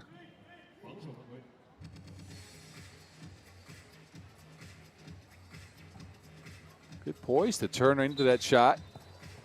Now a travel on Fujisawa, who look out of sorts.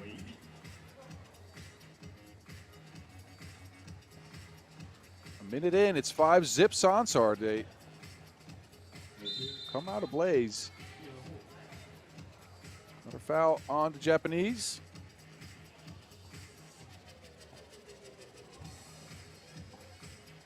It's looking like they might be a little bit outmatched by these three fellas from Mongolia. A 1, 2, 3 here with Aryan Bold and Dundgol. Beautiful team play for Sansar.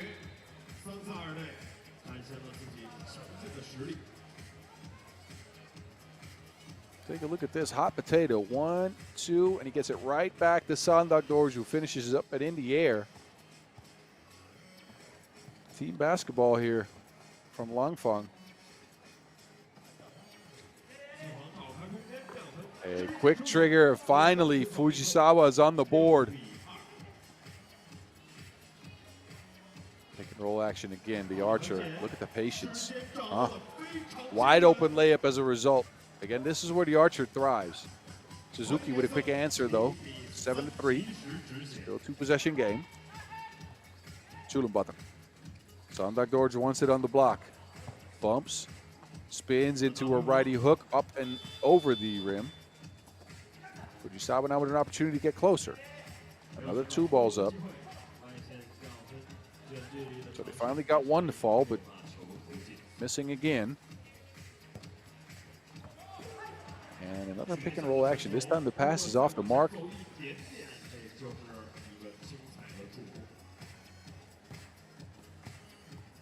Aryan Bold. To Dundgol, but now Mongols are getting sloppy with the passing. Fatigue might start coming into play here early.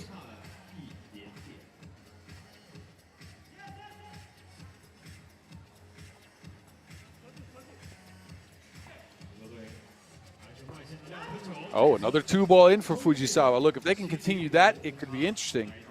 Chulenbatter, same move he did earlier, but no score as a result. Now foul on the floor as Kawabata got wrapped up. But Fujisawa at least making it a game now. Two balls. Got them close. That's what you want to see if you're watching from Japan. Unless there's any Japanese Sansar fans out there. If you are, let me know. Hit me up at BAZZ50. You can let me know how my pronunciation is. I try. Also, hit up our official accounts, please, if you do, at FIBA 3x3. All of today's action, as well as the Almaty World Tour that is about to start later on today. Take a look back at the Bordeaux Challenger from earlier in the week. Look, we got non-stop action here for y'all. Continuously. 3x3 don't stop. Well, unless it's, January. But this pro circuit runs from the end of April to the end of November. And we got you covered with all of the action in 3x3. So hit up that official account. And while you're at it, subscribe to the YouTube channel. That'd be nice. so you can hear more of me and others. 击球就投。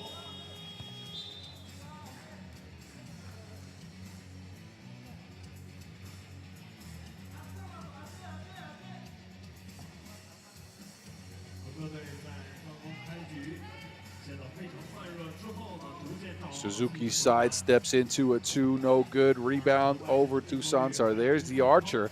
He will try from the same spot. Different result. 继续拿分。 Burning the nets is the archer here. 9-6. Make that 9-7. Easy finish for Fujisawa. They have a shot now. Again, Sansar is playing with 3. That is one of the hardest things to do in all of 3x3. They do have a man called the archer, though. And he has got his bowstring tied. Oh, wow. Good fake. And Dundgol there. That's a statue fake right there. Haven't seen that in a minute. Suzuki. Uh-oh. Crossing and saucing. Ayate Suzuki is a crafty ball handler. Shown that so far. Again, he was good for 8 out of 12 points in their game against Beijing. Relentlessly attacking the rack. 就是快速上分的一场比赛，然后呢进攻效率都不算低。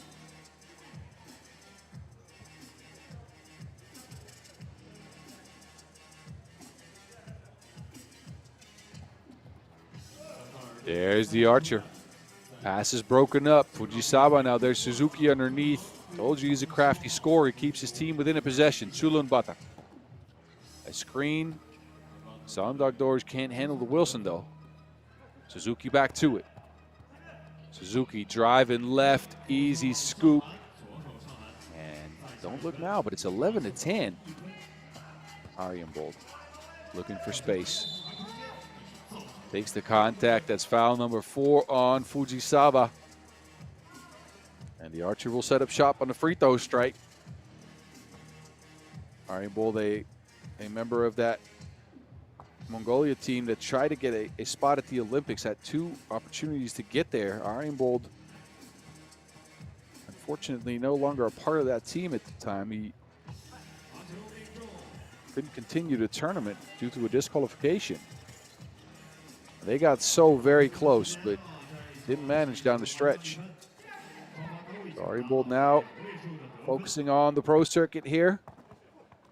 His team Sansar out here battling with 3.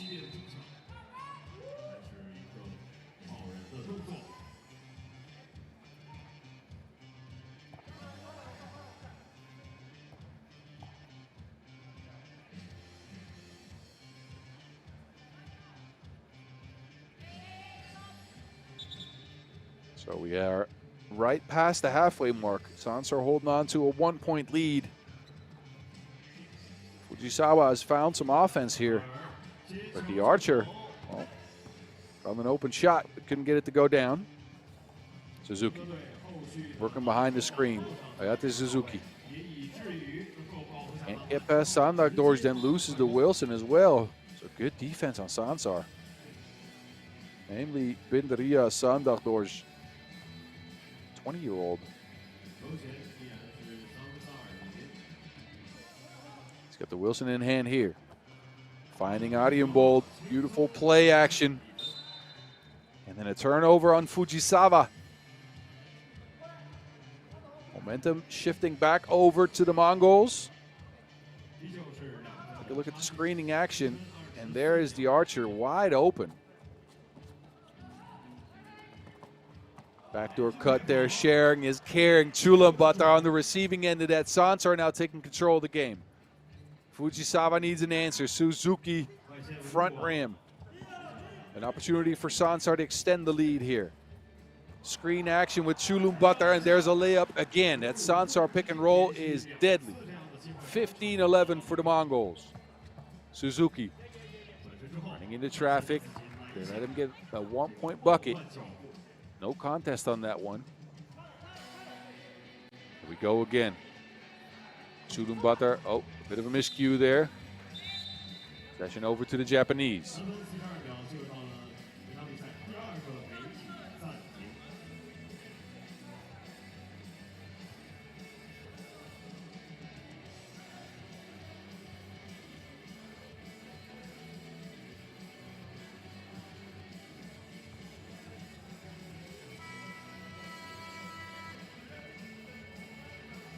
Take a look back at the happening so far. I told you Sharon is Karen. Chulumbatar on the receiving end of 2 passes there. Sansar's team play has really stood out. Their passing game has excelled, and it's led to a 3-point lead over Fujisawa. Oh, hanging and hitting underneath. There's Okuyama. The 22-year-old bringing his team back into things. That will count with an opportunity for one more at the stripe. Look at that. That Wilson had more jelly than a middle school lunch. Free throws missed, though. So it remains a 2-point game here. Under 4 minutes to go. Aryambold to Chulumbatar. Could have taken a shot, opts out of it, loses to Wilson. Fujisawa now quick trigger. Splash ball, 15-15. Okuyama taking over the game.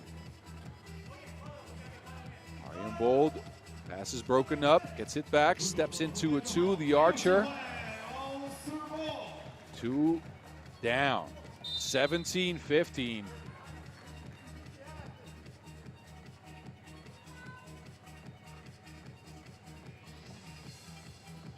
As you think Fujisawa's climbing back into things, it's the Archer with another one of his patented 2 balls.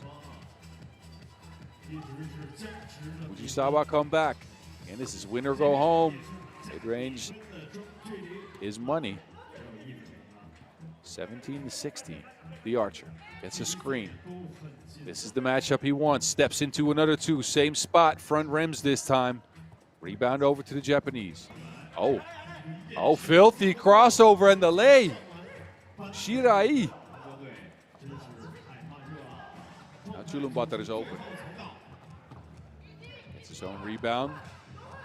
Brings it out to the Archer. Archer on the drive, taking the contact, up and off the glass. Sansar back up by 1. A tight contest here, foot on the line, and they miss. So Sansar an opportunity to get closer to game point. Chulumbatar fading on the shot. A whistle on the play. You can see all 3 fellas in green right away, hands to their knees. Playing with 3 is extremely tiresome in a game called the 10-minute sprint for a reason. I don't know if you've ever tried to sprint for 10 minutes, but that ain't no fun. You get tired. Anyway, a timeout just to get some oxygen back into their bodies for Sansar. Fujisawa, they're going to look to continue what they've been doing for the last minute or 2, and that is put pressure on the Mongols.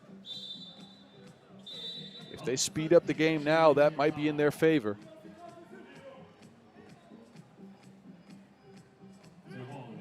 They can run through 2, maybe 3 players at a time and get a screen going. They can get the Mongols tired.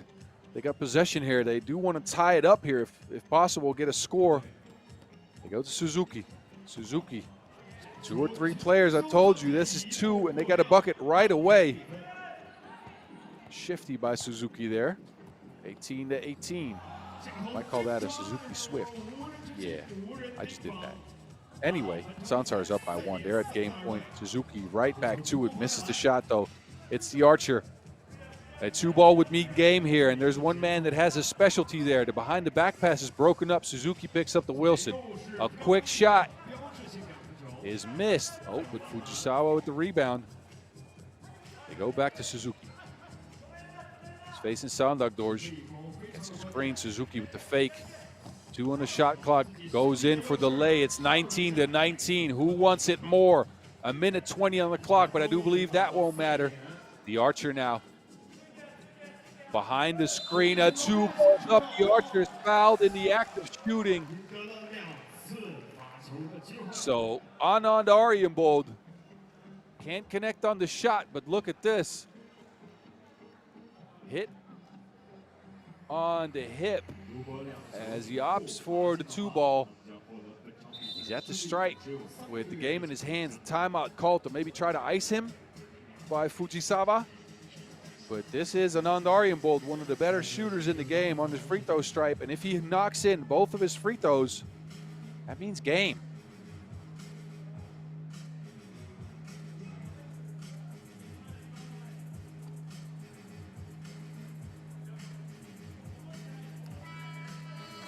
Arienbold on the season, a 80% free throw shooter. So very capable of ending the game right here, right now. In their first game of the day against Beijing, he went 5 for 6, so he did miss one.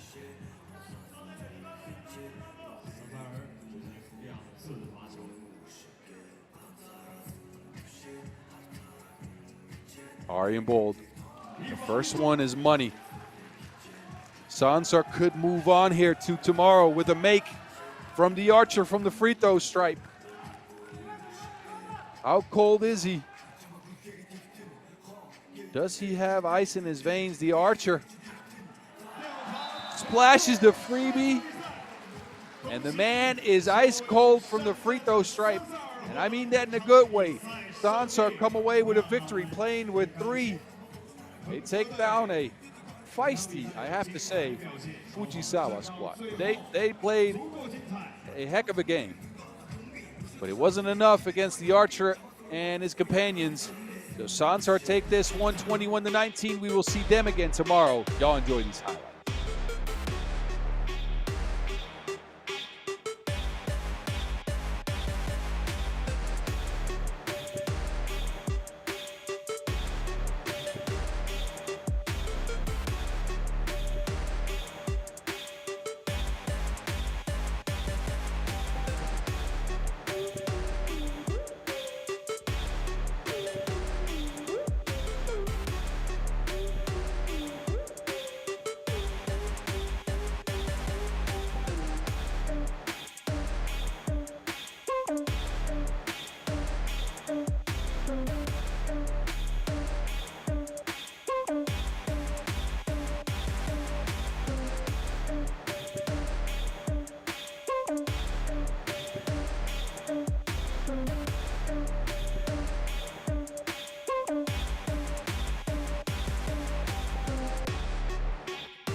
We got one more 10-minute sprint left.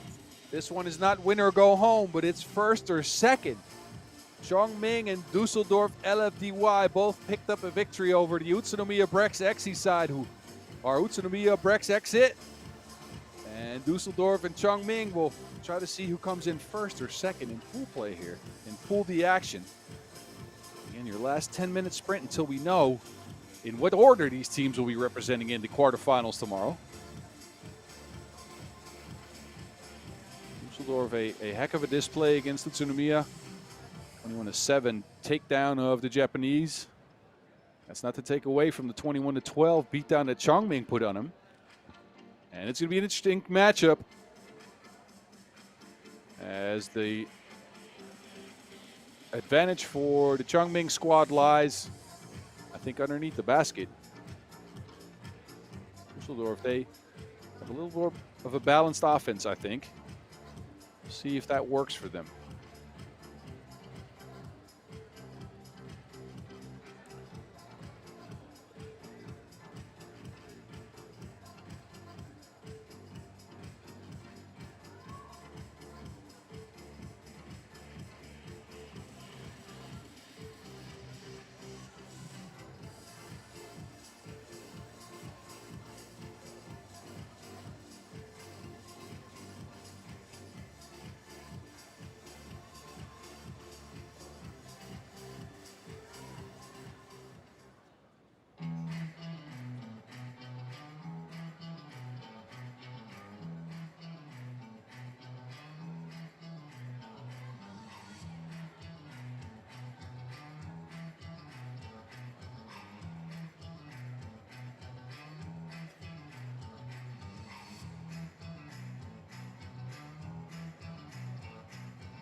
Ladies and gentlemen, the game between Team Dusseldorf versus Team Chongming is about to begin. Now, let's welcome Team Dusseldorf! Team Dusseldorf coming out first. And it's the man with the hand and so many rebounds. Kevin Bryant, 6.6 rebounds in their defeat of Utsunomiya. He's joined by Florian Wendler. Niklas Kropp, who hit down 3 twos. 8 points for him to lead the squad, and Fertig filled up the stat sheet. 5.3 rebounds, 3 highlights, 2 key assists, and 3 rebounds. Man was all over the place. Did I say 3 rebounds twice? I did. Anyways, the Germans, Dusseldorf LFDY. And they're going to be playing Chongming to try to determine who will face Princeton and who will face Wuxi in the quarterfinals. First in pool will face Wuxi, second in pool will face the American side. This is their ace for Chongming. Cameron Forte, 12.6 boards for the American-born player, 9 of 14 from the field in a dominant display over the Utsunomiya BREX side. He's joined by Ji Chao Shang, Zhen Wan Liu, and Zheng Ji Wang. And this is your Team Chongming. Again, second pro circuit event for these fellas. First time was in Chengdu when they surprised some people with a run to the quarterfinals. Could have even made it out of the quarterfinals. Lost a tight one. We'll see if playing in their home country will help them out at all. There's Alex Telesainen. And the referees in this one, Katsuo Nagoshi as well from Japan. Alex being from Estonia. How will Dusseldorf stop that man? He's a lefty that likes to bully. Cameron Forte, the 31-year-old. He's almost 2 meters tall, weighs 100 kilos. I think it's going to be Wendler and Bryant tasked with stopping him. And that is going to be a difficult matchup for them. Forte, again, a crafty player going towards the hoop, uses spin moves and his strength to try to create position on you. Goes to his left hand often, but he is very, very good at finishing with his left. So, again, he scored 12 points in that first game over Utsunomiya BREX. It's going to be interesting to see who can stop him. Now, what could help Dusseldorf is the fact that this Chongming squad is not a very prolific two-point shooting team.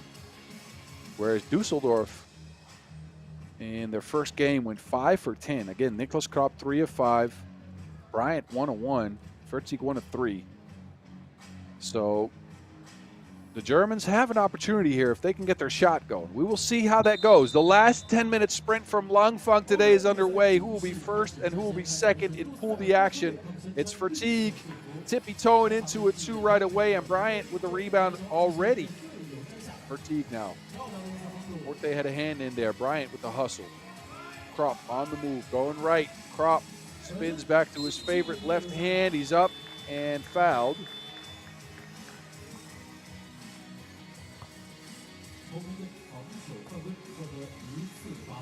Look as Kropp spins into a bucket, gets bumped off his spot there. First foul on Chongming. Kropp misses the freebie, gets his own rebound back, and there's Bryant. Johnny on the spot. Dusseldorf on the board. Look, Bryant's tasked with Forte. Oh my. That's going to be a difficult matchup for him. I'm not gonna lie. Bryant is a scrappy player.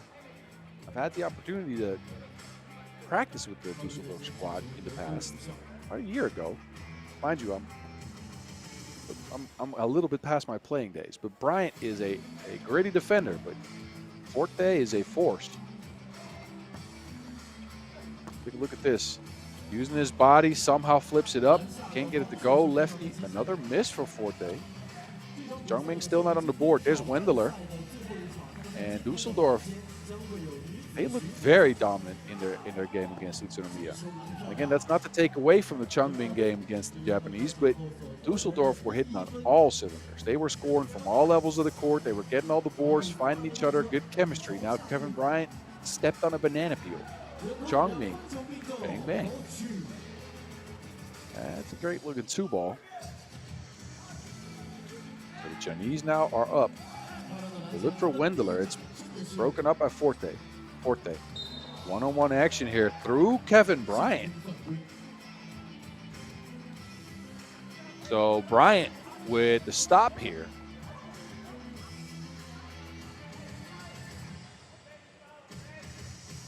Take a look, takes it to the chest. And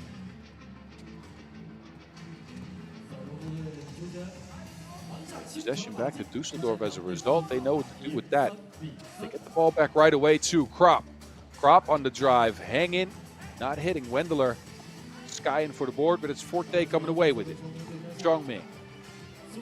They get Forte going to the hoop. Krop contest, but not enough. Now it's Vertiek and Krop working the two-man game. Vertiek almost loses the rock, but a foul called on the play. That foul on Zhenji Wang.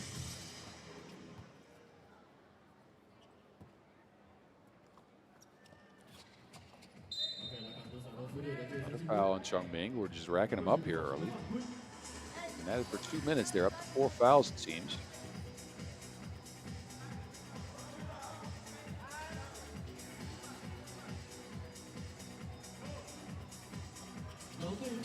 Vertiek, line drive 2. No, Krop almost gets the board, but it's out of bounds.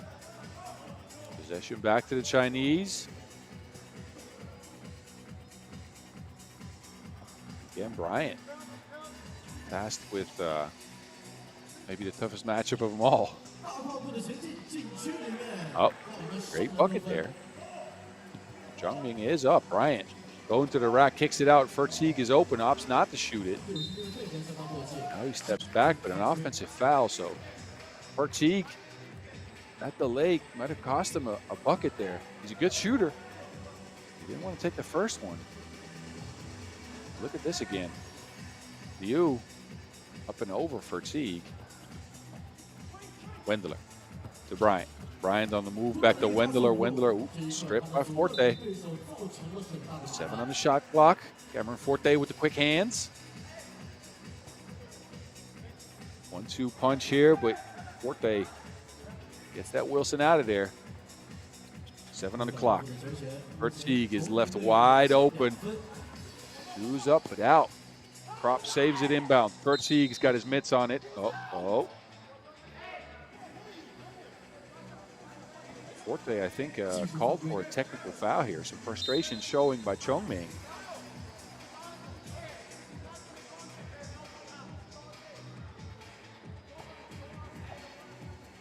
So we will see the man that's sometimes called the 3x3 unicorn, Niklas Krop. Step up to the stripe, the lanky German. The ball handling skills of a guard. But the body of maybe even a power forward. I don't know. Anyway, Dusseldorf, they got it down to a 5-4 game. A screen for Wendler, hands it off to Krop. Krop on the move with the left hand. Wendler again, strip. This time I think it's off his own leg. So Forte, even though he's not contesting shots, he's making sure people can't get close to the rim. There you go. Strips it right off of Wendler's leg. So a fresh 12 for Chongming to work with. Forte now. Bump. And the bucket. He's complaining to the referees. Again, he better watch out because he already has a technical foul. Bryant to the rack now. Rebound Wendler. Now it's Krop. Krop, 1-2 game. Steps back. Lefty stroke. The man can shoot it. Ties the game up at 6. Forte. 2 dribbles and a lefty hook. That's all it takes. Go fishing with that hook. 7-6 Chongming. Krop, same spot, fading away. Another 2-ball splash. It's 8-7. Niklas Krop taking over the game here with 2 quick 2s in a row. And Dusseldorf's on top. Take a look at this. First one, splash. And it's Dusseldorf now with a 1-point lead.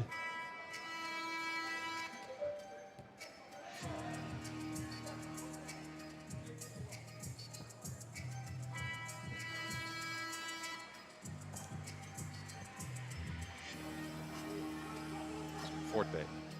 High post action now for Chongming. Forte hands it off. That Wilson was lost and found.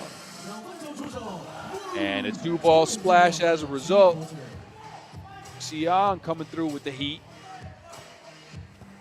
Answer coming here for Dusseldorf by the name of Krop. He crosses, hangs, and is fouled on the play. That's foul number 6 on Chongming. I do believe that foul's in the act of shooting as well. So Miklos Krop will take his skills back to the free throw stripe. Take a look again at that 2-point make earlier. And here we see Xiang step into a 2. Krop, no make. Bryant, rebound, also a miss. But Chongming right at the limit of the bonus. 6 fouls after nearly 4 minutes of play.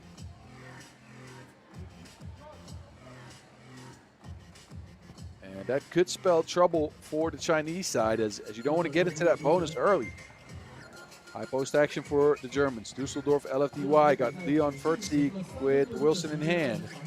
Bryant, behind the head pass to Wilson, Fertzig, gets his own rebound. Now Fertzig steps back. Another rebound for the Germans. Oh, no, it's saved inbounds by Chongming. Forte looking to attack. Bryant is in the way, and Bryant is scrapping and clawing and making it very difficult for Forte to score. Oh, offensive foul now. That's 2 free throws coming up. So Kevin Bryant, credits to him. He's given up some weight, he's given up some size, but he's scrapping and clawing, and he's making it extremely difficult for Forte. Take a look. Forte here hooks him for the rebound. It's called for the foul, so I think a technical foul was issued as well. Fertzig is stepping up for the free throws, which is odd. I thought there was Bryant that the foul was called on. Anyway, might be something different here. Anyway, Dusseldorf got a 1-point lead. Xiang. The lead remains at 1. Bryant with the rebound. That man is just completely scrapping and clawing his way into every rebound he can get his hands on. I just want to give out some credit where credit's due. You need a guy like Kevin Bryant on your squad. And then Krop launches another missile. So now Dusseldorf is taking control of the game. It's 12-9, a foul situation in their favor as well. You have to contend with Forte, who now spins into the win. Chongming ain't out of it yet. Fertzig kicks it to Wendler. Wendler on the move. Bryant now, nobody wants to take a shot. It's going to travel eventually. He looks shaken up on the play.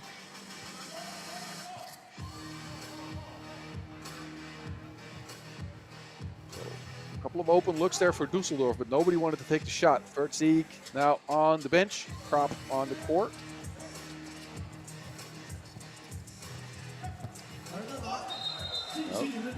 Players down here. Not sure what happened there. Bodies are flying.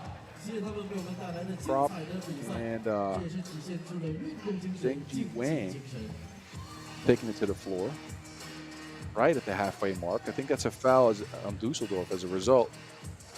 Forte now. Hands it off. Liu with the float game. Y'all take that to the beach. 12-11. Uh-oh, Brian crossed him up. Oh, he gets the N1 option as well. Not a smart foul on Forte. So Bryant crossed him off the treasure map. X marks the spot. Take a look. X marks the spot, as I told you. Went up and tried to dunk it. Forte ran into his body, so 8th foul on Chongming. Bryant missing some free throws here, though.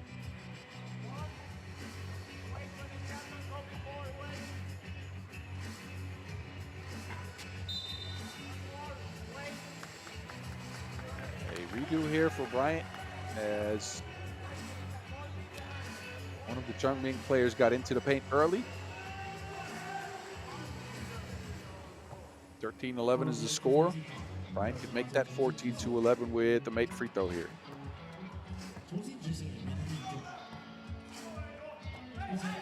Vertigue and Forte. I think another offensive foul called. Forte's frustration is showing. Vertigue showing out some hustle here. He kept Forte from gaining right of offense outside of the two-point arc, and then Forte, out of frustration, kind of tossed him aside there. So their game plan is working so far. Cameron Forte not as effective, but now they travel on the Germans.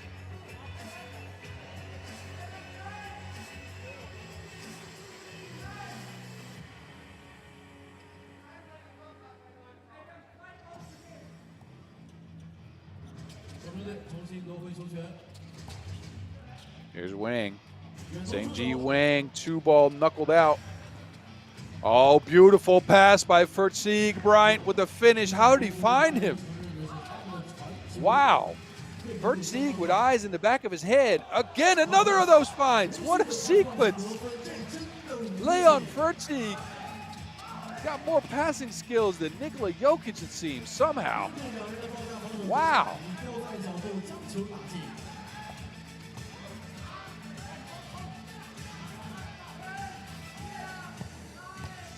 Vertigue on the move now. Hesitates, gets it to Wendler. And Dusseldorf now is rolling. Leon Vertigue is just dishing out key assist after key assist. A foul now on the young German.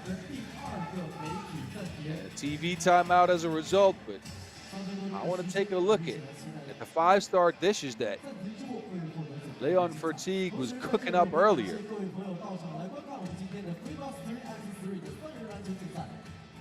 Take a look at this. He found them like Liam Neeson.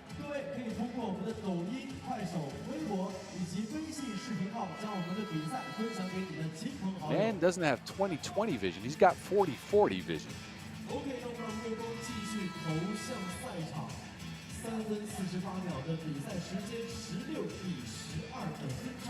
Forte back out there. Attacking Bryant again. This time it's a foul on Bryant.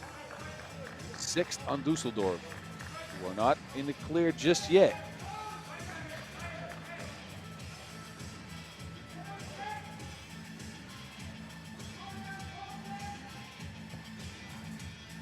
Go back to the same play. Forte in the post again. Now, the technical foul issued for flopping on Bryant.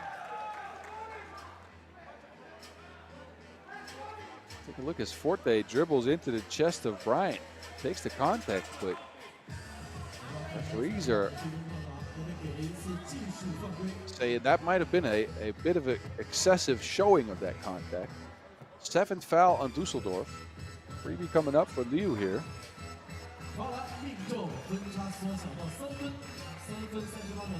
So a 3-point lead remains for Dusseldorf, but both teams in foul trouble. Momentum is in the middle here. I don't know who's actually feeling it right now. I know Cameron Forte is feeling the drive, but not the make. Prop. Another 2 balls launched. That's foul number 10 on Chongming. And this is a position where you really don't want to be in. Foul number 10 means the double bonus.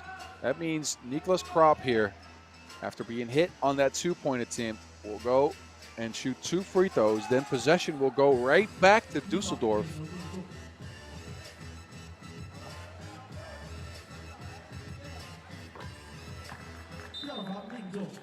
(17-13) the score now. Chongming in an unfavorable position. Back on the ropes right now. Again, they know they're going to be moving on tomorrow, but you want to avoid playing Princeton possibly. There's Vertigue to Krop. Krop racing down the lane. Bryant with the board up and in. 18-13. Another scrappy play there by Kevin Bryant. Oh, Krop says get that out of here.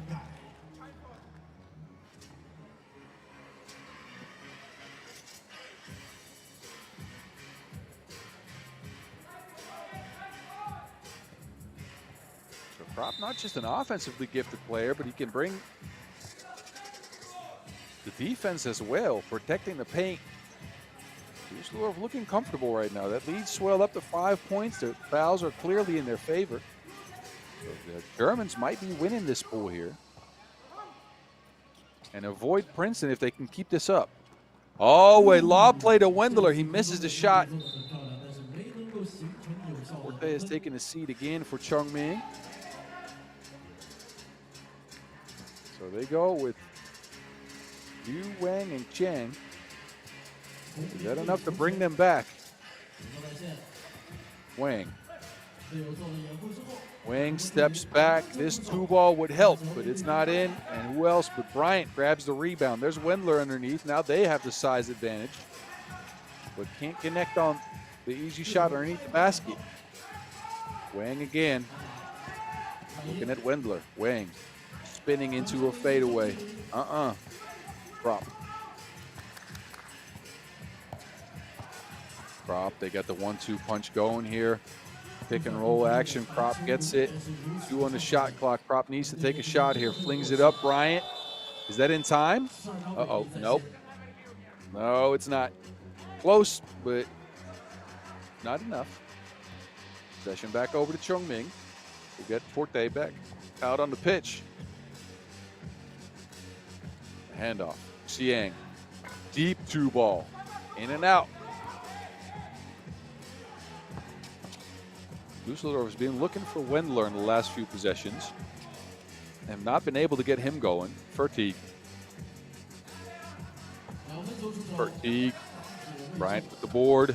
Back to Fertig. Now he drives. Fertig hangs and somehow gets that to go. Gets you some peanut butter with that jelly, young fella. 19 to 15 though after that make. And another steal. So Chongming with a quick comeback here. Forte kicks it out. The U splash ball.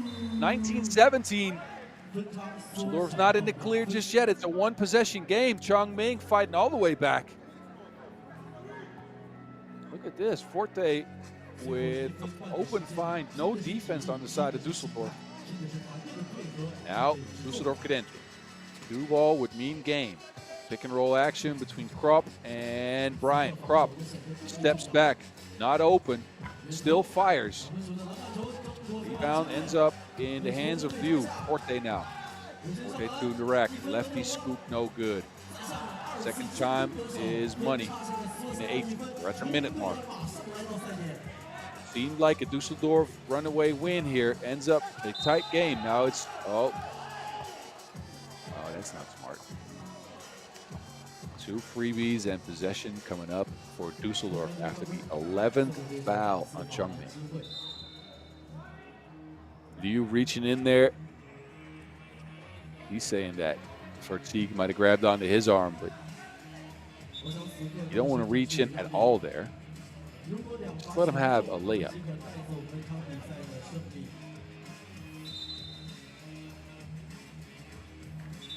Technical foul issued on Chongming.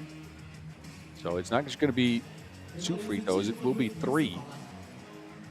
Fertig here with a huge opportunity to get Dusseldorf the pool win. Leon Fertig, first freebie is a brick. And here the crowd react as Chongming is obviously the favorite here for Chinese fans in the stands. Fertig, second one's a miss as well. Uh-oh.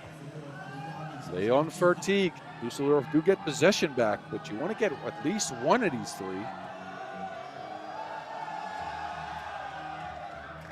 The young fella gets 1 to go, so it's game point Dusseldorf. They get possession of the Wilson. They go with Kropp, Fertig, and Wendler. And they're facing Xian Liu and Forte. They clear it out for Fertig. Kropp tries the backdoor cut, nothing there. Fertig almost runs into Kropp. Fertig now, 7 on the shot clock, bumps, fades away, nothing there. Forte with the rebound. Chongming. They need a bucket and a stop to get back into things. Forte kicks it out. There's Xiang stepping into a 2. 20 to 20 is the score now. Fertig.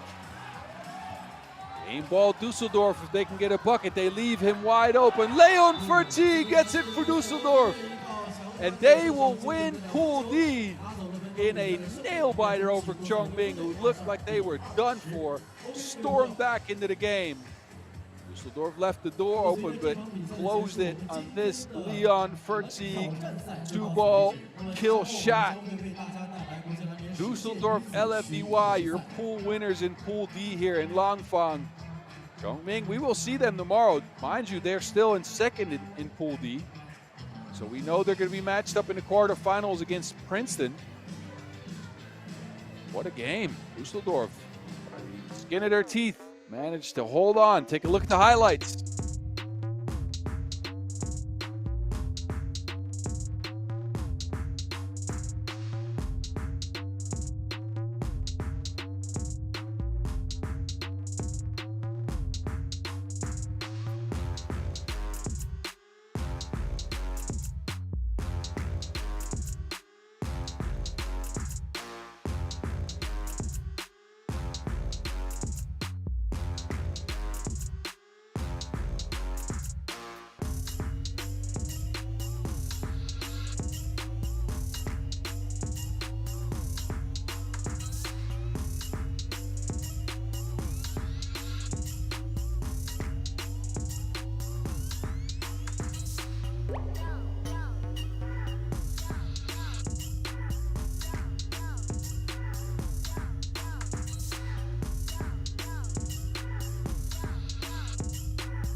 So these are your pool phase results of the day. We started the day out with a tight one. Liman and St. Pauli matching up. Then Princeton, they took home 2 Ws.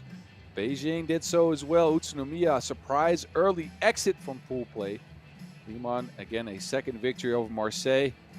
That was the first stretch of 10-minute sprints. Then we went into win or go home mode. So Marseille losing to St. Pauli. St. Pauli moving on. Then Wuxi, WenLv edging out Dundgol Broncos. Sansar nearly beating, it was very close, 21-19 Fujisawa from Japan, and then Dusseldorf and Chongming knew they were moving on already.